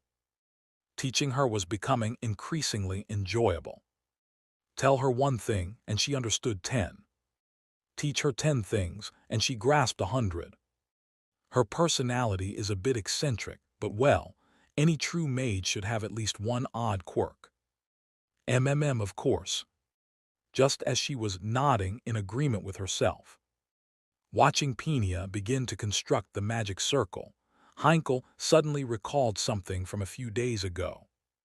More precisely, the moment when she saw the brooch on Alan's chest. Her face involuntarily stiffened. Thump, thump, thump, thump. Even in her spiritual form. Just recalling that moment made his entire body feel cold. Her heart pounded violently.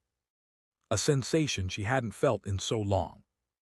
No, one she had thought she'd never feel again. That magic, no, that place. Heinkel ran through the verification process again, for what must have been the 100th time. Though deep down she already knew. The abyss. That girl had cast that magic. In fact, she had even been slightly impressed when she realized Heinkel had figured it out. But even now, the reason she kept going over that moment again and again was, she simply, I can't understand it. Because it was not something the girl should have been able to use. It was an impossible ability. That was definitely back then. No, to be precise. Even if it could be replicated someday, right now. It was an ability that should not exist. That's why Heinkel kept wondering. What exactly is she doing? Why hasn't she lost her power, and how is she still here? Why? For a long while she pondered. Why is that being following Marquis Palacio? As unanswered questions swirled in her mind. At that moment, Alan had arrived at the Lanavelia jungle. Marquis. Speak. It's about Varnos, which you previously mentioned. Strangely, there's no information on it. No information. Yes, even the Information Guild says they know nothing about that place. Apparently, all intelligence networks in the surrounding area have been completely severed. However, it's certain that something has happened. I see. Should we look into it further? No, that's enough. Even with just the information Evan had gathered, Alan could already tell. The events in Varnos were related to the emergence of the 4 great powers he knew. It was just like this when Agwid first appeared in the game. The 4 great powers, which only emerged in the mid-game, had already shown themselves. Realizing this, Alan quickly fell into deep thought. If this happens, what comes next? Will the other great powers reveal themselves too? As far as Alan knew, once the 4 great powers appeared, the Allied Kingdom entered an era of great chaos. Each of the 4 great powers possessed strength that far exceeded that of the entire kingdom. If they started rampaging in earnest, the kingdom would fall in an instant. In the game, strong individuals eventually sided with the Allied Kingdom around the mid-game, so unless the kingdom was destroyed by a sin, things could somehow be resolved. Unfortunately, this was still the early stages of psychedelia. The powerful figures who could balance the power scale against the 4 great powers had yet to appear. In other words, if the four great powers started rampaging now, except for Ashtalon, where Zukurak was present, it was impossible to predict what would happen elsewhere. The only silver lining is that the other great powers haven't surfaced yet. But his thoughts were soon interrupted. Marquis, there's something else I need to report. At Evan's words, Alon turned his attention back. What is it now? This came up while I was gathering information on Varnos. Do you remember the rumor that spread in Lanavelia last time? A rumor? Ah, you mean the one about black magic spreading? Yes, that one. Did you find additional information? I did, but it's not good news. What is it? Evan hesitated for a moment before speaking with a troubled expression. A massacre occurred. A massacre? Yes, but the strange thing is, it wasn't caused by a single entity. What do you mean? At Alon's questioning, Evan detailed the rumors. In other words, people killed each other. Yes, from what I've heard, it was extremely eerie. Their minds were supposedly intact, but they picked up weapons, fought, and killed each other. As a result, most of the mercenaries and explorers in the jungle died. Alon frowned internally. As he listened, a particular thought involuntarily surfaced in his mind. So their minds were fine, but their bodies moved as if possessed. Yes, one of the few surviving mercenaries described it as feeling like being turned into a puppet. A puppet? Do you have any suspicions about this, Marquis? Alon didn't answer, but Evan was right. He had a suspicion. No, he had to have one. Because what Evan had just described was something Alon had encountered multiple times when he played psychedelia. The sin of sloth. It was precisely the type of rumor that spread when the sin of sloth manifested. In other words, for Alon, it was the worst possible rumor. Fortunately, Alon managed to maintain his composure. There's no way a sin has manifested already. If it had, the world wouldn't be this peaceful. It would have been an absolute disaster. He knew exactly how quickly the world fell into chaos once a sin was born. But what about now? A horrific massacre had taken place, yes. But there were no reports that the sin had awakened. Nor had similar events spread elsewhere. This meant one thing. It wasn't the work of a fully awakened sin, roaming the world to slaughter humanity. In that case, the only possibility left was an apostle of sin. And specifically, it seemed the apostle of sloth was in Lanavelia. Evan. Yes. We're heading to the duchy immediately. Understood. There was no time to waste. Exactly 1 day later, Alon arrived at the capital of the Luxable Duchy. And the first thing he saw was, it's huge. Yes, it's really huge. I agree. Isn't that basically a monument gifted by Deus himself? Right in the middle of the Luxable Duchy stood a massive statue. Kalanin, the lightning receiver. A statue that, in essence, depicted Alon's own back. Though not as grand as the one at the Marquisate of Palatio, it was still large enough to be unbearably embarrassing. Alon stared at it for a moment before pretending not to care and heading toward the palace. We've been expecting you, Marquis. Siakol. The moment he entered the palace, Siakol greeted him. She bowed politely before saying, I'll guide you inside. She led Alon further in. Then, Marquis. What? I'm a little scared. Evan clutched the hem of Alon's coat. Alon didn't brush his hand away. Because, to some extent, he felt the same way. No, this is a bit much. Everywhere Alon walked, members of the Thunder Serpent tribe working in the palace prostrated themselves. They pressed themselves so flat against the floor that it felt excessive. Of course, as a noble, he had never been treated disrespectfully. But such extreme reverence was a first. The overwhelming display of devotion left him momentarily bewildered. Wait, I thought they were working alongside Luxable's forces. Why do I see only the tribe members and not a single Luxable soldier? A sudden question surfaced in his mind. But before he could fully process it, another mysterious sight caught his attention. What is this? This is our tribe's sacred stone tablet. We brought it here when we allied with Luxable. A large, weathered stone tablet stood in the palace, looking slightly rough for its setting, but emanating an unmistakable aura of mystique. As Alon examined it, his eyes were drawn to the inscriptions. The day I first came into existence. He read the words, and in that instant, whoosh, the world around him shifted. Before he could even perceive the sensation of entering another space. In the blink of an eye, his surroundings changed entirely. One moment, Alon had been inside the kingdom. Now he stood in an entirely different realm. If he had to describe it, a space wrapped in a dreamlike night sky, where dark blue galaxies shimmered like flowing rivers of stars. And at the very center, a girl with blue hair. With blue eyes the same shade as her hair, she gazed at Alon. She looked utterly displeased. Alon felt a strange sense of déjà vu.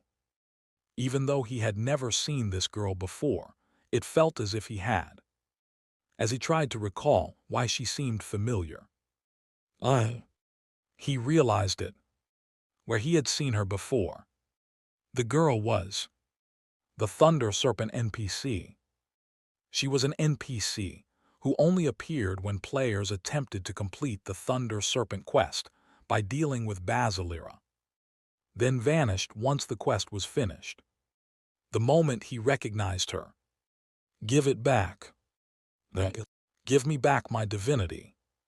The girl's voice, filled with grievance, rang out in Alon's ears. Chapter 200. Give me back my divinity, Tilda. With a face full of grievance, as if carrying all the world's injustices, Alon swallowed his surprise and asked, "What are you talking about? Don't pretend you don't know. You took all my divinity." "I took all your divinity." The girl looked even more aggrieved at Alon's response.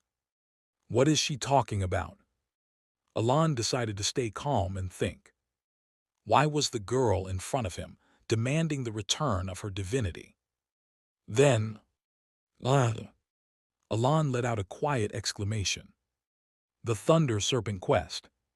The NPC. The girl who always appeared.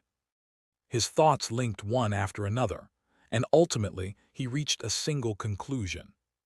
Ikalanen. An uncertain, yet at this moment, the most logical guess. At that name. Why are you pretending not to know when you do? The girl, No Kalanen, clenched her fists and shouted again. Alon realized his deduction was correct. But what he still couldn't understand was, I took your divinity. That he had supposedly stolen the divinity of Kalanen, the lightning receiver. Alon couldn't agree with that claim. Never once had he, let alone tried to steal someone else's divinity. Even attempted to become a god of his own volition. Yet, in response to Alon's protest, Kalanen placed both hands on her hips and shouted as if dumbfounded. You didn't just take it, you completely turned me into a forgotten relic. Me. Yes, can't you see this? Kalanen spread her hands wide toward the sky. Then, in what had once been a night sky filled with the Milky Way, familiar statues began appearing one after another.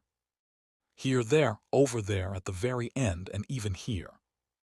Everywhere stood statues erected by the Thunder Serpent tribe. Showing them furiously, the girl fumed. They're all you, not me. Because of you, you've taken all the faith that should have come to me.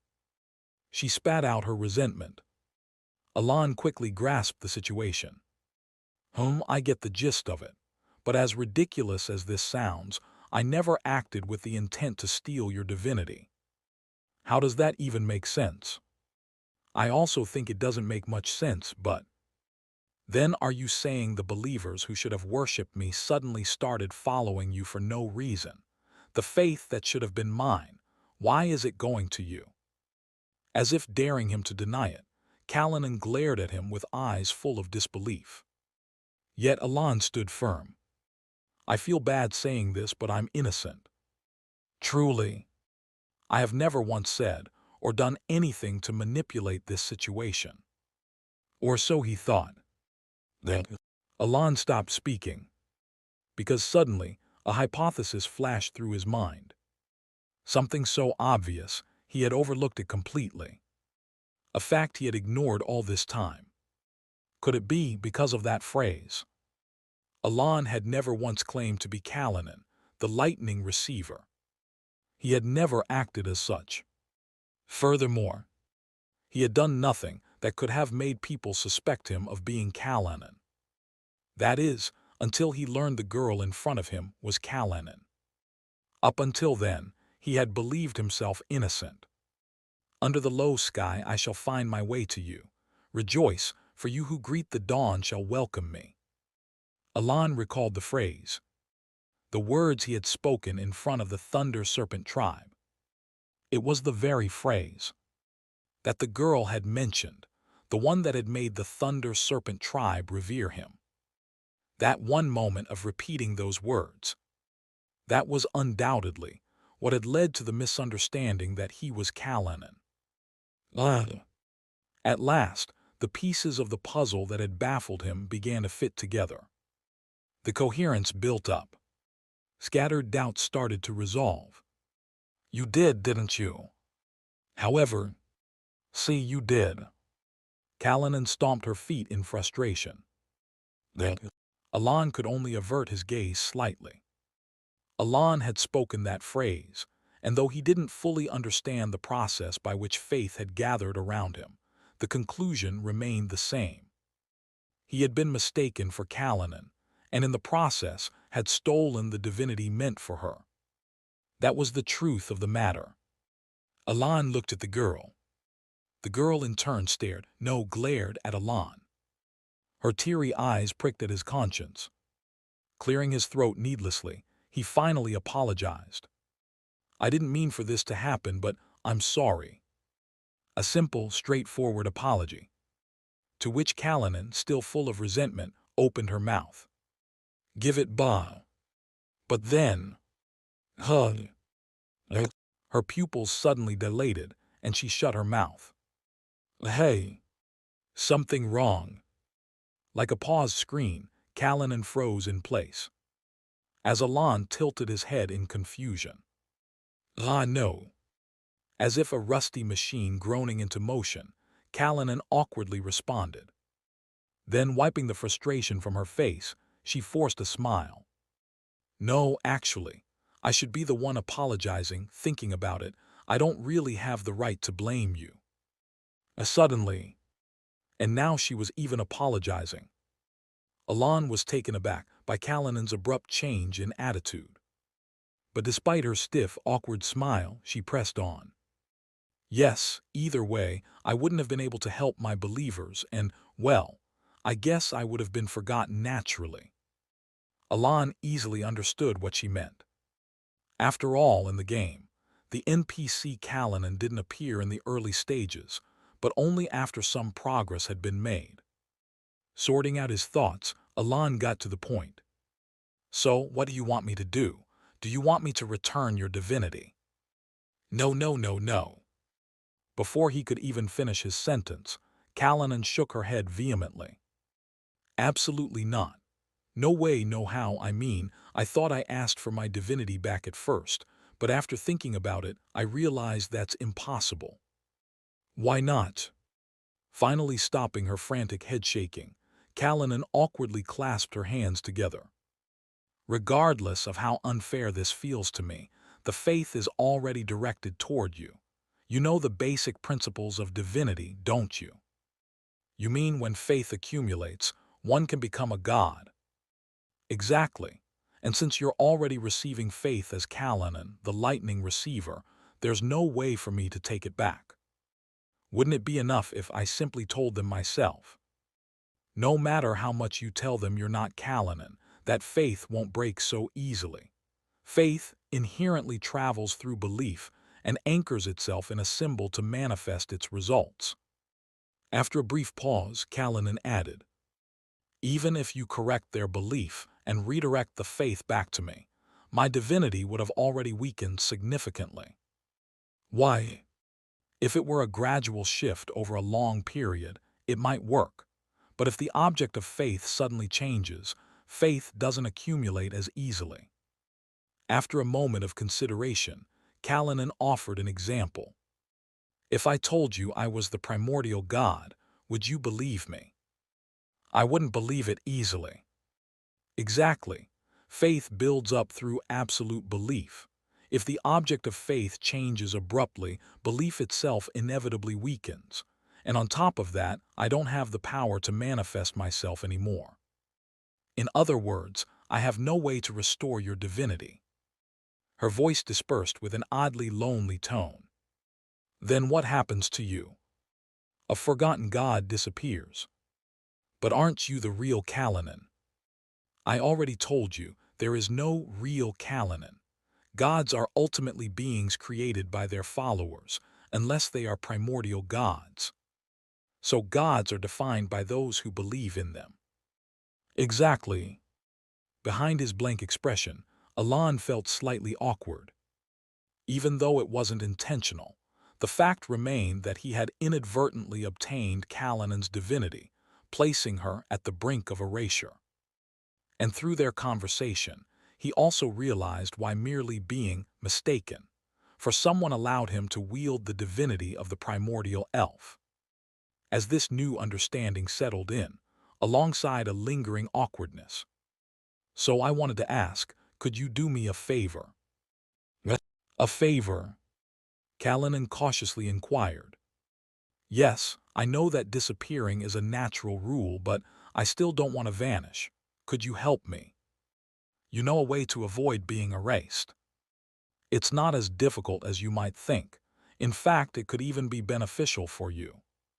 What's the method? You just have to learn how to wield Kalanan's divinity. A surprisingly simple method. That will keep you from disappearing. Yes, though to be precise, there's a bit more work involved. But if you can fully control Kalanan's power, I can avoid erasure. I have my own means of managing that. It's not exactly an offer I have a reason to refuse. Indeed, the proposal actually worked in his favor. As Alan nodded, Kalanan clapped her hands together. Then please find the symbol. The symbol? Wait, wasn't that monument in the kingdom the symbol? That was just a stone infused with Kalanan's power. The real symbol is somewhere else. Just as Alan was about to ask for more details. Rumble. Suddenly, the world began collapsing inward, as if it were being crushed. Alan turned to Kalanan in alarm, and she too hurriedly spoke. Alan, please, I really need you to do this. You have to reach the symbol within a week, okay? A week? Yes, right now there's something weird lurking near the symbol, but please, I'm counting on you. I'll try my best. Don't just try, you absolutely mew. Before she could finish her sentence. What's wrong? Nothing, never mind. Alan had returned to his original location. He was back in the palace where he had entered. Scanning his surroundings, he let out a quiet sigh. I guess I should get going. Upon arriving at the audience chamber, Alan faced the king of Luxable, exuding the majesty of a ruler surpassing even that of a mere duchy. King Pamelonu of Luxable looked down at Alan. And beside him, there was a very familiar face. Janira, the quick-witted younger sister of Siakal, the woman who had sought him out during the previous ball. She now stood beside King Pamalono, as if serving as his strategist. Alan blinked at the sight for a moment, before stepping forward toward Pamalono. "Are you Marquis Palacio?" A deep, resonant voice rang out. "Huh?" Alan, accustomed to such situations, prepared to bow politely in greeting. Clang! Only to be interrupted. As he lifted his head again, he saw Pamalono looking at Janira with a bewildered expression. More precisely, at the shattered remains of a wine bottle in her hand. "Oops, my mistake. I accidentally broke the bottle." Holding the broken neck of the wine bottle like a makeshift weapon, Janira apologized in a tone that lacked any sincerity. Drip, drip. Like drops of blood, red liquid trickled down from the broken glass. Alan's face twisted in confusion. "Be careful." "Yes." Ahem. Pamalono cleared his throat once again. "Welcome to Luxembourg, Marquis Palacio." Exuding his regal authority once more. Clang tilde. Yet another wine bottle shattered. "Oh my, I'm really sorry. I keep making mistakes." Hadn't she just smashed that against the wall on purpose? Alan thought as much, but dared not say it aloud. Meanwhile, Janira, still holding a broken bottle, stared intently at Pamalono. Alan was just about to tilt his head in confusion when Marquis Palacio, welcome. Unlike before, King Pamalono's tone now carried an unmistakable formality. And as Alan saw Janira nod in satisfaction, he finally understood. He now had a clear grasp of exactly what kind of situation this kingdom was in.